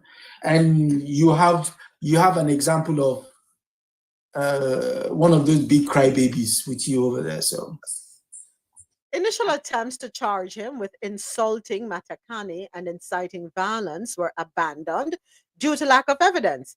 He was released, but rearrested the same day and charged with sedition, the act of inciting resistance or rebellion against a lawful government. Can you imagine? Can you imagine? So lack of accountability must not be put in play? Well, that's what they're telling you. That's what they're telling you. I mean, that's what the suggestion is. It's like, who are you? Who are you to challenge us? Oh, we voted you in, and? Well, let's hop on over to your country. Nigeria's Dangote aims to end Africa's fertilizer imports. This one, according to Africa, thebusinessworld.com. Africa will be self-sufficient in fertilizer within 40 months, Nigerian billionaire Aliko Dangote said on Friday, in the wake of a planned expansion of his $2.5 billion plant on the outskirts of Lagos. Africa currently imports over 6 million metric tons of fertilizer annually as it struggles to produce enough food in often challenging growing conditions. The benefits of increasing domestic production would include reduced foreign exchange expenditure, which has been a major economic burden in Nigeria because of the weakness of the local currency. He said, in the next 40 months, Africa will not import fertilizer from anywhere. We have a very aggressive trajectory right now. We want to make Dangote the highest producer of urea, bigger and higher than Qatar. Give me 40 months. That's your boy. Ja, go ahead, Ja. I didn't hear your mic open. Go ahead, Ja. Yeah, my phone wasn't registering whether you can hear me or not. Oh, okay. Can you hear me? Yeah, we can hear you. The mic moving. Go ahead. Go ahead. What I wanted to say is there's nothing wrong with these new politicians except for they want the old way of how politics was run, where no one questioned them after they came with you or came at you with that rah-rah nonsense when they were running. Now that they're being questioned, now they're feeling some type of way. Why am I hearing Lady Gaga when you said rah rah? I'm trying to change up from fracking and find some other words.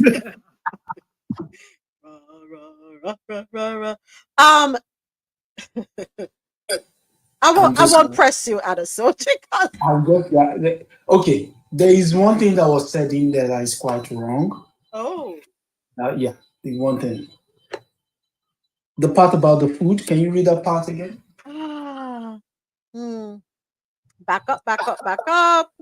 So, Africa currently imports 6 million metric tons of The benefits of increasing domestic production would include reduced foreign exchange expenditure, which has been a major economic Nigeria, the part about food. Nah, I'm going, hold on, wait, no, I'm blind. You have to take time with the dolly. In the next 40 months, Africa will not import fertilizer from anywhere. We are on a very aggressive trajectory right now. We want to make Dangote the highest producer of urea, bigger and better than before. Give me 40 months. Hold on. What the food part? That's my blind. Oh, here it is. Africa currently imports over 6 million metric tons of fertilizer annually as it struggles to produce enough food in often challenging growing conditions. Okay, so in the case of Nigeria, the problem with Nigeria is not the struggle. Okay. In Nigeria, okay. These are Nigeria's main staple foods, right? Cassava, which we turn into gari. Yeah, the one, yam, tubers of yam, which we turn into pounded yam and other stuff. Tomatoes and peppers, onions, greens. Okay, here's the thing. Benue State, which is not Benue State is middle belt of Nigeria, so it's just past Abuja on the right-hand side, produces some of the largest tubers of yam, sometimes as tall as a small child. Yeah? When it comes to yam, no state comes close to Benue State. For the north, as arid as it is, it produced some of the, you know, those what's it called? Those onions, the red ones. That's the mainstay. Onions, peppers, tomatoes, on that. But here's the problem. Getting it from there to where it's needed, because one, we don't have preservation facilities. So what you would have is, once it comes out of the ground, it needs to get to the market as soon as possible, or get to the processing plants. We don't have the processing plants, we don't have the preservation. It's not that we're struggling to produce food. It's that we don't have that kind of logistics to move it to where it's needed or where it can easily be consumed. That's the problem. Not any of this, Africa does not have that problem. Africa just has a logistic problem. That's one. Asking the entire continent to give you 3 years and 3 months. Damn, you specific with the 40 months. Blouse and skirt. Because, no, the thing is, when these guys talk, they talk as if there's no one listening. I beg, Dangote, when you're talking, make sure it come good, because exactly. It's almost as if there's no one listening. 3 years, 3 months. You're going to shred it to pieces. I beg. 3 years, 3 months. Only you. Can you imagine the amount of I have a question. What you say Garrick make from? Which produce? So Gari is made from cassava. Cassava. So you dry the cassava, then you break it up, then you grind it. Right. So question. There's a lot of Gary on the shelves here in the US. There's a lot, isn't there Gary over there in the United Kingdom? Because you do There have is a yeah, huge Nigerian yeah. community. So how is it that them have enough export, but they not have any? So again, that's why I'm saying that it's not that it's not there, it's the logistics. So these guys who go to who bring it to the United States and who bring it to the UK or whatever else they want to, they have people on the ground who they pay on a regular basis to source those things and bring it to the ports. So once it gets into the port, it is brought over. That's end of job. Process. Yeah, so all of that stuff you can do. So when these guys come in and they write in their headlines, what's it called? And they write in their headlines, oh, they're suffering for food. No, are you stupid? They're there eating this stuff. Like I said, the problem is logistics. If you can find a train that can run regularly to bring that stuff from the north down to the south to where it's needed, because the consumer for most of those agricultural products are not in the north. Okay. They're all around the country. The majority of our lines, our railway lines, are still structured along colonial lines, which means they come from the north, from the east, from the west to the ports. They don't go anywhere else. So it's not like you have a train from Miami running to Los Angeles. It's from Miami outside. It's from New York outside. It's from California, San Francisco outside. It doesn't go anywhere. It doesn't go into the hinterland. That's the problem. So when this dude is now saying he wants 3 years and 3 months to be able to produce for the whole Africa, you what? Nigeria alone is 92,000 square kilometers. Are you nuts? I have good news about him though for tomorrow. Oh gosh. You're just gonna make my blood boil this week. No, tomorrow. I can't give it all to you in one day. So tomorrow we have to bring your blood pressure back down. Dangote, I'm disappointed that you have my brother. Adasoji. Mad. Fix it. Fix it. Rubbish. No, my problem with them is this. Just like that sister, the Phobie Phobs, Saffron. Yeah. They like this concept of bringing foreign ideas into African spaces or Caribbean spaces and expect us to be enamored. Almost as if we don't know our own problem. I just said what our problem is with regards to food. It's not that we don't have the food. It's getting the food to where it is needed, to add value to it. That's the problem. It's not that, oh, we're starving, we need, no. We need logistics to move the food from where it is produced to where it can be used and turned into other products or consumed. That's all. Yeah. That's all. You're right. Thank you. Trump eyes mineral wealth as Rwanda. This is, I'm sure you and brother Milton are going to cover this one on Sunday. Oh, I am salivating on that. I won't let us talk about this one. You want to hear about this one? I'm going to read it, but if you want to hear about it, you got to check out. About it. No, you're going to tune into Adasoji Speaks Knowledge on Sunday on YouTube. On his YouTube podcast on Sunday with Brother Milton, they are going to shred it to pieces. Trump eyes mineral wealth as Rwanda and DRC sign controversial peace deal in the U.S. Article courtesy of TheGuardian.com. So Rwanda and the Democratic Republic of the Congo have signed a peace deal in Washington to end fighting in eastern DRC, although questions remain over what the agreement means and who stands to benefit, with Donald Trump using the occasion to boast that the U.S. has secured lucrative mineral rights.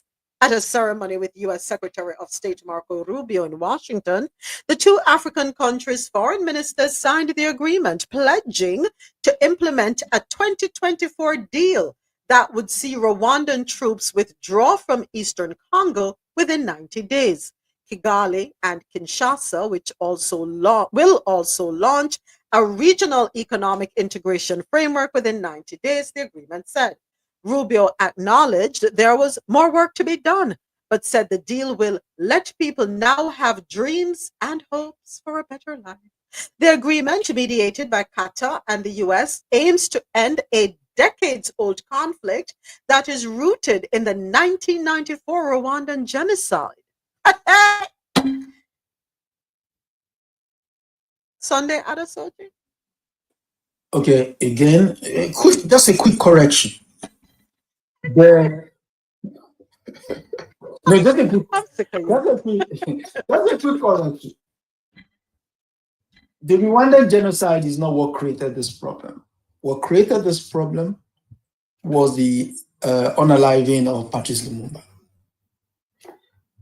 And what made that signing very painful to watch was the fact that the country that created the problem in the first place is now the country that is benefiting from it. Hey! Rwanda will not benefit from it. In fact, what that does is it hastens the removal of Paul Kagame. Yeah. It would be remiss of me not to mention this part in the article, right? Yeah. So in a major escalation this year, the M23 rebel group made a rapid territorial advance against the Congolese military and its allies in eastern DRC in fighting that unalived thousands and displaced hundreds of thousands. So Trump said this before the signing ceremony. They were going at it for many years and with machetes. It is one of the worst wars that anyone has ever seen. We're getting, for the United States, a lot of the mineral rights from the Congo as part of it. They're so honored to be here. They never thought they'd be coming. I wonder if they heard him before they signed. Were they listening to him? We're getting, for the United States, a lot of the mineral rights from the Congo as part of it. When will, oh, Jesus. Okay, so it does, I mean, he says we're getting. He didn't say we have been getting. You see, again, when people say stuff and they don't give it a historical context, the materials for the dropping of the BOMB on Hiroshima and Nagasaki came from the Congo. Yeah? The majority of the copper stuff that came out of their pew-pews in Vietnam War, majority of it, was made using copper from some of the purest copper in in Congo. So this idea that you're only starting something because you signed, I mean, it's just rooted in historical inaccuracies that when you come on Sunday, everything else will be aligned properly so that you get A to Z as opposed to A. And like Lady Jazz said, why does he speak in doubles? Because he's slow like that, and the people around him often operate at that level as well. That's why he does it. So folks, check out Adasoji Speaks Knowledge, him and Brother Milton, airing live this Sunday and every Sunday, 12 p.m. Eastern on YouTube. The YouTube channel is Adasoji Speaks Knowledge. Go ahead and set your alarms. If you're not following him, follow him. Yes, please and thank you. We have another one, including Trump, but go ahead, Ja, before I move on. And Adesoji is spelled ADESOJI, speaks knowledge. Okay. Final story on the international news segment. Trump signs an executive order ending U.S. sanctions on Syria. This one courtesy of the Associated Press. President Donald Trump signed an executive order on Monday ending U.S. sanctions on Syria, following through on his promise to do so. White House Press Secretary Carolyn Leavitt said the move was designed to promote and support the country's path to stability and peace. Sanctions will remain in place on ousted former President Bashar Assad, his top aides, and family. The executive order is meant to end the country's isolation from the international financial system, setting the stage for global commerce and galvanizing investments from its neighbors in the region, as well as from the United States. Treasury's acting under Secretary for Terrorism and Financial Intelligence, Brad Smith, told reporters on a call Monday morning to preview the administration's action. The White House posted the text of the order on X after the signing, which was not open to the. So let the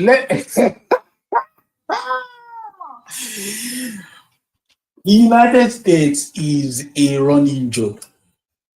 I'm sorry, it is a running joke. Let me get this straight.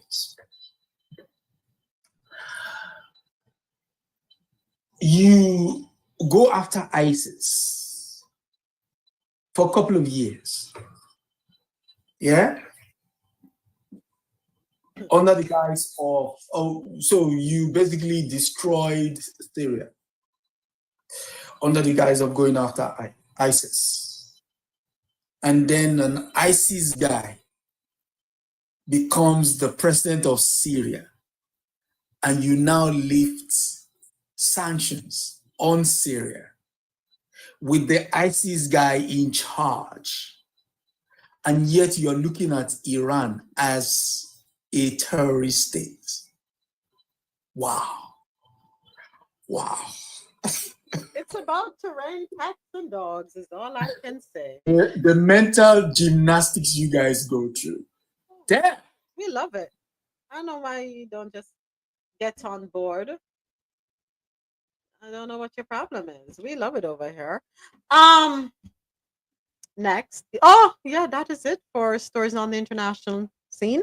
Time for stories out of North America. First up. Before I get to this one, so unfortunate. I have this one, Adesoji. How could I forget? And this one should have been mentioned in the Latin American news segment.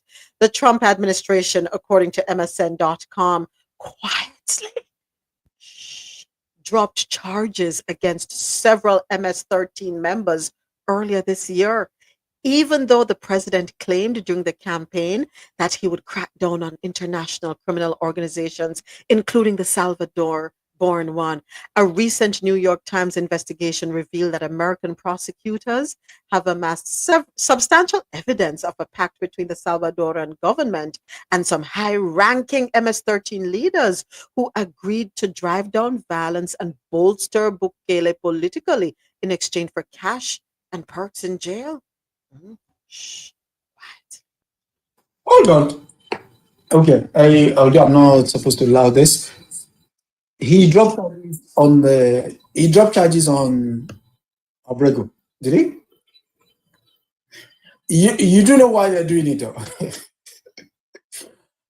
He knows if he leaves office, that government will fall. I can guarantee that government will fall. That government will fall. That government is not sustainable. We've been here before. Unfortunately, we don't often learn from history. So let's watch. Popcorn. Salted, please. So hold on, Adesoji. Shh. So you dropped the charges, right, against some of the leaders of the MS1 to the 3, and you let in 17 members of that family. What's up, man? What's going on with your boy? What is he doing? Are there some deals on the back end that Where is his Cuban Secretary of State? Oh, sorry, he's American Secretary of State. Why did I say Cuba? I thought he was from Cuba. No, he's not from Cuba, is it? Mira, papi. Marco Polo. Marco Polo. I gotta do a puzzle real quick. What do you want me to do? I play the audio and enter a code? You hear? Listen to L P P I D. You can't hear it? LL what? I don't know that one for here. I have to write this down. Because my brain now work too good. What have you done? Let me listen to this again. Enter what you L hear. P P I D. BRVRP. What the last one? So how do I verify? Okay, image. Listen to me. Unallow the dolly, yeah, man. Okay, TikTok, you get ridiculous. Yeah, so I go. Interesting times we're living in. A lot of things happening we just don't understand, and people who supposed to be paying attention not paying attention. Let me just put it that way. Sad news. A Jamaican woman fatally stabbed in Bronx apartment. Article courtesy of CaribbeanNationalWeekly.com. A Jamaican woman was fatally stabbed in her Bronx apartment Saturday night in what police sources have described as a suspected case of domestic violence. The victim has been identified as 40-year-old Tamara Rowe, a former employee of the Gleaner newspaper in Jamaica. She was reportedly found inside her apartment at 667 East 232nd Street in the Wakefield section of the Bronx with stab wounds to her chest and right arm. Emergency responders rushed Rowe to a nearby hospital where she succumbed to her injuries. Authorities said Rowe's 2-year-old child was at home at the time of the stabbing. She also leaves behind a 10-year-old child. Neighbors told local media that Rowe lived in the apartment with her 2 daughters and their father. The man has not been seen since the incident, though police have not officially named him as a suspect. Surveillance footage reportedly captured a man fleeing the building using the stairs around the same time the stabbing is believed to have occurred. Officers continued their investigation on Sunday, with police personnel entering and exiting the apartment in shifts. Bee stains could be seen outside the apartment door, marking what police called a gruesome confrontation. Residents who knew Rowe described her as quiet, respectful, and hardworking. One neighbor who asked not to be identified said he was devastated by the news. The building superintendent reportedly told media outlets that surveillance footage showed a man running from the location on Saturday night. Rowe had migrated to the United States about 3 years ago and had been living in the apartment with the children's father for roughly 4 years. Neighbors said one friend noted that he had never seen the couple argue. Oh, Jesus have mercy. What is it with these incidents of us, these heinous acts? We feel that we must take the life of our partners, the mother of your children. Was it last week or the week before we had the one with the woman facing what, being sentenced to 21 years because she Yep. unalived her husband, who she felt was cheating on her, and she did it while the children were at home. She assumed he was cheating. Yeah, assumed.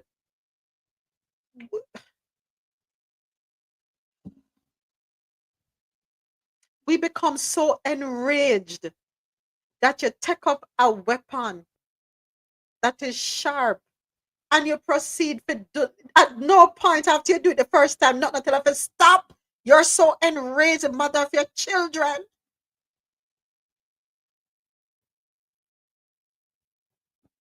And can you knock people when they say, boy, them no want a woman or them no want a man, they no want nobody, they no want. Can you blame people when they take that position? When you hear stories like this,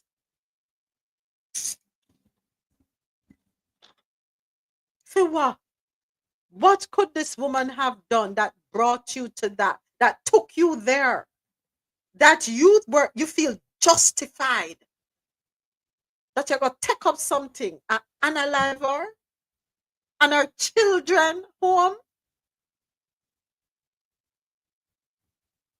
forever traumatizing them?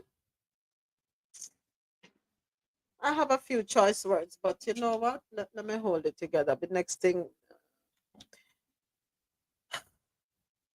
according to CBS News, a baby who was left alone for days in a Phoenix, Arizona apartment was rescued by police officers last month after the infant's mother had died. Officials made the statement on Friday, Phoenix police said they received a call from a neighbor on the morning of May 14 to check on a woman who had recently given birth, but who had not been heard from for several days. Body cam footage released by the Phoenix Police Department shows officers looking through the apartment's unlocked window, which is when the officers saw the woman lying on the floor. They forced the apartment door open and rescued the baby, who was laying on the bed, visibly emaciated. Oh, Jesus. The body cam video also showed one of the responding officers carefully placing the baby in a stroller before handing it over to another rescuer. Phoenix Fire Department personnel then took the child to a hospital to receive life-saving care, and the baby is expected to make a full recovery. Right now, the Maricopa County Medical Examiner's Office is investigating the cause of the mother's death. Her name has not been released, and no other information is immediately available. I think this is the story that I sent you, and the doctors aren't in the room. Nowadays, you have a baby, you go home the next day. Yeah, you sent it to me, Ja. You did. Thank you. Nowadays, you have whatever procedure it is, you go home the next day.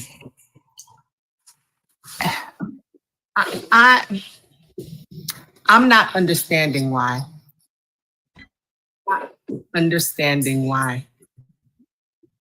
I don't understand when things change, especially when it comes to birth. And we had a long conversation a couple of hours ago about it. A woman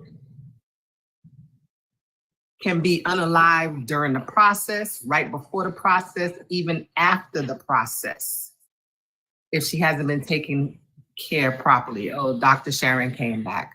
I don't understand why you have to go home the next day after you have a baby. I don't understand, when did that change? And she popped back out. I feel really, when I saw that story, I just felt really sad, because if no one, if the neighbor, you know how we always say community, the neighbor didn't check on her, she probably would have lost the baby as well. Go ahead. So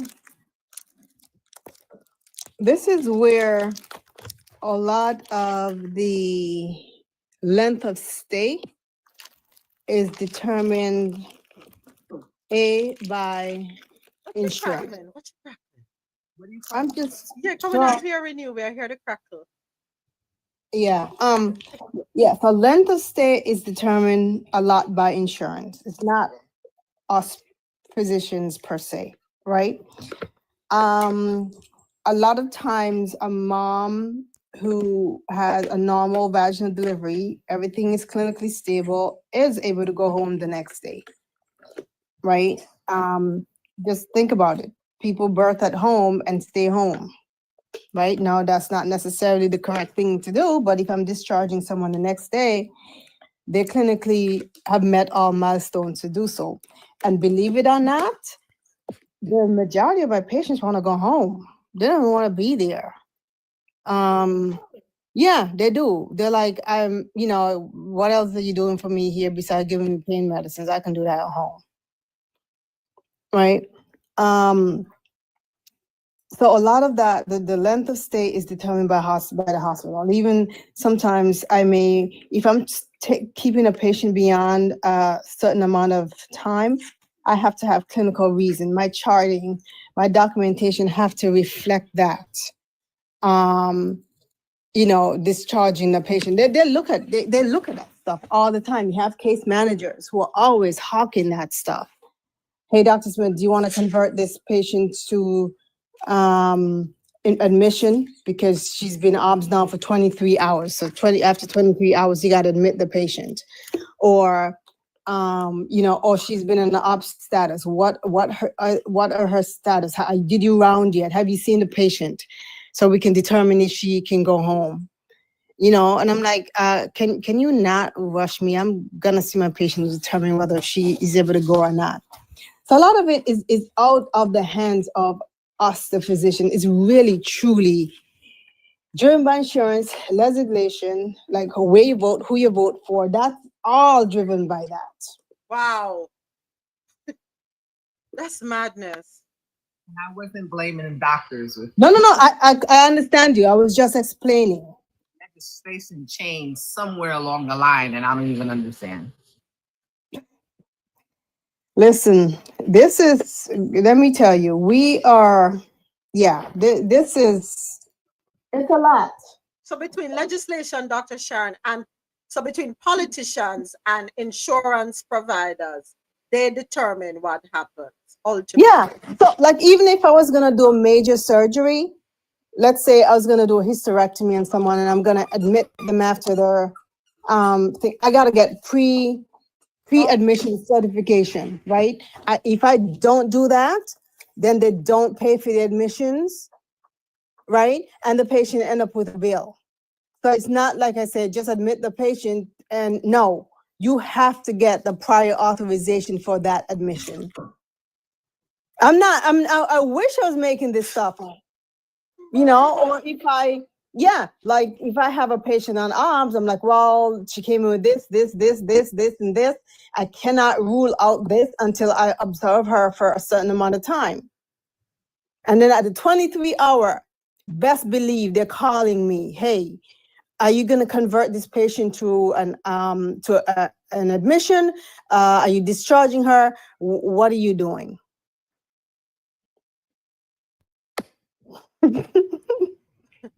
So medicine is governed by these bodies who are not medical providers. Okay. Yeah, exactly. Yeah, and we really literally cry out about that all the time. That you have people who are not medical people making decisions. Yeah, because wasn't it Ron DeSantis last week? The story broke that the doctor here in Florida had to what's her name? The politician. She was pregnant. She had an ectopic pregnancy, and they would not touch her. So luckily, she was able to straight to Ron DeSantis, and he was able to tell the doctors, yes, go ahead and remove the end of the pregnancy to save her life. That is such BS. But doctors can't make a decision. A politician decides if you live or die. Exactly. So you have to know Ron DeSantis in order to not be. I can't even put the words around my tongue right now because I'm so angry. Ron DeSantis tells the OBGYN, proceed, your job is safe. So I make you know, say you can work because me tell you for work. And if I'm a doctor. What? Yes, Dr. Keisha. That makes sense. When can medical professionals be medical professionals? When we go in the hospital now, we have to bring the phone numbers to our Congress people and all of that stuff and call them up in the middle of the night. Not a bad idea, Joe. I think it's not a bad idea. Have these numbers, have their email addresses, have something so that you can call too. Because if she can call, everybody's supposed to can call. Why she get to live and others' lives are in the ballots? And she probably voted with Well, him. she is a Republican person. She is a Republican person. Agreed to everything that is going on as far as women's business is concerned, but she never noted about her. But she had a get out of jail free card. I get to live. Na na na na na. I get to live. You don't. That's where we are.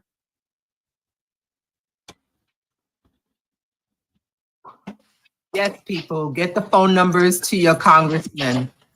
When they are running for office, they always give you a little card and say, call me if you need me. This is where you can reach me. I'm going to start putting them in my wallet. So back to this article. I'm curious to know what could have happened to her that could have led to her unaliving. Folks, here's the thing. And I know it's not the perfect situation for everybody. Everybody's circumstance is different. But if you're able to, after delivering, because things can happen, things can take a turn, right? After delivering and you're being discharged and you're being sent, you're home now, see if you can have someone come and stay with you, check on you ever so often. Please. Please.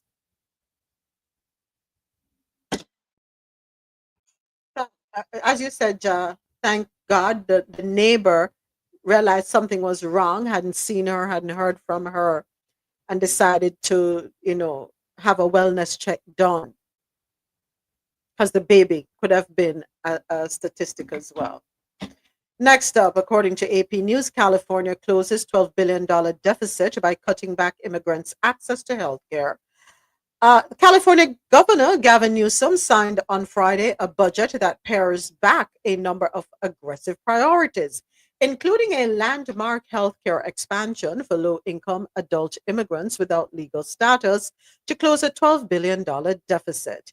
It's the third year in a row the nation's most populous state has been forced to slash funding or stop some of the programs championed by Democratic leaders. Lawmakers passed the budget earlier in the day following an agreement of $321 billion spending plan between Newsom and Democratic leaders. The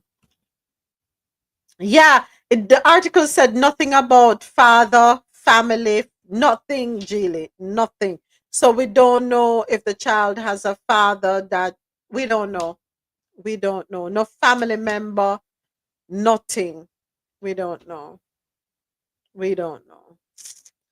Over 100 new Florida laws take effect July 1. Here are some highlights. Article courtesy of CaribbeanNationalWeekly.com. On July 1, Florida will implement more than 100 new laws covering topics from education and public safety to animal rights and environmental protections. I'm curious about this, so I'm going to talk about, let me read this. Student Health and Education, SB 1514, EpiPens and emergency plans in schools. Public schools K through 8 must have emergency action plans and staff trained to handle severe allergic reactions at all times, including extracurricular activities and contracted programs. SB 1070, heart screenings for student athletes, the Second Chance Act. Students must provide medical evaluations and electrocardiograms before participating in school sports with religious and medical exceptions allowed.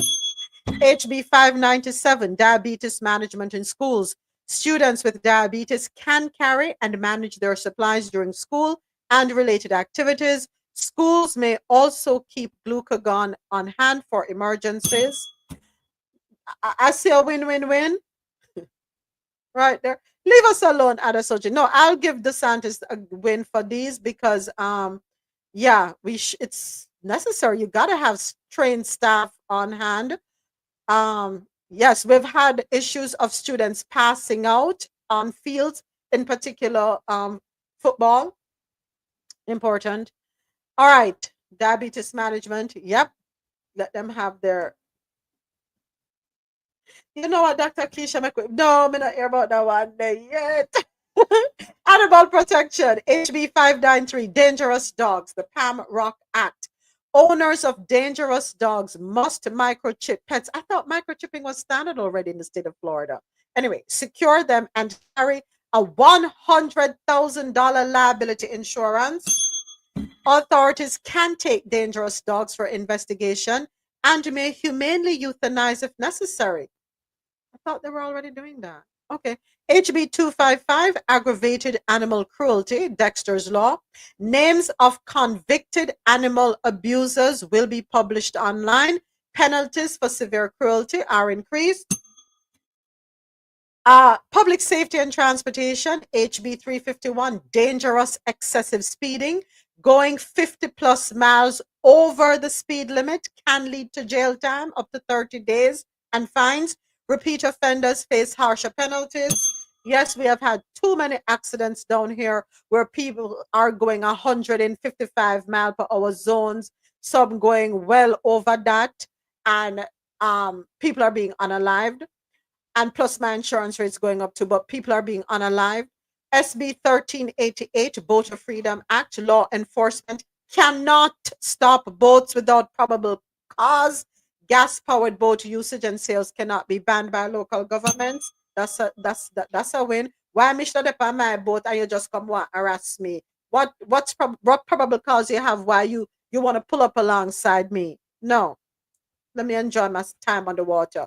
SB 994, driver education requirements. Florida teens 15 to 17 must complete a driver education traffic safety course before getting a learner's permit, and that is starting August 1. Community and environmental, then you have condo association law changes, which is HB 913, deadlines for structural inspections extended, reserve fund requirements paused temporarily, and loans allowed for reserve funding with owner approval. State parks preservation at this moment, at that one at this moment.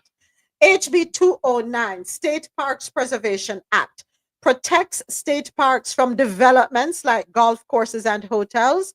Parks will focus on conservation and outdoor activities like hiking and bird watching. So DeSantis, is that what we're going to have happen over there in Alligator Alcatraz, hiking and bird watching? Because that's a protected space. So why then do we have Alligator Alcatraz going up out there? I'm just asking. Just a question. HB 549, Gulf of America designation. All state educational materials must rename the Gulf of Mexico as the Gulf of America. Thank God. Gulf of Mexico, reflecting a federal executive order. The Florida Farm Bill bans fluoride addition in public water systems, becoming the second state to do so after Utah.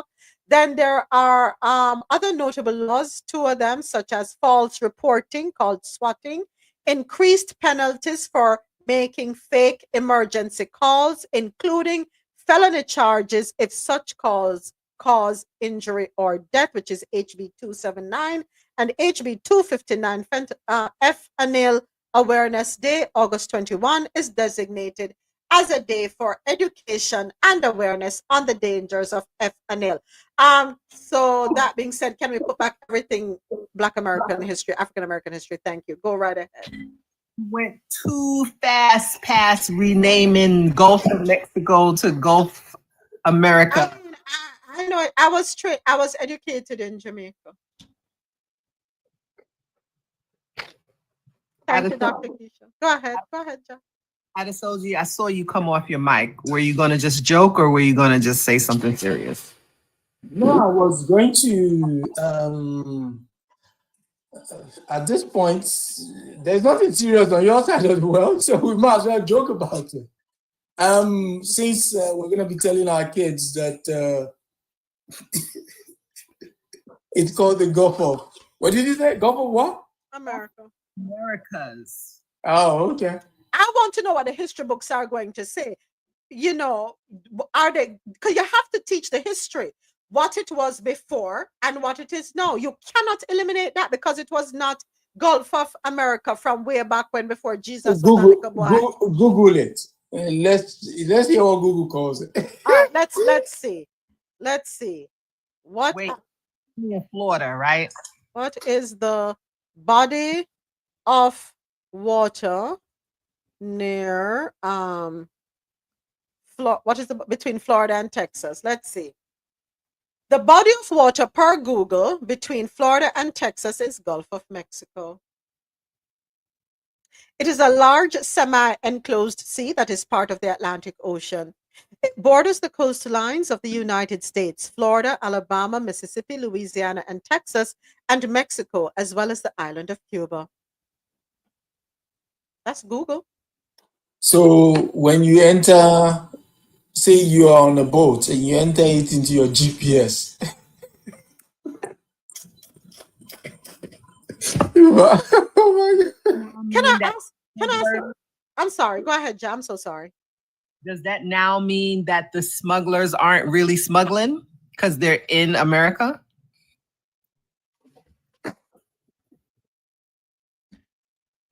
I had a quick solution for it, right? Okay, fine. You don't rename the entire thing. Go from the bottom of Florida across to California. Whatever is below that, just draw a straight line, zoom. Whatever is below that, leave it as GOM. You want to GOS, take your GOS, but leave the rest of it as GO. I have a suggestion as well. Yeah. You see, the other side of the United States, between California and Japan, what's that ocean called? You know, you need to mute your mic, though. You could call one side American Ocean and the rest of it Pacific. Next thing you put ideas in people's heads, others, so just stop. Stop. Next thing somebody here says, brilliant idea. We got an idea. This is what we're gonna do. And next thing you know, executive order type up. And next thing you know, the Sharpie come out. Don't give me anything. And then big giant foot. So Ozzy put, he said on maps it says Gulf of America. Well, according to Google that I just pulled up, it said Gulf of Mexico. Mexico. Mexico. Viva Mexico. Para siempre. Yeah. Dr. Keisha just sent this one over. I wasn't aware.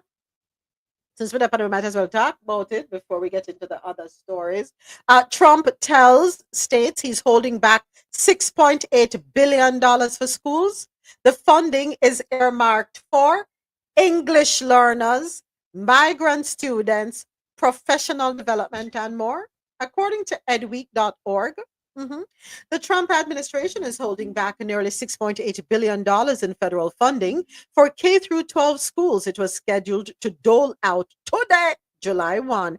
This is according to the Education Department staff who told state education agencies on Monday afternoon, the day before the funding by law was required to start flowing. Thousands of school districts and dozens of states that had banked on those funds to cover staff salaries, vendor contracts, curriculum material, technology tools, and other priorities will now have to consider slashing student services, including some mandated by federal law, or tapping other funding sources if the federal money doesn't show up on time or at all. Okay, red states, how y'all doing now? Mississippi, Alabama. Who else we got? Louisiana. Come on, red states. I mean, Florida, we okay. We are a red state, but we'll be all right. Rest of y'all, how y'all doing? Well, we're not so all right because our tourism dollars going down. How the rest of y'all doing, by the way? But then most of them won't miss the bill because they can read. Talking about they can't read. Talking about they can't read. Did you see this other subject? I know you saw this one. I know you saw this one. The Democrats are not to be played. They're petty, some petty people. Subchapter B, preventing waste. I wish she would stop the cackling, but oh my God.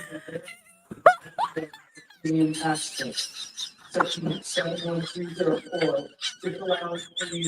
I wish this cackling hen would stop. But what you're hearing is the Dems forcing a full reading of the GOP tax and spending cuts because what they did not want is a reoccurrence of past behavior at a SOG, that they agreed to a bill and then come back and tell us that they never read the bill. Yeah, Marjorie yeah. Taylor Greene and a few more of them didn't know what they were signing to, but they agreed to it.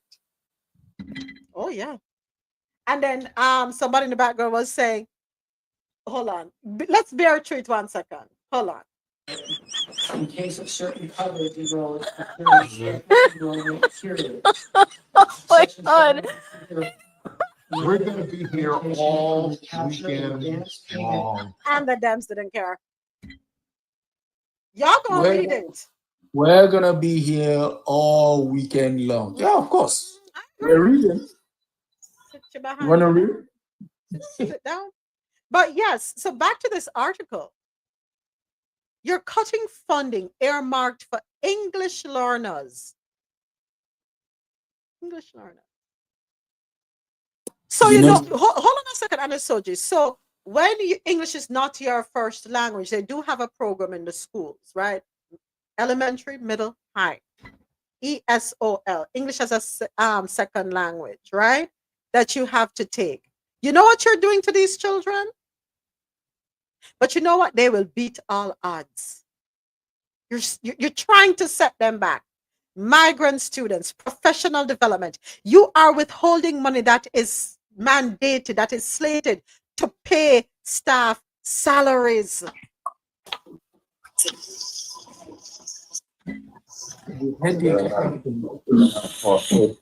Cutting your nose to spite your face. Your Medicaid might be affected too. Oh, it is going to be. I want to point out that this money was already appropriated. Congress had already appropriated this, so he decided, again, over his authority, that he's going to take back something that was already allocated for these children. Dr. Kisa, let's break it down. Let's break it down, folks. Title 1C for migrant education, 375 million. Title 2A for professional development. And what would we consider professional development? Training for teachers, administration, 2.2 billion. Title 3A for English learner services, 890 million. Title 4A for academic enrichment, 1.3 billion. Title 4B for before and after school programs. What are parents now supposed to do with their children? I know I have taken advantage of the before school programs, right? When we moved back to Miami and I was working in Fort Lauderdale and my husband is over the road and we have to drop the children off because I got to be at work. Family traffic ain't no joke. I had to put them in the before school program. There were many other parents who were lined up. We were just waiting for the gates to be open at 7 a.m. in the morning so we could drop our children off in a safe space. What do you want parents to do now? God damn it.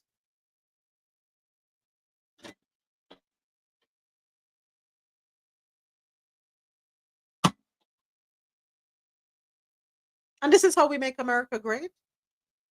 By cutting off access to programs that will help families to be able to have their children in school and they be able to keep their 9 to 5 to pay their damn bills. Them paycheck is only so. What more you want out of them? They must struggle.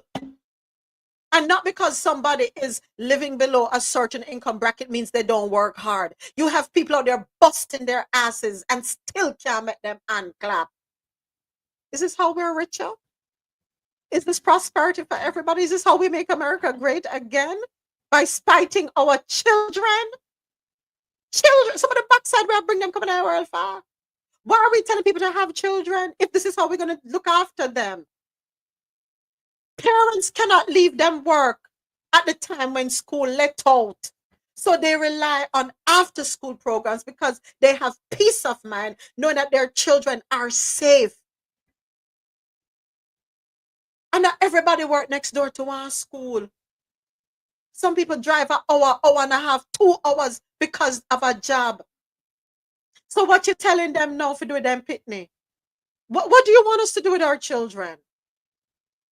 And then on the same one now, when we have them go up on the bus and we have them drop off, if them under a certain age, on the same one, I go lock up and take with the pitney and put them in a foster care.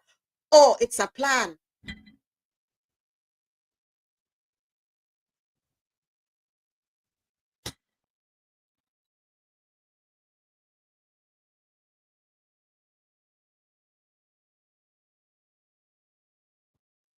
Have 3 words for now.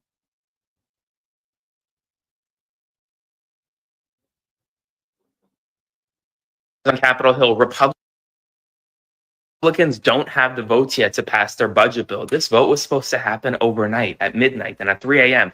It's now 7:30 in the morning. They still don't have the votes. There's chaos within the Republican caucus right now. They've already lost 2, probably 3 with Susan Collins likely voting no. And well, now there are intense discussions, according to... Y'all sit on your high horses up there, on your privileged horses that we provide for y'all. And this is what you tell us there. You say, oh, no. This is what y'all voted for your children to suffer. I hope y'all have Washington's number on speed dial. I hope y'all have the number on speed dial. What's going to happen to your child? You can't drop them off because there's school are going to start back soon enough. August in some states, September in some. When school starts, and you can't drop off your pitney because the school tell us said, no, you can't drop off your pitney because there's no before school program. Hold your pitney, and you got to be at work. I take you 30 to 40 to an hour or more to get to your job. What you got to, what's going to happen? Oh, y'all didn't think, right? You see, when we vote selfishly. That's our problem.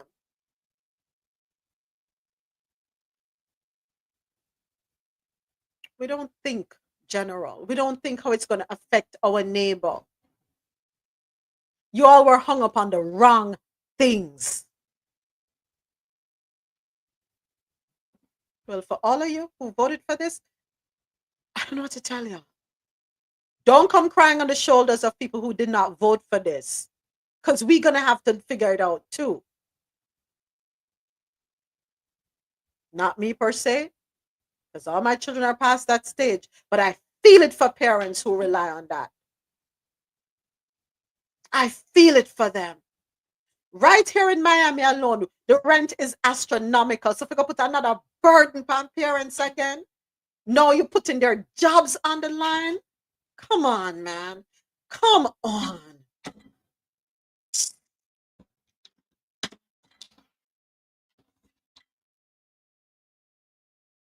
Oh, you didn't know it was going to affect you. You thought you were going to be excluded. Maxine Walters voting to the poor. I can't right now. I need to laugh still. I feel it for the people then. I feel it for them. I really feel, all because I never want a woman, I never want a woman of color. And that I don't know.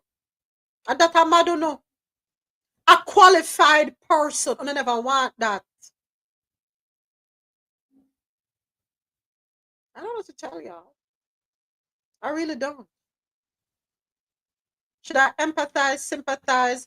They say God says I'm to have compassion on fools, and I will have compassion on fools. That's what every single one of you are who voted for this mess are. And I say that unapologetically. Who in here who voted this way, if I offended you, I don't apologize. Because you have put many parents in a predicament. Are you prepared? All of you who voted for this, are you prepared to help the parents who are going to, everybody needs to open up a GoFundMe account. Are you prepared to help them to step in and say, you know something, let me help you out here because I did you wrong. I did you wrong. I did you and your family wrong. I did your children wrong. So you know what? Let me help you out with the before school care cost and the after school care cost. I'm going to step up. Are you prepared to do that? Not one of you all go and do it. None of you are going to do it. And yes, feel free to unfollow me. I'm happy with that.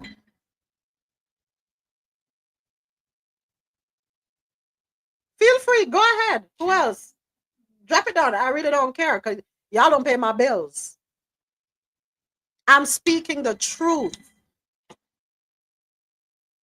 Some of you employ people And I don't know the struggle it's going to put on the people that are employed, but you never care because all I was thinking about was a tax break. Jeff Bezos, $50 million on a wedding in what the country name? Where country name? When go have your wedding? Italy. And then they want him over there. But he got a tax break and your dumb ass didn't. Anybody else want to unfollow? Go ahead and click unfollow right now because me, no business. Somebody got to speak up for the disenfranchised. Those who are taken advantage of constantly. What provisions are we going to put in place for these children now and their parents? And then you will wonder why China is light years ahead of us. They invest in their children. They pour into their children. They put things in place. But we there at roll back the hands at time. You don't miss me with this BS here, man.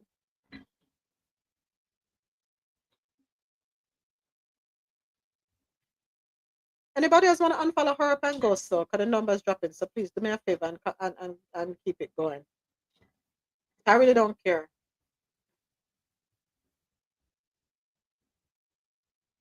You don't want to hear the truth? Don't follow me. No, come in my space if you don't want to hear the truth. Not tell you that straight up. We might have to put Dawes on, Elon. You know what Dawes is? Dawes is the monster that might have to go back and eat Elon. Wouldn't that be terrible? He gets a lot of subsidies, Peter. But Elon's very upset that the EV mandate is going to be terminated. And you know what? When you look at it, not everybody wants an electric car. I don't want an electric car. I want to have maybe gasoline, maybe electric, maybe a hybrid, maybe someday a hydrogen. No, you this one on the White House lawn at 1600 Pennsylvania Avenue and have the 2 months ago. Hey. Easter. 2 months ago.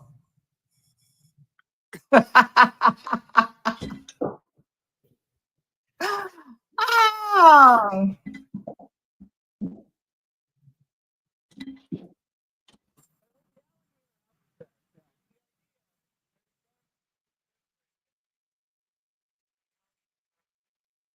That's the concept.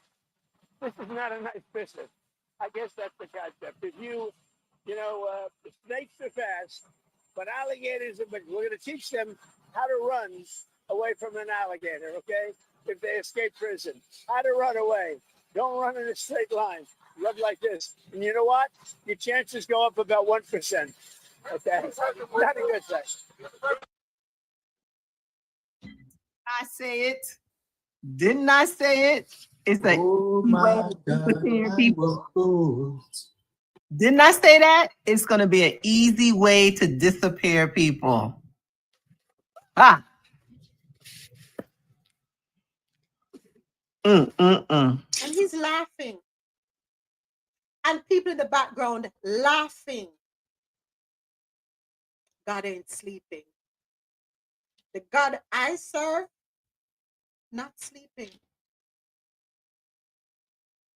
The God that I serve, not sleep. Not sleeping. And what the alligator officer says, the idea that it comes I guess that's the concept. This is not a nice business. I guess that's the concept. If snakes are fast, but alligators we're going to teach them how to run away from an alligator, okay? If they escape prison, how to run away. Don't run in a straight line. Run like this. And you know what? Your chances go up about 1%. Okay? Not a good thing.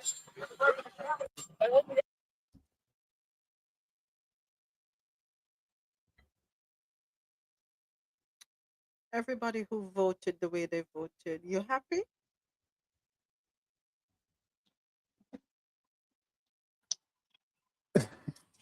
I don't know what I'm laughing about. We have to laugh to keep from crying. No, this is an overweight obese man who is talking about people running. It's just hilarious. I'm sorry. It's just hilarious. But here's my take on things.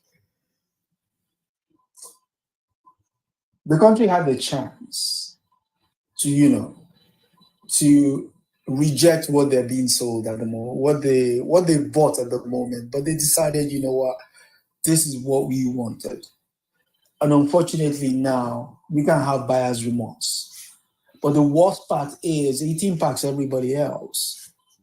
You see them there just discussing how they can visit cruelty on people. It was not like, oh, we have a problem and this is our solution to the problem. It's like, what kind of cruelty can we come up with that would, you could see, what's his name? You could see, what's it called? Janja, one of the three hyenas there cackling in the background, that he's impressing Scar. Yeah, it's a concept. Talking about, excising people from communities and putting them in an inhabitable place for the point of what? To make a political point. So that when this guy then runs for president, he can say, oh, look at what I did. And that becomes, again, this is what happens when people don't actually read. They don't read the room. Him being voted in and the way he shortchanged people means that party is literally DEAD, on arrival. Because if we're to go by what happened in, in New York, we can be rest assured that their party, their so-called strong base is weakening away. And with the passing of that bill, that just condemns everything family. I yield.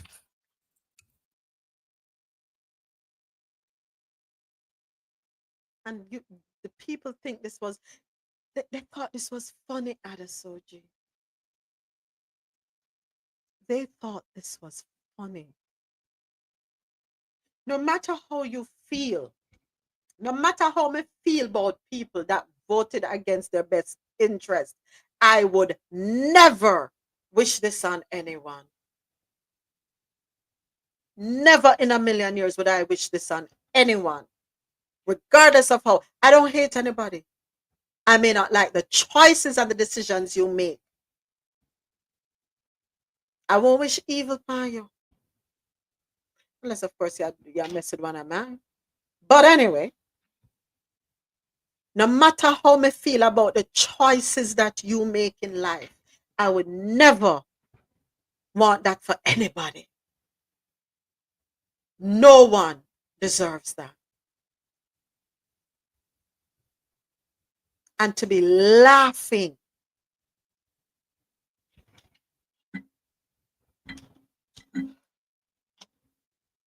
Somebody said something the other day.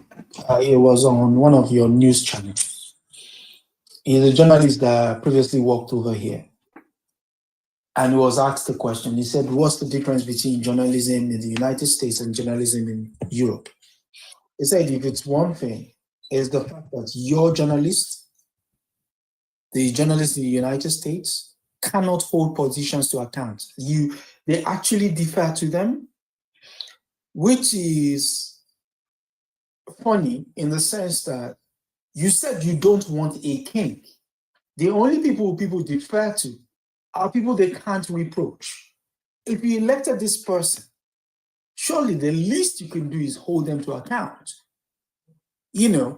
So when he was cackling there, surely somebody can raise up their hand and say, Mr. President, do we think in the long term, in the short term, yes, you can score some political points, but in the long term, is this viable for not just for Florida, but for the United States, its image abroad as a democracy, as a place where people can move freely, think freely, act freely, you know, that kind of question. But because we don't have that kind of press, the kind of press you have is one that they're so beholden to legacy media, and they don't want, obviously, they have mortgages to pay, so they can't balk against the trend. Because I can't be in the State House as a correspondent of a newspaper, and that little scrote is there lying through her teeth, and I'm there, I'm just writing it down. I'm going to ask you a question at one point, I'm like, are you sure what you're talking about? Are you sure? Yeah, Mr. President can say it, but has Mr. President read his press briefing? His presidential briefing? Because I don't think if he has, he will come up with this kind of plan, except, let me say my words, you know, because half of the time you guys were screaming that Joe Biden was short of his capacity. But now the same thing cannot be said of this guy. This guy clearly looks like he's out of it. I yield. I think it's 32 members of Congress are foreign born, not born in the United States. Really? 32. I serve with them. 32. Well, I was surprised to learn that Ted Cruz is not American. He's like a secret Canadian. He's from Canada, not Texas. Oh. Yeah. So Canada, does it border Texas? I don't think so. Not on the map I saw. Okay. So what is it? It feels weird even to ask you because I've spent so many decades studiously ignoring this issue. I don't want to engage. I think it's weird. It's always bothered me, but I don't want to talk about it because I don't want to fight about it. But it's been pushed. You can't ignore it. And you brought it up. Why are almost every single Republican I'm aware of, other than you and maybe Massey, is like in this weird kind of Israel worship mode all the time? And many Democrats, by the way, Pelosi, chief among them. I think it's. Hang time. I'm not making this up. Donald Trump just posted an advertisement for a cologne and a perfume he's selling. You could buy Donald Trump's cologne for $199 and his perfume for $249. That's right. The President of the United States is hawking cologne and perfume on his social media site. Fragrances are here. They make a great Christmas present. I've named them Fight, Fight, Fight because they represent winning. We all want to be winning. We have to win as a nation. We want to win as a family. This fragrance is all about strength and success and confidence for men and for women. Get yourself a bottle and don't forget to grab one for your loved ones too. They'll thank you and they'll even smell good. Enjoy, have fun, keep on winning, and Merry Christmas. And that's real. Who wants a bottle?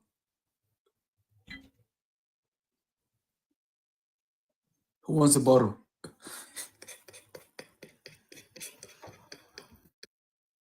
I mean, so go ahead, get your perfume, your cologne, get your phone, get your Bible, get your watch, get your sneakers. What else? Make sure you have the whole collection, folks. Please, these are collector's items. Read Leslie's comment. Hold on, what you say, Adesoji? Don't forget, you can also sleep in our hotel. Lord have mercy. What she said the cologne will smell like. Yeah.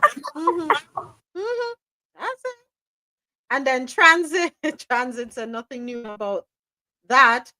Scroll down and see what transit put me. Ever read that one there? Yeah, that take, folks, come on. I don't understand what's going on. What is really going on? What's going on? What is going on? Me no know. But anyway, listen to this. We have breaking news right now. Donald Trump was just asked whether or not he would consider deporting Elon Musk as he was leaving the White House and said, we'd have to look at it. This is serious. He literally just said that. He did not rule out potentially looking at deporting Elon Musk. Now, overnight, Donald Trump suggested ending all government subsidies to Elon Musk's companies because Elon Musk has been railing against the so-called Big Beautiful Bill that still has not passed the United States Senate nearly 24 hours after Vote-A-Rama began. And Trump is furious. He is furious at Elon Musk, who has suggested that any Republican who votes for the bill should essentially be primary, and that he's considering forming a new party to challenge Republicans and Democrats alike because he doesn't like how much spending there is in the bill. And now Trump is going so far as to not ruling out possibly looking into deporting Elon Musk from the United States of America. He's still fighting with his ex-boo.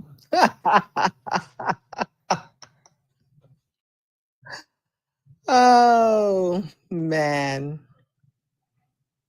What is the BBC saying about us right now, Adesoji? Please do tell. At this point, the list of your worries is the BBC. Just face your front and enjoy your big, beautiful bill. I don't like you. I don't like you. You are not Don't worry, we love you. Because, I mean, why would you pay for subscription when you have the United States that is giving you entertainment on tap? I don't like you. I don't like I don't like you right now, Adesoji. We have a problem. We have a problem. We have a serious problem, and everything that's being done, my husband's paycheck has not increased. My grocery bill has gone up.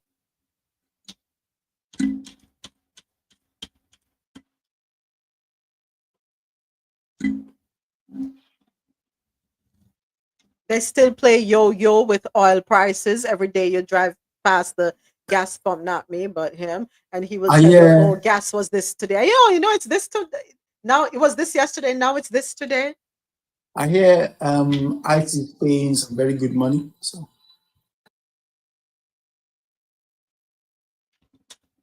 And ourselves, when I go into stores, there's little notes over things saying, sorry, we aren't able to. Out. We have that here too. I wonder how the soundtrack people are coping. I don't know. But He literally just said that. He did not. I don't get it. I really don't get it. What's the end game? What is the end game? What is the end game? The end game is if we cannot control it, we'll kaboom the whole thing. That's the end game. We're worried about the Gulf of Mexico, Gulf of America, Gulf of whatever. Damn name it, Gulf of Moments. Right now, I want to change the name to Gulf of Moments. Gulf of Caffeine too. That's what I would like to do right now. So much trouble in the world today, Transit. Absolutely. So much trouble in the world. Give a little, one more time, yeah. Listen, moments. We're trying to make sense out of nonsense. And that's never, you're not going to get no yield from that. It makes no sense because it's wicked, and wicked people do wicked things.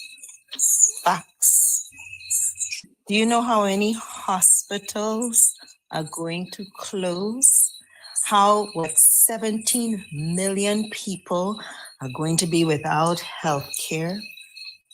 All of this so that we can give trillion-dollar tax cuts to the wealthiest.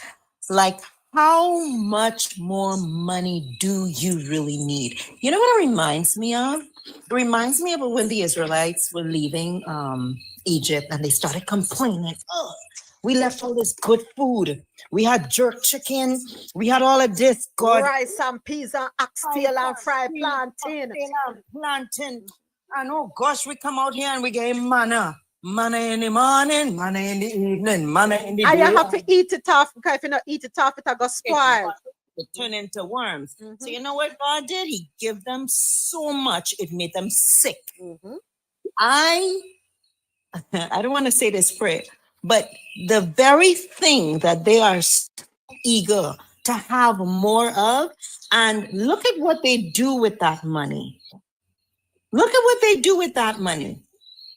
They aren't doing anything to decrease poverty levels, to help the homeless. The folks in Sudan, Bezos alone could give money to these moms whose children are literally dying of starvation in Sudan, and he could feed that village and those people, for an indefinite period of time. He could do that. But again, wicked people do wicked things.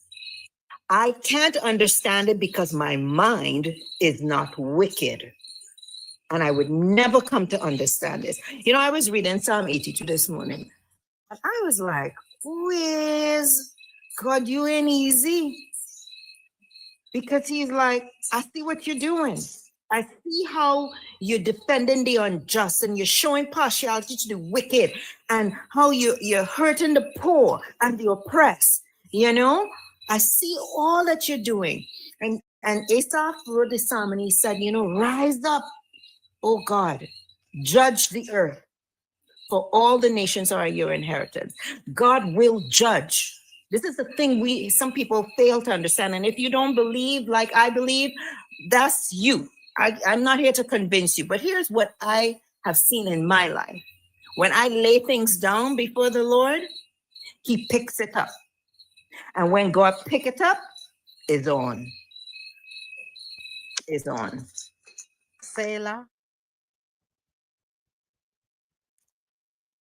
They know not, neither will they understand. They walk on in darkness. All the foundations of the earth are out of course.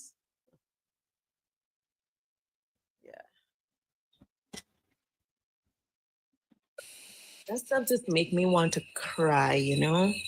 If I didn't have hope, I would want to be out of this place. Because this place is ghetto. But I have hope.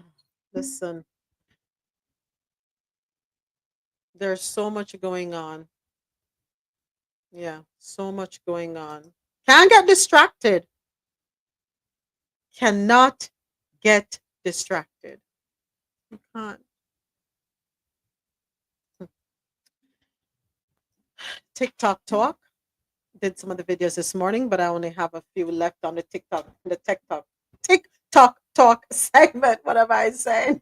Can't even speak. Can't even speak. Can't even walk without you holding my hand.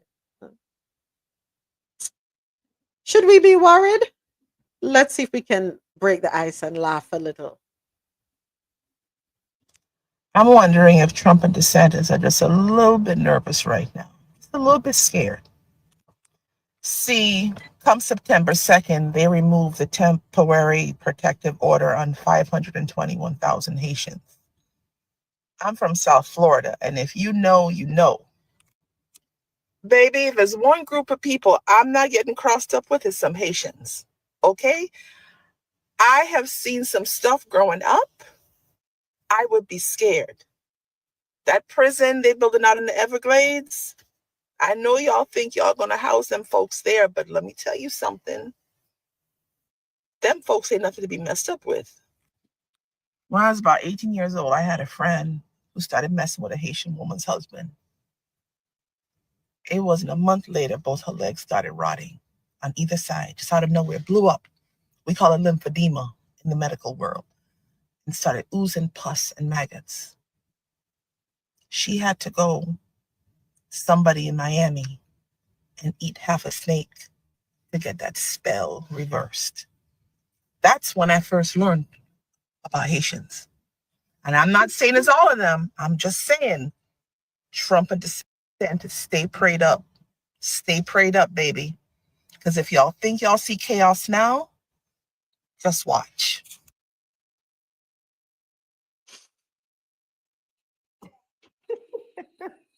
Yeah, baby.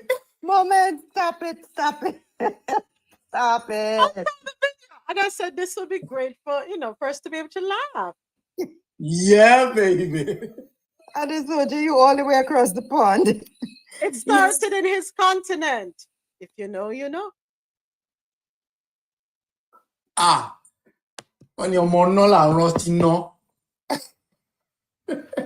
Which means Don't interpret it.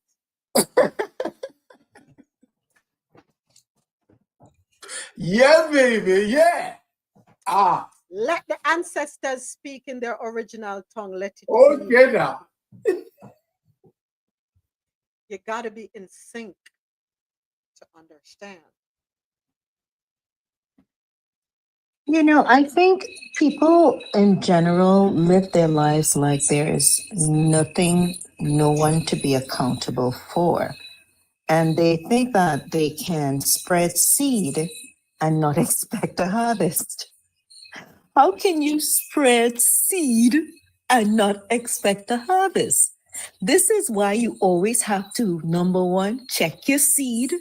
Number two, check your fruit.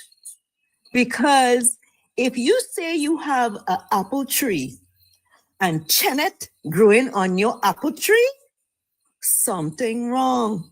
Check your seed and then check your fruit. And you cannot plant corn and reap peas. Where you ever hear somebody plant corn and reap peas? You cannot plant peas and tomato grow. You can't plant tomato and you get a pear tree. You can't plant a pear tree and here comes an olive tree. It no works, so no sanky, no sing. So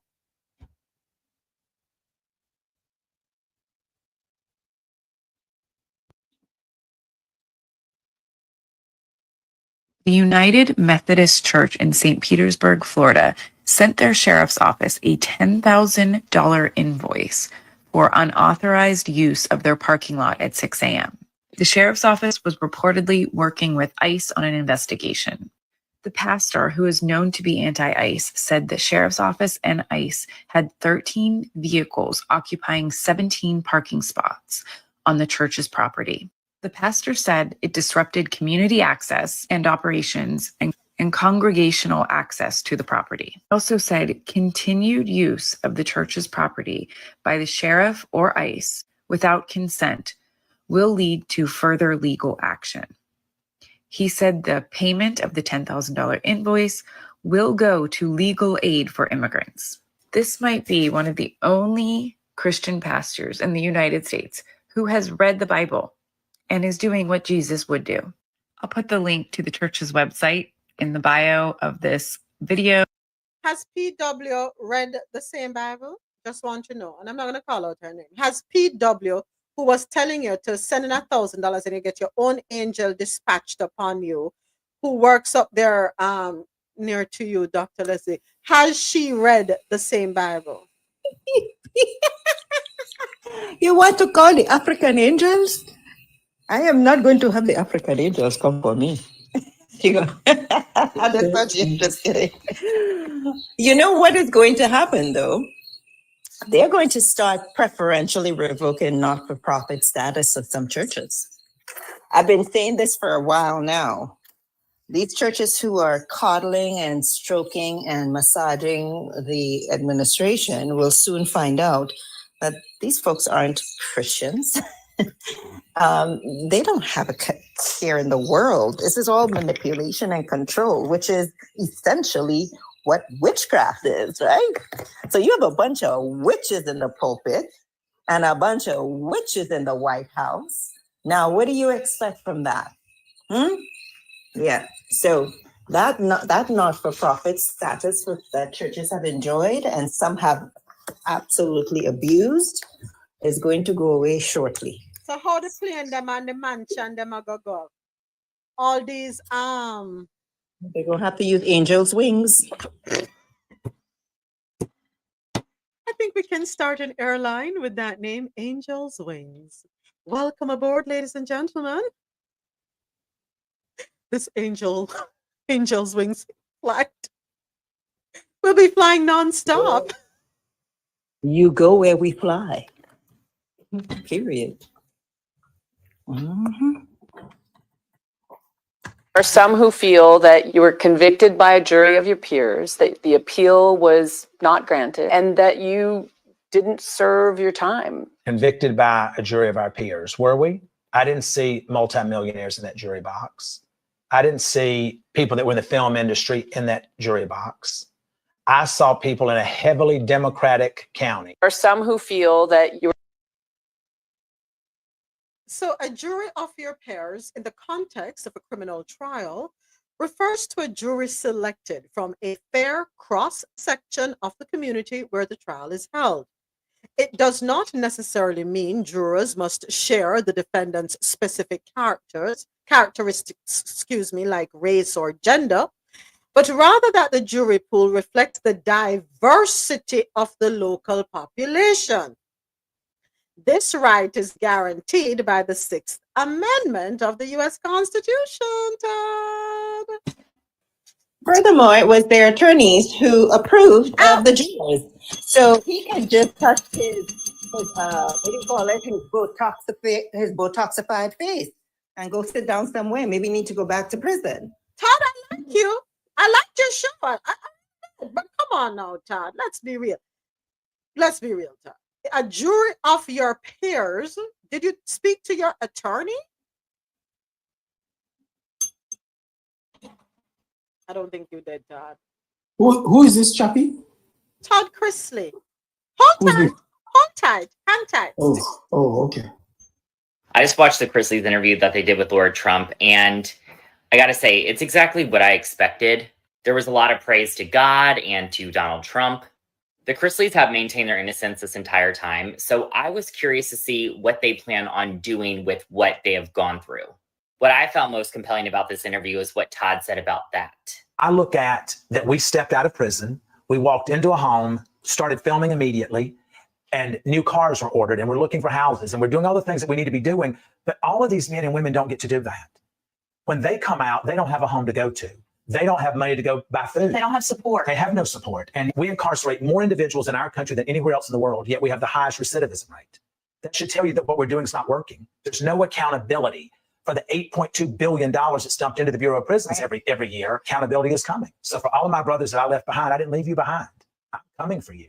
Todd and Julie both say that they have this new outlook on life, and it's their mission now to help people. I have a dear friend in there who's 77 years old, and that unless God intervenes, she's going to die in there. I mean, she could be any of our grandmothers. I mean, and when I tell you the best lady that you would ever meet, but not just that, there's so many young women who are young mothers who got these crazy sentences, never been in trouble in their life. I'm not walking away. That's something, a pledge that I've made to them and to myself. I did find myself agreeing with Todd when he said this. You know, you've got kids in prison for selling marijuana, but now it's almost legalized everywhere. But yet we don't make that retroactive for these young men. These young men still have a chance. They're in their 20s, 30, 33 years old. Let them come home. Let them get on a job. Let them pay tax. I think that sounds great, but it's a little ironic that he's saying something like this, considering who's currently in office. While the Chrisleys didn't commit any violent acts or anything like that, I still don't understand how you can praise a president for pardoning violent criminals who assaulted police officers on January 6th. One of the things that really got to me in this was when Todd said that God touched Trump's heart. I don't think that way. I think that Trump is a convicted felon, and he's kind of just passing out pardons because he has made it very clear that he wants to be a king and can do whatever the fuck he wants. There is another Chrisley special that's airing. Can I just say that the more Chrisleys, the more they talk, the more you'll see their heart.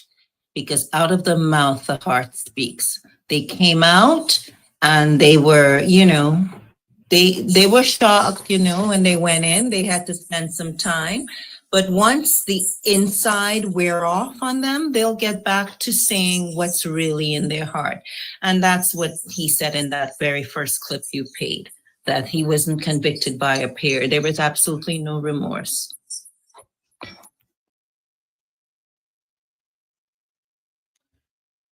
So we'll see what happens in the show. He did raise some. I saw another clip of him about a week or two. Go ahead, Arasoji. Go ahead, Amy. Okay, so this chappie comes out of prison. No, sorry, comes out of penitentiary on your side. You call them prisoners, and he proceeds to start a program. And like he said there, we begin to order cars, and that's Just pick up not where we left off from. Yeah. Yes. It's essentially saying that, and then goes into some sort of soliloquy about the prison system in the United States. Has he thought about the people who have been doing that work? Brand Stevenson is one person who, if you reach out to, you can ask, how do you go about this stuff? Instead of trying to cash in. See, I don't take all this so-called newfound apostle of people's freedom seriously, because as sure as tomorrow will come, they are just grifters. Oh, there was a grandmother we left in there. She could have been anybody's granny. Yeah. Do you know how many grannies there are in the prison system? Just because you know one granny doesn't mean, come on, please. So what I'm curious to find out is this, Adasoji. This is what I'm curious to find out. For the upcoming season, which is going to start airing on Sunday, I hope, and he doesn't have to publicize. He doesn't, because you don't have to let your left hand know what your right hand is doing. He who giveth in secret shall be openly rewarded by God, right? So he doesn't owe us anything. I just hope that any revenue generated for the new season that is going to launch on Sunday, that a portion of it at least will go towards, because you're capitalizing on your experience, right? And you're going to be talking about other people's experience, as Julie alluded to a while ago. It is just my hope that you will use a portion of the earnings from the new season to advocate for those persons you met who you know, listening to their stories, you're living among them, both you, Julie and Todd, that they will advocate for them, get them some attorneys, good attorneys, who will be able to help them get back to normal living. Because there are many people who are incarcerated, who are there because they ended up taking plea deals, and they took these plea deals because the odds were stacked against them. How they or their families could not afford counsel. And of course, you know, when legal counsel is provided to you, the legal counsel provided to you is not working for you, but for the state. So they don't have your interest at heart, right? So I'm hoping, use the money, secure attorneys who can have cases revisited so that the innocent will be set free. Use your privilege, your position, your power, your privilege to advocate. You said you were going to do that, and I'm going to hold you all to that. I'm going to hold you to it, because in the midst of everything, we're going to look for that silver lining. We're going to look for it. We're going to look for it. And I hope that you will come through for the folks that you met. And because of being disadvantaged, they will be given that second chance. And I agree with something else he said. We have folks incarcerated for Mary Jane, but yet we have a legalized Mary Jane business set up on the outside. We all fall short, right? Not so. All are we. And we all want forgiveness, right? And we all want a second chance. Let's see what they do with the second chance. But as you said, Dr. Leslie, out of the heart, the mouth speaketh. So let us see if the words and the actions will go together. Let's see. Because sometimes it takes the misfortune of people in certain positions to raise an awareness. I do have my concerns. Oh, yes, I do. But I want to pay attention to how they are going to advocate for the disenfranchised. Yeah, that's what I want to see. Let's see how that plays out. Yeah. Elizabeth Warren on Jeff Bezos. Damn it, if Jeff Bezos can afford to rent Venice for $50 million for his wedding, he can afford to pitch in his fair share on taxes so the next kid has a chance to make it big, and the kid after that, and the kid after that. Damn it, if Jeff Bezos can afford... And I agree. We're giving tax breaks to the wealthy. $50 million, poof, just like that. Why are we giving tax breaks? And we, the consumer, to a small degree, me, very small, because it's always my last resort, but there are some people who every day Amazon pulls up to their homes. Every day. Every single day that God gives us, Amazon pulls up. You know what I would like to say? And we have to hold ourselves accountable. Yes, here's what we're holding ourselves accountable for the loss of jobs. Yes, you. We have to hold ourselves accountable. I understand convenience. I get it. But what happened to the days when the malls would be buzzing with people and people had jobs? Young people in particular getting their first work job, you know, they get the work experience at whatever store, and they could get their little discounts and so on and so forth. Stores are closing in the malls. Malls are going scarce. Why? Because everybody's click, click, click, click, click, click, click, click, click, click, click, click. Amazon, Amazon, Amazon, Amazon, Amazon be coming in my neighborhood between Amazon, UPS, and FedEx, and you see Amazon more than you see anything else. Sometimes when the Amazon pull in, I just go down the street. Stop. Sometimes, depending on which houses I'm going to, in park and just do the rounds to other houses. Right? We have become lazy, for the want of a better term.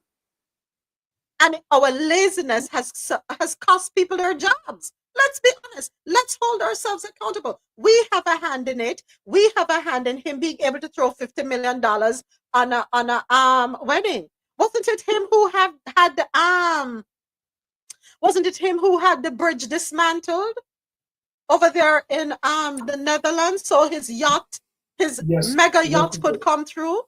Yes. Okay. And the yacht to the yachts. And the yacht. Because you have a yacht that's a pantry and a yacht for staff, and they all tug behind the mega yacht. Yeah, the bridge over there in the Netherlands, a bridge that should never have been touched. But what did he do? He paid a couple bucks, had it dismantled, so his mega yacht could go through and then put the bridge back together. We all are complicit. In moments, you have to understand that we like capitalism. Yeah, we do. We are living in capitalism. If we were in the shoes of said individual, what would we be doing? Well, I can't ask myself that question because I think differently. I think human. We all think that, right? We all say, I would do this because da-da-da-da-da.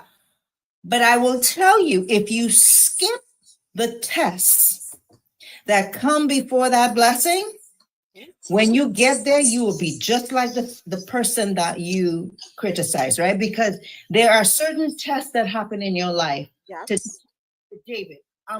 David is my subject matter of the week, today. Right? You're gonna be king, but I'm gonna test you to see if you will turn on the current king, even though the current king is riggedy raggedy. Are you going to do the right thing? Because I want you to be a different kind of king. I want you to be one of character. So I'm going to test you as you walk. And, you know, we have a lot of issues going on with capitalism right now, even right here in DC.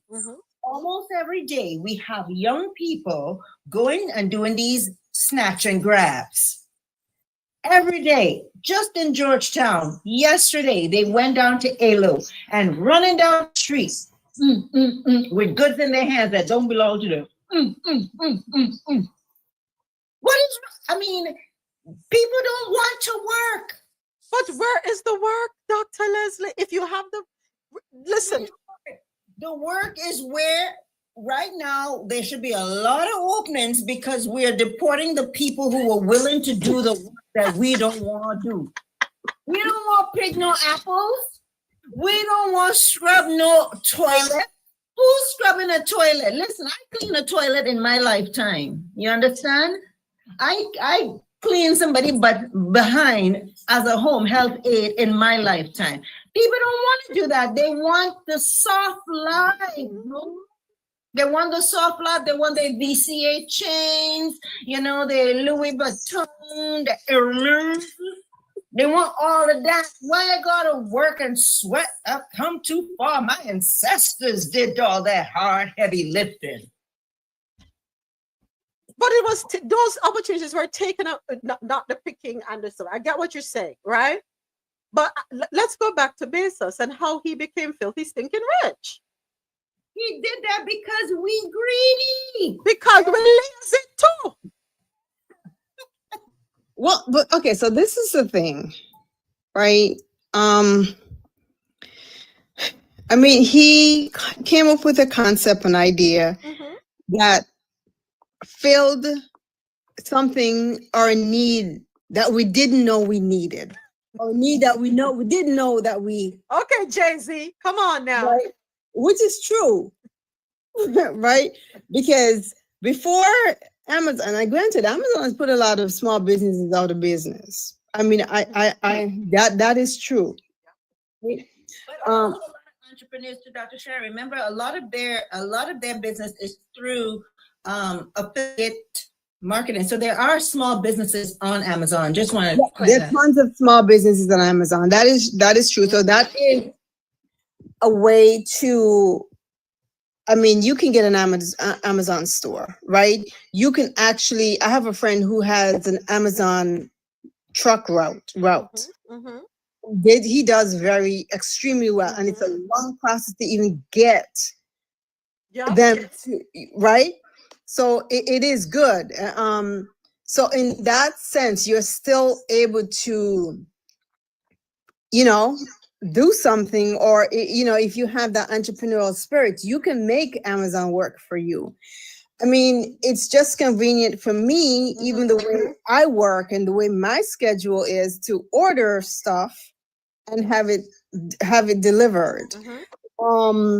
So, and the thing is that businesses who did not even adopt that online model, they didn't do well. Like, for example, Sears, right?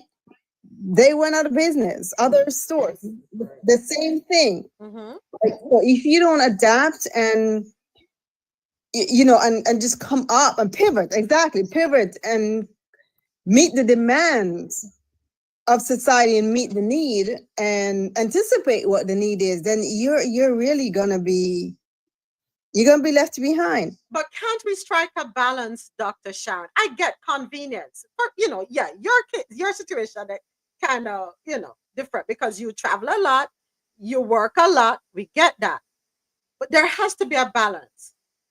Amazon, didn't we have the story, or did I not cover it, where they're going to be reducing staff and going automated, putting people out of jobs to fatten your pocket even more. We are no longer, it's about more money. You can have a balance. You can provide people with jobs. And do you know that there are some Amazon employees who have to get assistance? But here's where people have to learn how to pivot. We have to start, the business is thinking a step ahead. Think a step ahead of the business. Find out, so Amazon is going to be automated. What can I do to not price myself out or take myself out of the game? Go learn something about AI, blah, blah, blah. You know what I'm saying? There are ways that we can pivot. I'm never going to fault an entrepreneur for being an entrepreneur. Now, I think personally, for making all of this money, that and I hate to count people's money. I really, really hate to count people because I really don't know what they did to get it, and I don't know what they're doing to maintain it. Who knows? Bezos might be taking some Bezos in his Bezos. So I don't know what's going on. You know what I'm saying? Yeah, baby. I can't with you. I respect your anger. I do respect it.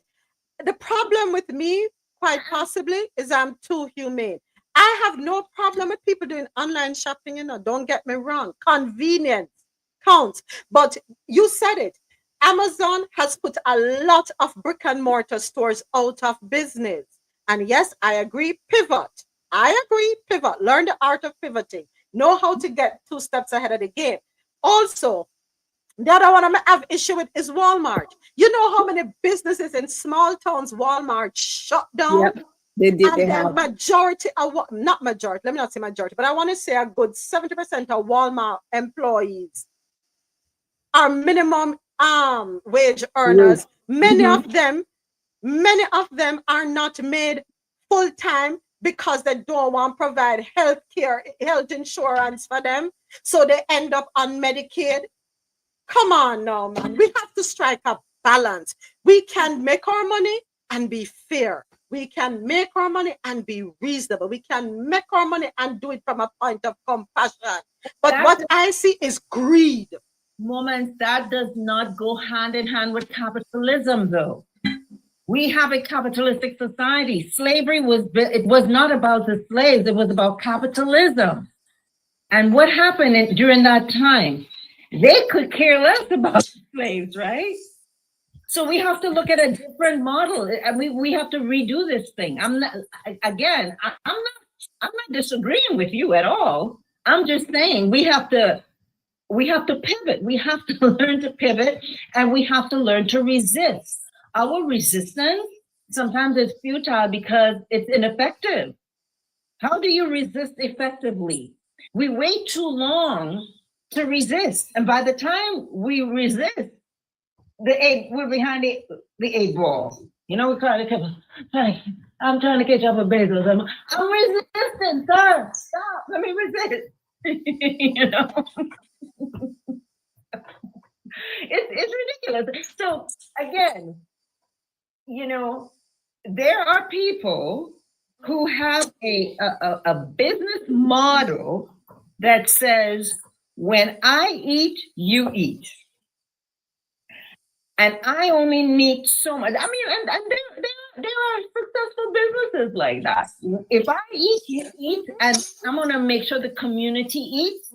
And I only need 1 car. I don't need like 7.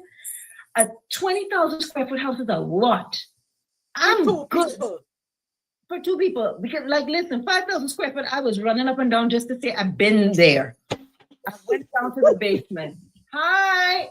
How y'all doing? Run back upstairs because I don't need that room. See what I'm saying? But that's a different mindset. Girl, greedy people will do greedy things. That's all I have to say. We need some amount of compassion.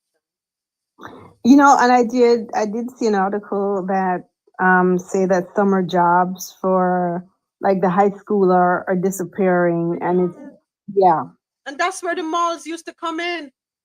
There are so many kids who they can't wait until summertime to get their job in the mall with a Foot Locker or this or that.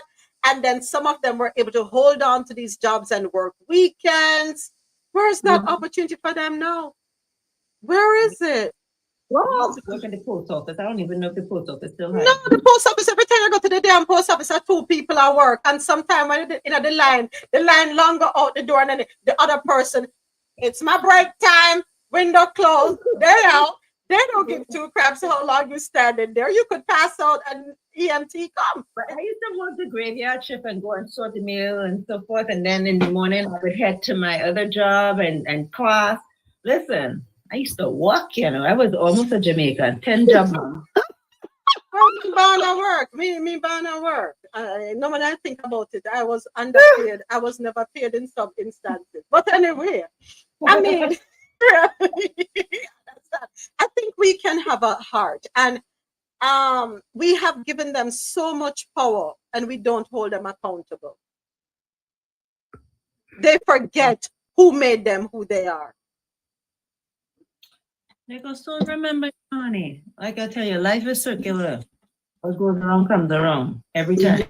Yeah.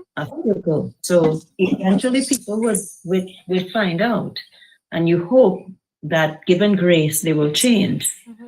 If they don't, let them. That's my thing. If they don't change, let them. I will do my best to do me in a way that honors who I'm created to be. But people don't want to do that. How can I say I care about people, but I do nothing to show that I care about people? Then you can say it all day long, but you don't. No, not you personally. I'm sorry. I know.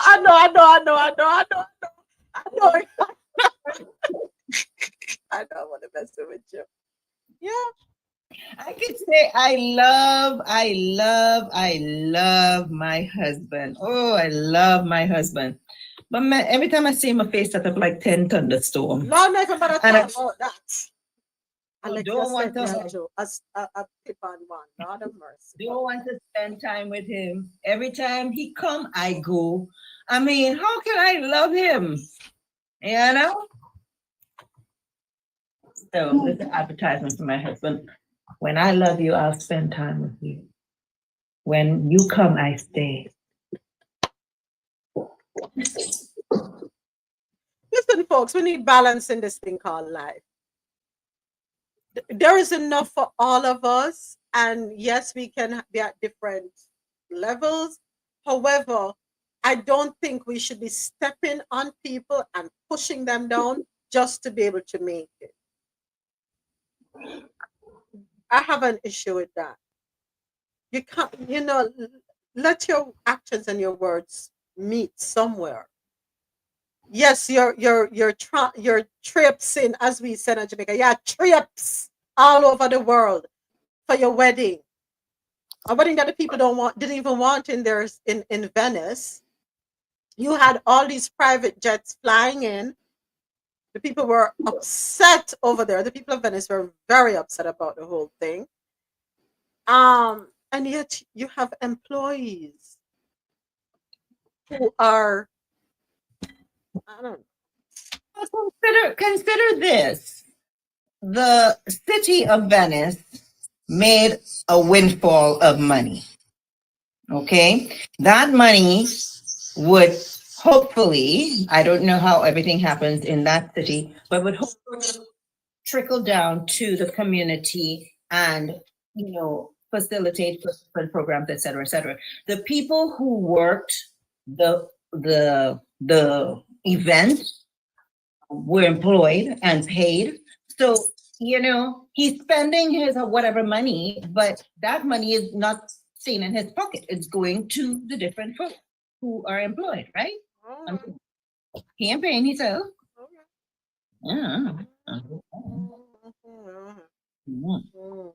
But they did say to him that no matter how much money you have, you can never buy class. I don't know that he don't have class. What I'm doing over there now, so just spill the beans because you have the Europe tea. So I don't know anything about it. All I know is that Lauren is a very nice, sweet person. She just don't like herself. Wait. Anybody who said that? On the face the monster and they take out their ribs and they weigh so thin you can't even breathe. Come on now. But she's sweet. Yeah, wearing corsets that a 16-year-old will struggle to get into. All in the name of what?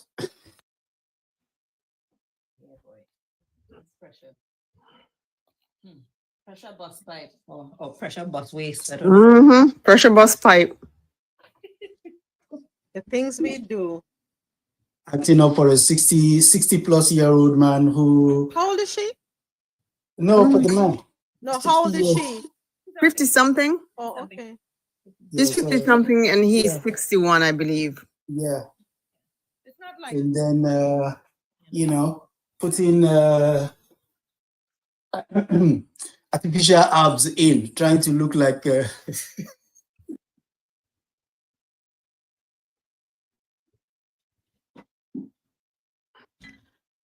Business and Tech News brought to you by Grant Coffee House. From our farms to your cups. Enjoy 20% off all coffee products. Shop today at www.grandcoffeehouse.com. Use the code COFFEEINTO20 at checkout. Lululemon accuses Costco of selling unauthorized versions of its $128 pants. Lulu. Ooh, let me go to Costco and get that pen. Exactly. Lululemon. Right there with you. I bought 2 hats and I think it must have cost me close to $100. I'm like, what? So, according to CNN, Lululemon is suing Costco, alleging that the discount wholesaler is selling knockoffs of its $128 pants and other pricey athleisure clothing. In a lawsuit filed Friday, Lululemon said Costco has unlawfully traded on the athleisure brand's reputation, goodwill, and sweat equity by selling unauthorized and unlicensed apparel, employing knockoff, infringing versions. Hey, I China the thing there, now, my youth. Lululemon, I China the thing there. China make anything. Lululemon? Lululemon. Me on Costco right now looking for this Lululemon. I don't have Costco, I have BJ's. If you find 2, medium, please. Thank you. Send me the bill. Venmo, Cash App, Zelle. Yes, no problem. Send me the bill. Eh? See what you find there for me. Lululemon. A 48-page lawsuit filed in California. Lululemon shows the alleged design similarities of its products with Costco's, as well as the price differences. One example in the lawsuit is that Lululemon sells a scuba hoodie for $118, which is probably $5 in China, while a Costco version sells for about $8. What me tell you? At the same factory over there in China make it. Guarantee you that. Lulu, what's up? What's up, Lulu? Just talk to me. And of course, Costco did not immediately respond to CNN's request for comment. Lulu, you just come to the party? Go have a conversation with Gucci. Have a conversation with, according to Jamaicans, Versace. Have a conversation with Fendi. Have a conversation with Prada. Go talk to which other one again? For them sitting Fendi, for them sitting stop get knock off. Go and go talk to them and go keep yourself quiet. You don't know if you do the thing. Put out your own marks. I saw you go. Louis. Put out your what the other one? Chanel. Go learn how the thing go allegedly. So Canadians, the founder was Canadian. They ain't trying to be friendly with no Americans. Telling you right now. So why they have stores in the malls across the US? There's one at our malls close. Allegedly, they're supposed to be RACIST. From my understanding, at a Soji, I heard that was denied, and it's against size. They don't care. They said that things are not made for people of a certain size. So I don't know what's true. No, because they have a whole inclusion, diversity, equity, and on their website. Yeah, and action. So, and they have varying sizes on their website. I don't know what's true. Everything on the internet will be true, no? Because people love to start a thing. They start a fire and they just have everybody breathe it. So somebody share, and then the next thing you know, you have a whole. That's why you gotta check Double check and check again and verify, because Yeah, I have heard. I don't, and again, as I said, I don't know how true it is. I've heard that the owner said he do the same thing you just said at a Soji, and then I heard it's not true. The issue is not with color, but with size. So I don't know what is true from that. What is real from Okay. Following on that theme, I also found that Trump is not racist. He's actually very, affable person. So, yeah, the internet can be a scary place. Yeah. I see what you just did. Stop being facetious. I see what you just did. I see what you just did. So this company wants to be the first to mine the ocean floor with Trump's help. This one courtesy of NPR. Let's take a listen. No one leave Lady Earth alone. The Trump administration is considering whether to permit a mining project at the bottom of the Pacific. The plan involves a new way of extracting minerals used in defense and energy technologies.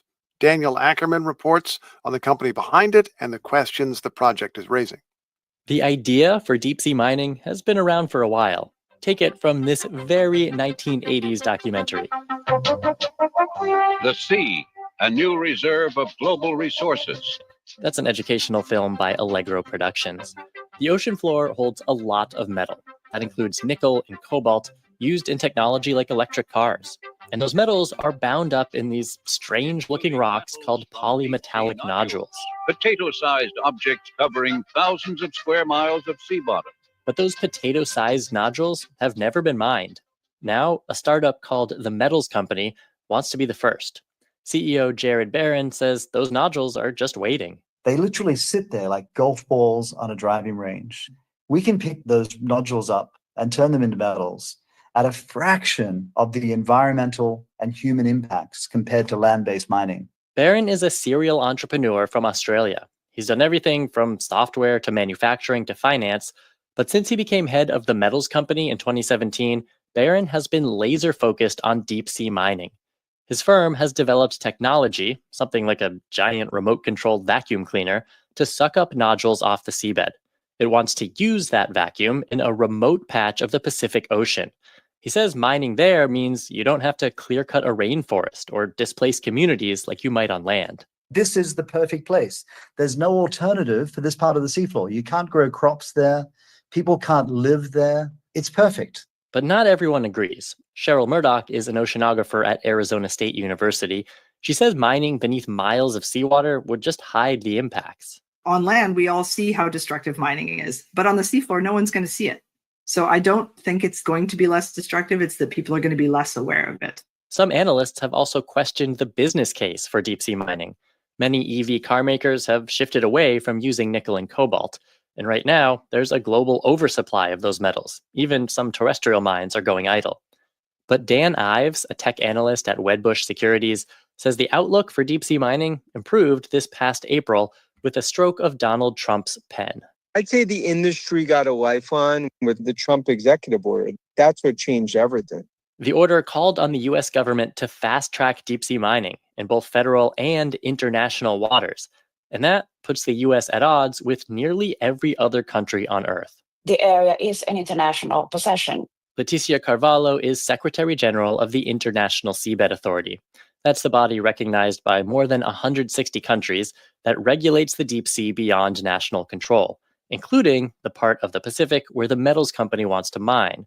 Carvalho says those minerals belong to all humans. Therefore, any activity without an authorization of the International Seabed Authority constitutes a violation of the international law. But the Trump administration says it's not bound by that law. The U.S. never ratified the underlying treaty. And Trump says the U.S. needs its own supply of critical minerals because global supplies are now dominated by China. Barron plans to seize this new political opportunity. He says the Metals Company is ready to start mining nodules while Trump is still in office, even though other countries say they're not America's minerals to mine. For NPR News, I'm Daniel Ackerman. When Leviathan throw you out the ocean, you will know what time. Leviathan? I don't know what it is with. I don't know what is it with the people you guys live with. This notion of just taking endlessly. endlessly. Just let it be. I mean, the guy in introducing you said you've invested in finance. Dude, go and sit on the beach somewhere and stare into the ocean. What is wrong with you people? Leviathan, a sea monster, identified in different passages with the whale and the crocodile in Job 41, Psalm 74, verse 14, Isaiah 27:1. Go along in there. When them spit you all out of the bottom of the ocean, you all know what time it is. You're going to mess around and find out. Oh, the ball is there. It's just to be hoovered up. And dude, why? Why? What for? Oh, they forgot about what happened with that thing that went under the sea. Boom! You remember? Yeah. Uh-huh. Oh, the guy with Ocean Gate. With the Logitech. Yeah, you just use the control stick. Yeah, the joystick. Yeah. Yeah, with the joystick. Yeah. How quickly they forget. I mean, when the Navy says you went down, the moment you went down, they head pop, they knew you guys were gone. So if you're gonna pay us to go find you, we'll take the money. Yeah, we'll take it. But these people, man. They need to go watch what's the Under the Sea? What a movie? The Mermaids. The Little Mermaid, Ariel. Go watch it. I know. Let's see what's under the sea. Yeah. No, I don't know. Lord help us. Lord help us. Next up, Health and Science News brought to you by Lormel Skin Food. Head on over to lormelskinfood.com and to discover the range of natural skincare solutions. Lormel Skin Food for a natural, beautiful you. Click, speak, move.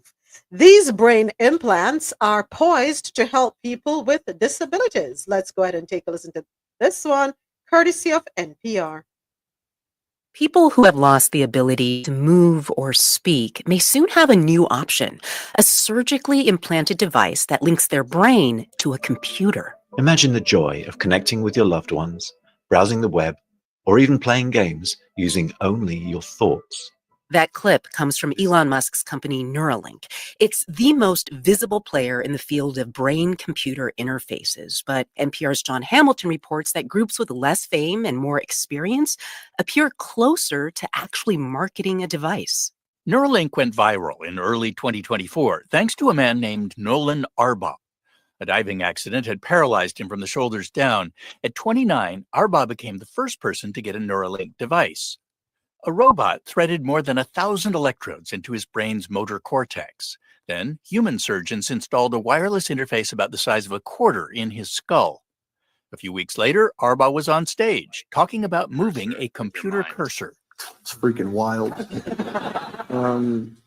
When I first moved it, just by thinking, it blew my mind for like a day.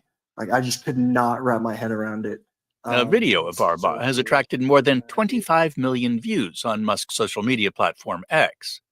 But the success was tempered by news that some of the electrodes in Arbaugh's brain had moved, making the device less sensitive. Since then, Neuralink has implanted its device in 6 other people, but details are scant and the company didn't respond to requests for an interview. Brain scientists note that while Neuralink's surgical robots and wireless electronics are new, using thoughts to move a cursor isn't. Dr. Lee Hochberg of Brown University and Massachusetts General Hospital was part of a team that pioneered the approach decades ago. So June of 2004 was our first incredible participant in the study. That participant was Matt Nagel, a man who was living with paralysis after being stabbed in the neck. Hochberg's team linked Nagel's brain to a computer using old-fashioned wires that passed through his skull. A video shows him working with Abe Kaplan, a researcher. What do you want to do first? I'll open my email first. Okay. Open the first one. You're going to open the first one. Hochberg says the device Nagel used, called BrainGate, showed the technology's potential. Moving that cursor on the screen just by thinking about the movement of his own hand, it was exactly what was supposed to happen. And even for all of us that were expecting it, there was a little bit of magic there. Nagel died in 2007 of an infection unrelated to the experiment. BrainGate evolved into an academic consortium directed by Hochberg, And this year, a study showed that a BrainGate 2 device had allowed a man with ALS to speak through a computer.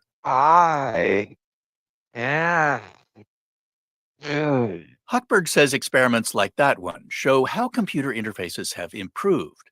They now monitor many more neurons in more areas of the brain, and Hochberg says scientists keep finding better answers to a critical question. How do we decode that neural activity more accurately and more consistently and more reliably? Today, that means using artificial intelligence to recognize the neural activity associated with a person's intention to speak or pick up a bar of chocolate.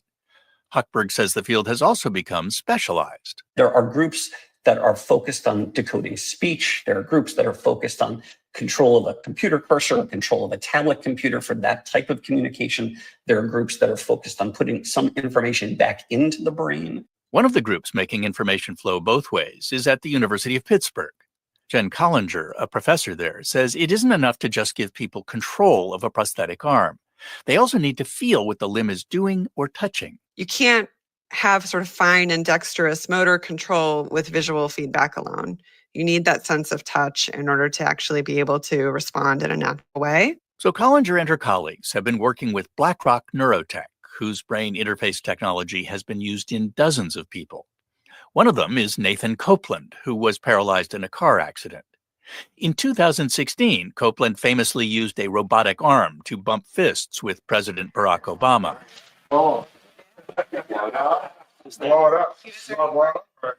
In 2021, Copeland was part of a study that showed how much a sense of touch improved his ability to grasp objects with his prosthetic hand. With sensation, I could feel that the hand had made contact.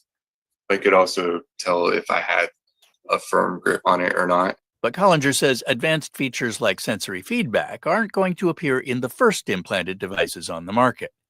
She says companies like BlackRock, Neuralink, Synchron, and Paradromics are testing devices that provide control of a computer cursor, much like BrainGate did more than 20 years ago. There's been enough progress and enough sort of consistent success in these early academic trials that now companies are saying, okay, we can offer a first generation device to people that will provide some benefit. One of those companies is Precision Neuroscience. It was co-founded by a neurosurgeon and engineer who had previously helped start Neuralink. Precision's other co-founder is Michael Mager, the CEO. He says the company's immediate goal is a wireless device that allows a person with paralysis to easily operate a smartphone or computer. We think about accessing news and entertainment. We think about productivity software like Microsoft Office, Word, PowerPoint, Excel. If you can operate those programs as well as someone who is sort of able-bodied, it's quality of life enhancing, and it's also potentially enabling for people to go back to work. Mager says Precision's device differs from Neuralink's because it doesn't insert its electrodes into the brain. We have a very, very thin film that is designed to sit on the surface of the brain without penetrating into or damaging the brain. Mager says that makes the implant safer and less invasive, which could make it easier to get approval from the Food and Drug Administration. Another company, Synchron, avoids opening the skull entirely. Its electrodes are pushed through blood vessels using technology designed to place stents in blocked arteries. Mager says all of these devices face some common challenges. We're sampling from thousands of electrodes, thousands of times a second. And the amount of data that comes off of these systems as a result is just enormous. Far too much to transmit through a wireless link. So companies are working on ways to reduce or compress the data. Another obstacle is the cost to conduct the sort of clinical trials required by the FDA. That will probably be hundreds of millions of dollars. Even so, Mager says his company and several others, including Neuralink, appear to have the money and expertise to turn the brain interface concept into a marketable product. We know it works. We know the enabling technologies that are required are now ready. And it's time to turn this academic work into a thriving industry that can make a big impact on people's lives. Mager says that won't take another 20 years, more like 2 or 3. And the industry is going global. Just a few weeks ago, researchers in China posted a video of a man using their first brain-computer interface. John Hamilton, NPR News. Why are you saying we're wild Live over from here? NPR News, I'm Lakshmi Huh? Singh. Why you say we're wild over here, Adasoji? We're forward thinking. Putting electrodes into people's brain, telling them to operate computers, dude, come on. Let me ask a question, Ada Soldier. Real, I mean, I'm not, I don't know if I'd want that in me, but let's look at the bigger picture. We're in an age where we're forcing people to have children, right? Because we say we're pro-life, right? God forbid these children are born with what's the right word to use? Because I have to be so sensitive, right? They can't lack of capacity. Thank you. Right. So let's say they are incapacitated. They're not able to function effectively, right? And you want them to have some amount of independence, right? You don't want them to be totally dependent on yourself as a parent or a caregiver. Basic things you want them to be able to do or to be able to communicate what's really going on. You don't think that this technology could be beneficial in that regard? Yes, it can be beneficial. Well, that's as long as the society deems it necessary to give those kids a worthy chance at life. You heard what that guy said. It's time to turn this thing from academic work into a thriving industry. Yeah. So the issue is not about the quality of life, it's about how they can make profits. Ethics. Exactly. So, I mean, I see where you're coming from, but at the same time, the problem with someone giving a hammer is everything they see becomes a nail. They just knock it. So, it's the nail. I mean, it's just that's why I said you guys are wild. It's like there's this. You're not working to enhance the life of people that are already here. It's like sometimes you create a problem in order to seek a solution to that problem. Okay. You said that person had an accident and for some reason they were in any functional society, you won't turn them into a robot. You won't inject stuff into them. You surround them by people who care for them. And people look out for them generally. Look at the case of that lady, or basically that carcass that was allowed to deliver a child. Or exactly. That's the kind of stuff I'm talking about. It's like you don't care about the people. You make it seem as if you care, but you don't. For you, the bottom line is the most important thing. It's a profit. Every time you hear these guys talk or do anything, it's not about helping you. It's about helping themselves, helping you to help themselves. By that I mean how they can get an extra buck out of you. You see, the last bit of that report said, we won't have to wait long because China is already doing it. But the thing is, they didn't go and check whether China is selling that technology or is using that technology as a social experiment or giving it to their people. But because China already has it, we have to have it. But clearly, we're not going to go the Chinese path. We're going to sell it. Or we're going to put you on a subscription-based service. If you can afford it, you get this quality of life. If you cannot, tough.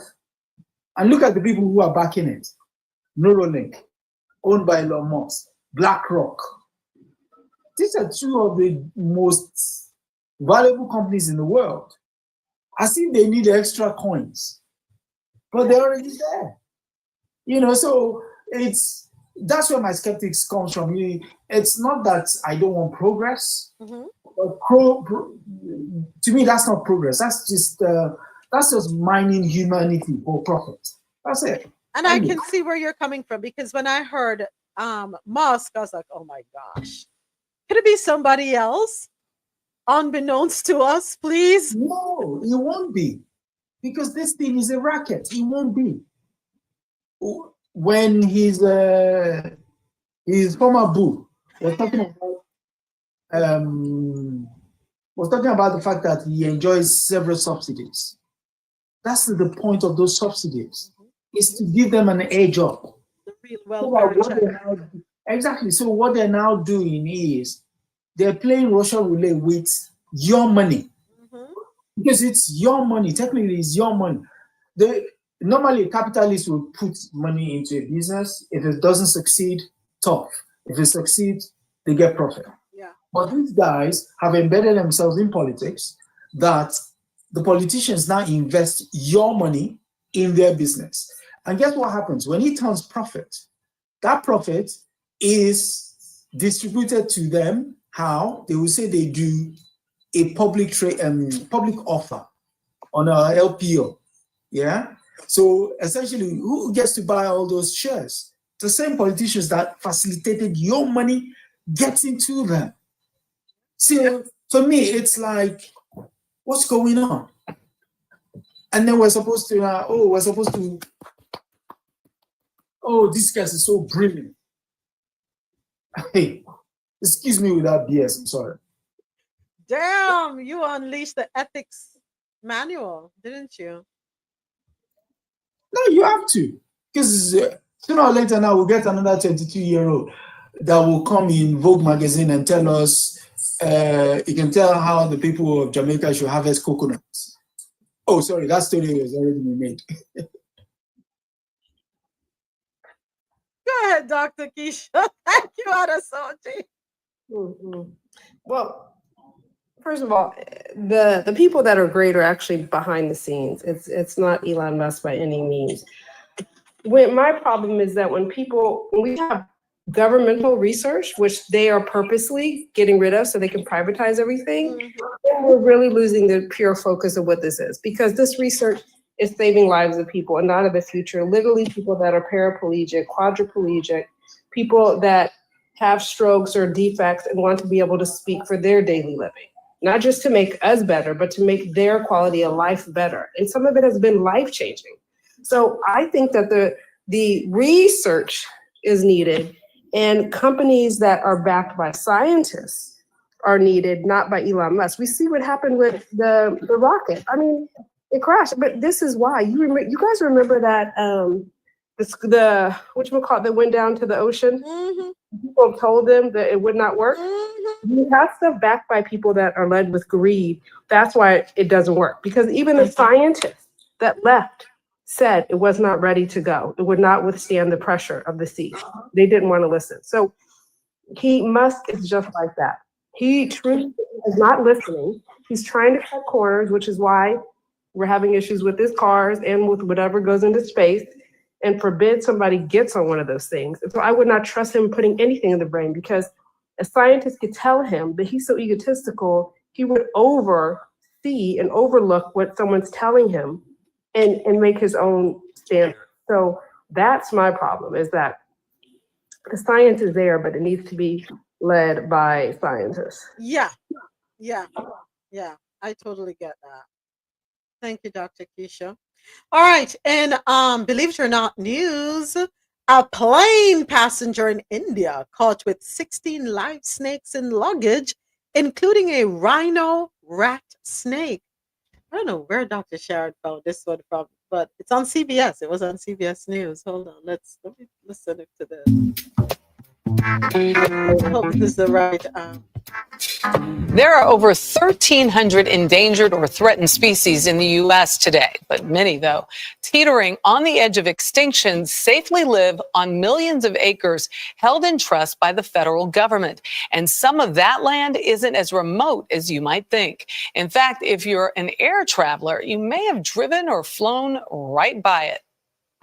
San Francisco International Airport may seem to be an unlikely place to protect an endangered species, but in a grassy area flanked by runways, Natalie Reeder spends her days combing through brush to make sure nature is on track to thrive. Yeah, cool. Oh, here's one you can see on the leaf here. The little frog is actually a key part of the food chain that keeps a rare garter snake alive.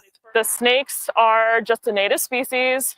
This is one of the few places left on the San Francisco Peninsula where they can survive. So it's the airport's responsibility to take care of the population and the habitat where they live. Long before she was required by federal law to wear a mask on airport property, Reeder, San Francisco International's biologist in residence, was trying to save the garter snakes from extinction. The garter snake's bright blue, orange, and black markings are considered among the most beautiful in the world. I like snakes, I think, because they're the ultimate underdog and everybody hates them. So, they're just a really interesting animal that is misunderstood. So I think that drives me to want to protect them because they don't have a lot of advocates. The unsuspecting travelers who get on and off 1,300 flights here a day would surely be surprised to learn of the lengths the Airport Commission has gone to accommodate snakes. For starters, 180 acres have been set aside and fenced in just for them. Well, you think about airport lands, they would typically always be developed for airport operations, for airplanes, for terminals, hotels, whereas here we are intentionally leaving this land in its most natural state and actually doing things to avoid erosion, to avoid flooding of waters. Doug Yakel is the airport spokesman. We actually need to cut that grass down to reduce the fire risk. Rather than bringing in heavy machinery, we actually hire a team of goats that come onto the land for 2 weeks and essentially eat up all the grass to avoid the fire hazard. So it's just another example of how a very modern high-tech airport is using some very low-tech solutions to preserve the space. And San Francisco's airport is not the only one in the rare species protection business. In Oregon, Portland's airport is caring for the federally threatened streak-horned lark. Not to be outdone, LAX has the federally protected El Segundo blue butterfly. And to welcome travelers to the Big Apple, JFK has the diamondback terrapins, which are slowing the pace in a city that never sleeps. People get into the mindset that you have to go to nature, but this place really shows just how much nature is all around us, and that even a property that looks kind of dumpy can have a really rare endangered species doing well on it. This year, San Francisco Airport's efforts achieved a milestone. The U.S. Geological Survey and the U.S. Fish and Wildlife Service report a resurgence in the airport's garter snakes, making it the world's largest population of the rare snakes in a place that otherwise would have been paved over. And that's another indication of how climate change is really changing the impact of, where these species can live and thrive. It's getting drier in California. The prey that they eat is all but gone. I like her line about snakes being the ultimate underdog. I know, I do feel badly. I do think there are a few people at least that like them out there. Yeah, I've discovered snakes and wolves are two of the most hated creatures. We love wolves. Wolves look a little We like snakes. I'm brother of a herpetologist, so grew up with snakes in the house, learned how to deal with I them. love that. Y'all can keep the snakes, thank you. They say to only the breed. wolves I'll take, but not the snakes. But yeah, interesting. So for those of you out there in San Francisco, don't go wandering in the grassland. I love the part where they said they would bring in goats to. Yes. That would be some delicious goats, man. Damn. Organically fed. Wow. Oh, no, they're protected from eating. That's all. We can't curry them there. We can't put those on skewers and put them on the grill. Oops. That's some wasted goats, man. That's some wasted goat. But yeah, that's some good goat meat right there. 9-9. Who having a 9-9? Who a keep a dance? Who having a party? Goat soup, manish water, some curried goat, yeah. Some roti with curried goat, yeah. Doubles with curried goat, yeah. And it's red in California, so that goat is gonna be good. Really? Organically fed. My mouth is watering thinking about them goats right now. But Dr. Keisha said, no, it's not gonna happen. Not gonna happen. So Kellyanne Conway on CNBC, well, CNBC reposted this. Kellyanne Conway, those on Medicaid who will lose health insurance can always get jobs.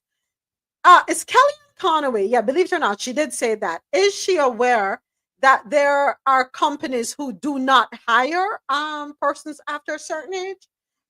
Because somebody responded there, Kellyanne. I don't know any company hiring 80-year-old Alzheimer's patients in assisted living. Send a list, please. She's still around. I was gonna say it. I'm thinking of a very nice way to say it. You're wrong for that. You are wrong for that. Wrong for that. So,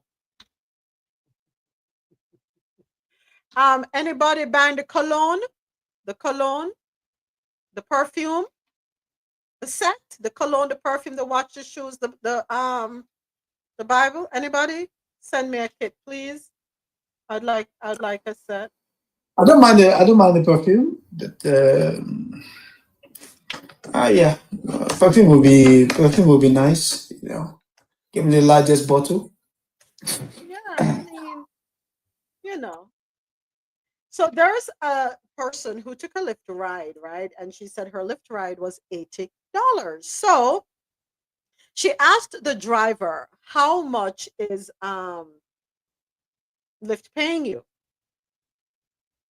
So they charge the passenger $80 and they're paying the driver $20. You're kidding me. So when they do those little short 15, 20-minute rides, they're getting nothing? So she canceled the ride, stayed in the car, but she canceled the ride, told the driver to get off the app, and she paid the driver $40.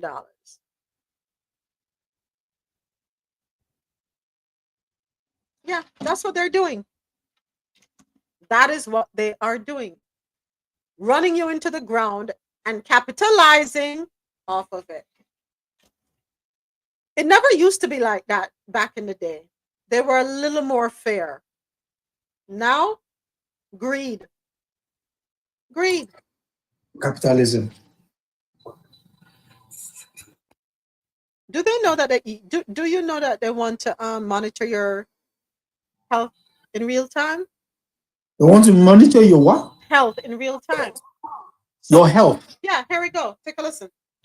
So I know this is going to sound crazy, but they want to monitor every American in real time via our wearable technology, and they want every American wearing it within the next 4 years. That's not my opinion, no matter how crazy it sounds. That is the testimony of Secretary Kennedy this morning. Their diet, about their physical activity, about the way that they live their lives. We think that wearables are a key to the MAHA agenda, making America healthy again. And we are going to, my vision is that every American is wearing a wearable within 4 years. And one of the worst parts about this is they've been very open about it and public about it for a couple of months now, but it has gotten absolutely no coverage. If you remember when they talked about the autism registries that got everybody riled up, that particular registry is an overall part of a larger NIH data platform. And they gave a public presentation about it, and nobody seemed to really pick up on the rest of it other than the autism registries thing. This is a screenshot from a CBS story back when the autism registries thing was announced. And this is one of the slides from this presentation. And this is their real world data platform. And one side of this is their data sources. And the other side of this is what they call their opportunities. Their goal is to get broad coverage of the US population. And by broad coverage, they mean obtaining data on people. That includes pharmacy chains like CVS and Walgreens. Imagine all of the information that these wackadoodles would love to have about you. Things like your antibiotic usage, long-term drugs that you had been on, any vaccines that you got done there. Health organizations like your doctor's offices and hospitals, claims and billing to see what types of services and procedures have been provided to you. And then down here, we have the sensors and the wearables. So they want to put all of this information together about every single. So it's pharmacy chains, health organizations, clinical data, claims and billing, environmental, and your sensors and wearables. American. And what they want to do is use computer resources, AI, and federal partnerships in order to deal with this data. In other words, think Palantir, but with the medical information of every single American. And here is what they want to do with it. Aside from just general data and drug development and stuff like that, the two big ones that really concern the hell out of me is the national disease registries, which, like we saw with the autism registry, That's the type of thing that they're talking about there. And then real-time health monitoring. Now, if you go back and you watch that clip of Secretary Kennedy, he talks about wanting to know what the daily habits, daily lives of people are, ranging from their diet to their exercise. The hypocrisy with our data is astounding. They tell us that this app is dangerous for our personal data. And meanwhile, the government is actively trying to obtain information about our most sensitive subjects from every possible source that they can and turn it over to contractors that are in partnership with the government to process that data. Make that make sense. The right wing that put Trump in office, who ultimately put Kennedy in as secretary, did nothing but scream about Bill Gates and the vaccine and about microchips and about microdot tracking on our skin. And yet this is what the government that they elected is trying to do. Make it make sense. Who remembers when Michelle Obama, when President Obama was in office, who remembers when Michelle Obama was encouraging better eating habits, active lifestyles for children, right? Thank you for the follow, folks. Thank you so much. Who remembers? And the Republicans went crazy. With the garden, right? And what did the immigrants do the first time she got there? She dug it up.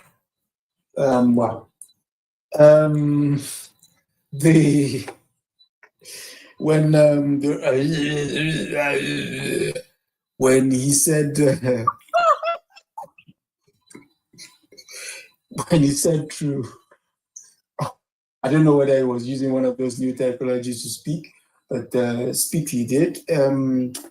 When he said it's going to be done in the next 4 years, are you sure he's going to be around in that 4 years? His brother doesn't look like he will make it. But hey, he wants to keep Americans healthy. The irony of the whole thing. And yet, you're not the exact embodiment of good health. Oh, well, Americans, the lands of irony, man. Sheesh, you guys are, you're special. We're hypocrites. We're hypocrites. That's what. No, you're not. I'll say, this is my opinion. The reason why I'll say you guys are not is these guys tell you what they want to do. They did. The only thing is people were not concentrating or people were not focused. But they did tell you. Project 2025 is there in terms of international policy, in terms of how they will move the stripping of powers from local authorities, the gutting of the government. Do we need to have another session at a Soji where we we go through and remind everybody what's included? Because you your team took the time to dissect it. Yeah. That would be like rubbing people's nose in it. Because if you do that, it'll be like, you told us so, but no. The thing is, it's there, so on this aspect of health, this is where it gets kind of not disturbing, but a bit sad. And the reason is, you've just literally stripped people of, some people of Medicaid, right? And yet in the same breath, you're talking about monitoring their health. Which is it? What are you doing? Which is it? So it's, sometimes I don't, it's like, how, I don't want to generalize, but it's like, these guys in power, how do they think? They say certain things and you're like, okay, I hear you. But what you're doing there runs counter to what you just said now. What's going on? But yet somehow, people carry on as it's normal. So Daffer is 22. No. Black women paid attention, sir. No, we're fully aware of that. So he's not. No. I won't hold anything against. No, that's not the point of the reason I'm making that point is that when these guys tell you this is the point, that we intend to do this. And there is a clear alternative. But yet people are saying, oh, but what can we do? For me, that is like, really? You could have done. With the alternative in front of you. But you say, oh, yeah, what can we do? Or what still? You will actually advocate for the very thing they're telling you they want to do. Why? Simply because you don't like the person who is telling you that this is coming. But yet it's coming to affect you.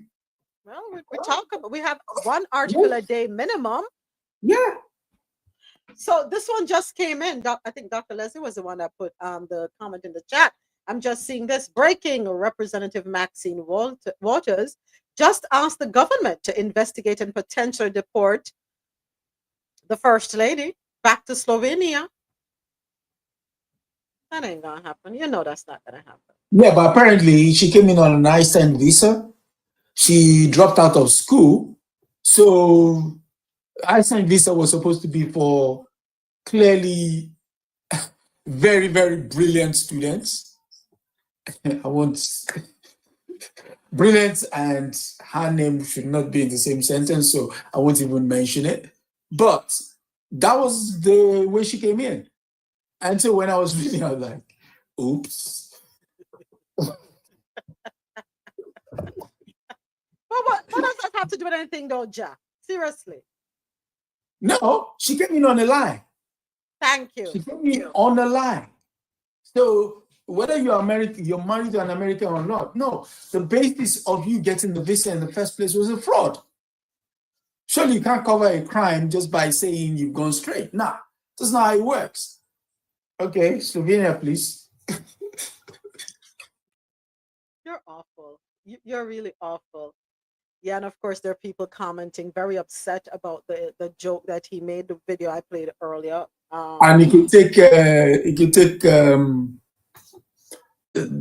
what's his name? The chappie who can switch on the computer, whose life skill is he can turn on the computer. You can take him as well, you know. Lord have mercy. What can I say? Back up. No. You see, misinformation is a hell of a thing, you know. You gotta be careful. We have to really do proper research. Remember the video we were talking about this morning when we started the show with the young ladies not being let into the club? They're saying Cubans in Miami not letting Black women in their clubs. That club is not owned by Cubans. Do not do that. Don't do that. Don't do that. Well, you know the nature. I mean, why am I even advocating? You know the nature of the place, especially in times like this where social media is. You just need to say something. People who are already seeking an excuse to do something, we just add a tiny little cinch of a lie to it. And that's the lie that people will focus on the most, you know. Hey. And it is, yeah, it is. It's sad, but it's nature of the. It's nature of the. Hold on. Check the chat. Hold on. Let us not miss this. Tina Purple Lover. They just deported a guy from missing one form. Huh? That can't be real. Please say that ain't real. Just for missing one form. So whose fault is it? His fault? Did that person use an attorney? And when he submitted the paperwork, was he granted status? So if he was granted status, whose fault is that?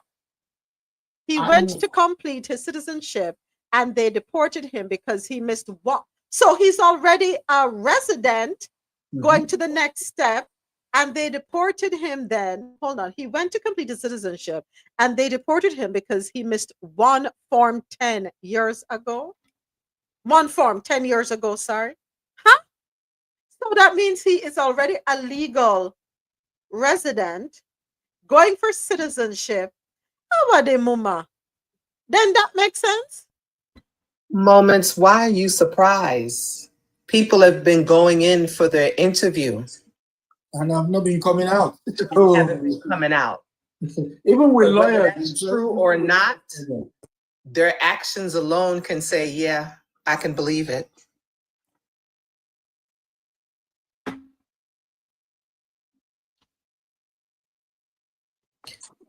I just looked at a story. Nah, you know what? Thank you, Tina, for sending that over. Go ahead, This Ja. I'm is so what sorry. this is why I've been quiet for the past, Talk to us. whatever. I'm just over it. I'm just What happened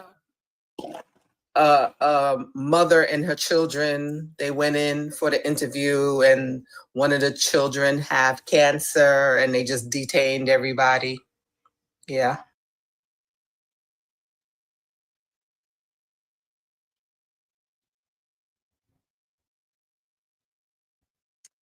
Case by case. Case by case, folks. Case by case. For the past how many months, they have shown us that anyone who is not a citizen, whether you're here as a student, whether you're still going through the courts to take the tests, they want to send you back. Period. As long as you don't know them. Let me add that. As long as you're not in that circle of people.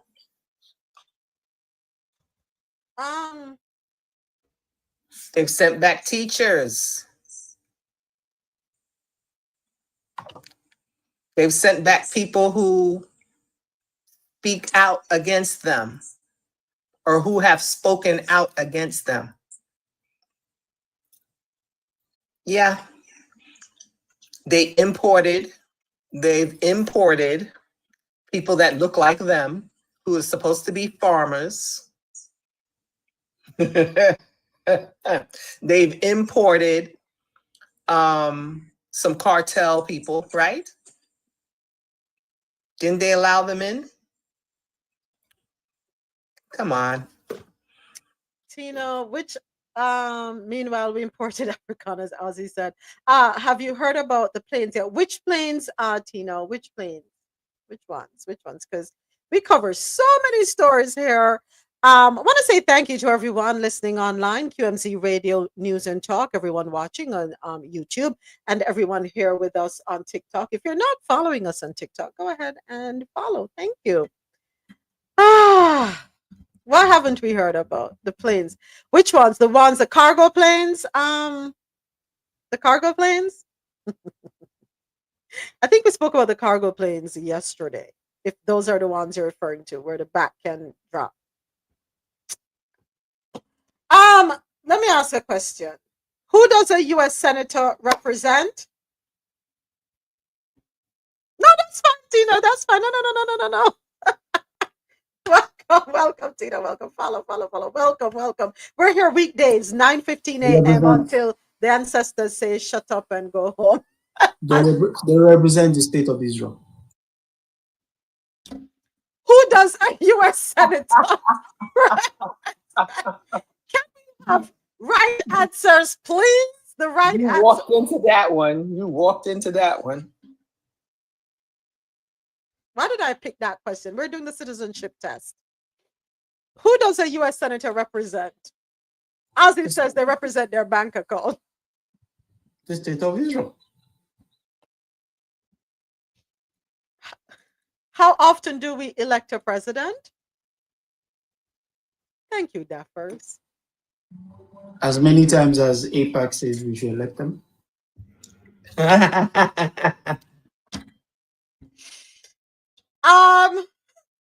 In what month do we vote for the president? Does it make any difference at this point? Who is the commander-in-chief of the military? Whoever APAC tells us to be. What does the president's cabinet do? Please tell me you know that one. Can I phone a friend in Jerusalem?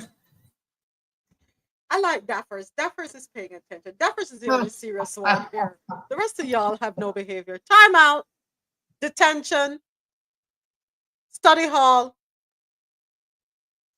Who vetoes bills? Israel. In general or in this administration?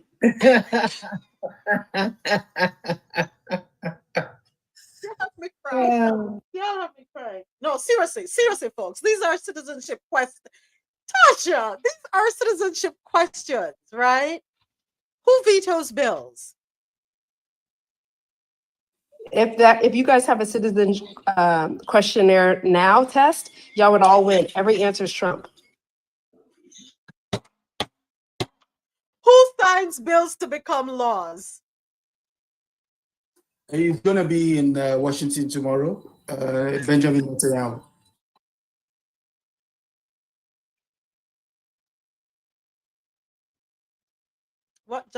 Tell me one thing that the judicial branch does. I'm here for this one.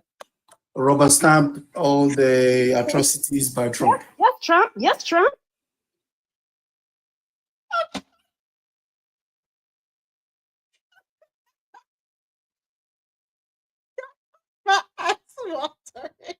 They refer to the Proposition 25 manual. Jeez, oh Lord. What is the highest court in the United States? The court of Trump. Anything Donald Trump wants it to do? Yeah, that part. I agree that I associate that part. Whatever he says. Who is the Chief Justice of the United States now? Donald Trump. Mercy. Under our Constitution, some powers belong to the states. Name one power of the states. Executive order. Donald Trump.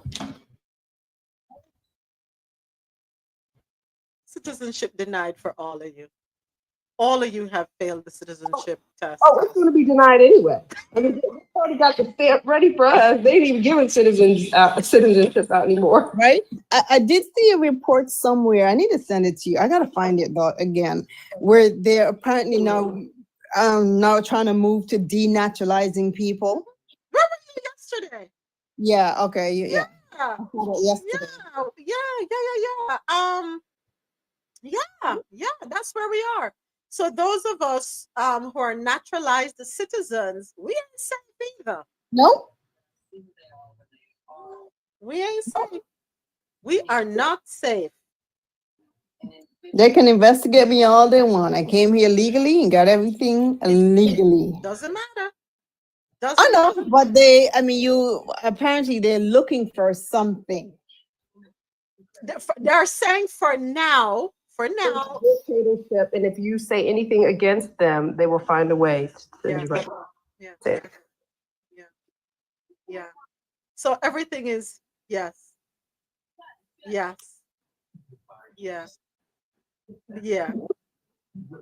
Right now, they're starting with persons who they say lied on their citizenship application. How do they know who lied on their application? And they're going back. I forgot how far back they're going. How will they know? How will you know if somebody lied on their application? And if somebody lied on their application, whose responsibility was it to find out if the person was speaking the truth or not? Wasn't it the interviewer? Huh? How is that gonna play out, Dr. Sharon? What if someone used an attorney? Well, yeah, right. What if someone used an attorney?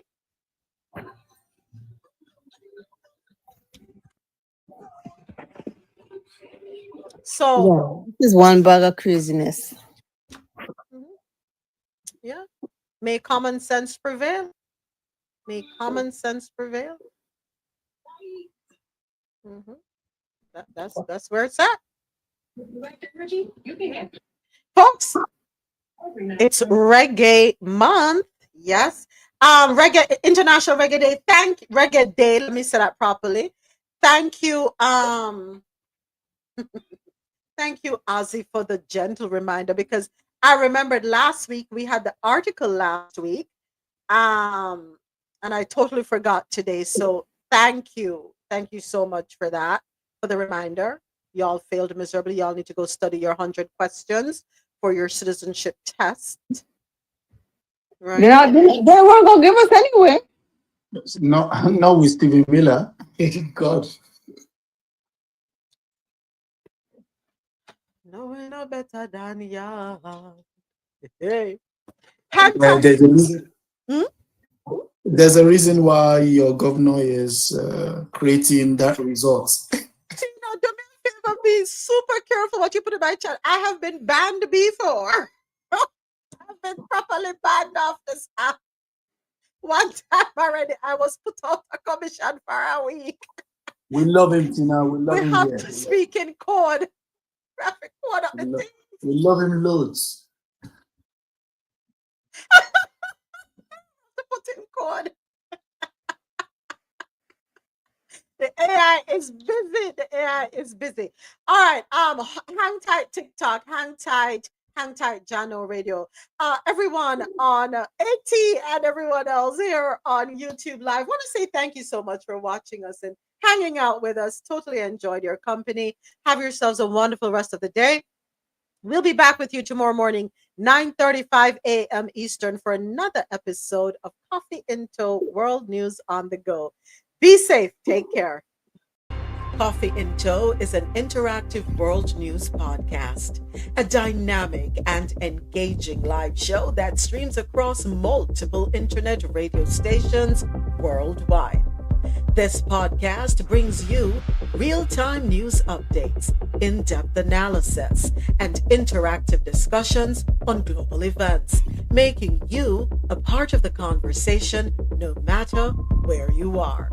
With a diverse range of expert guests and listener participation, it's your go-to source for staying informed and connected to the world. Coffee in Tow is brought to you in part by Lormel Skin Food. Log on to lormelskinfood.com. Discover the range of natural skincare solutions. Indulge in the radiance of natural and organic beauty with the best natural and organic soap bars, whipped soaps, body butters, and oils. All 100% natural products. Lormel Skin Food for a natural, beautiful you. The world's best coffee from our farms to your cup. It's Grand Coffee House.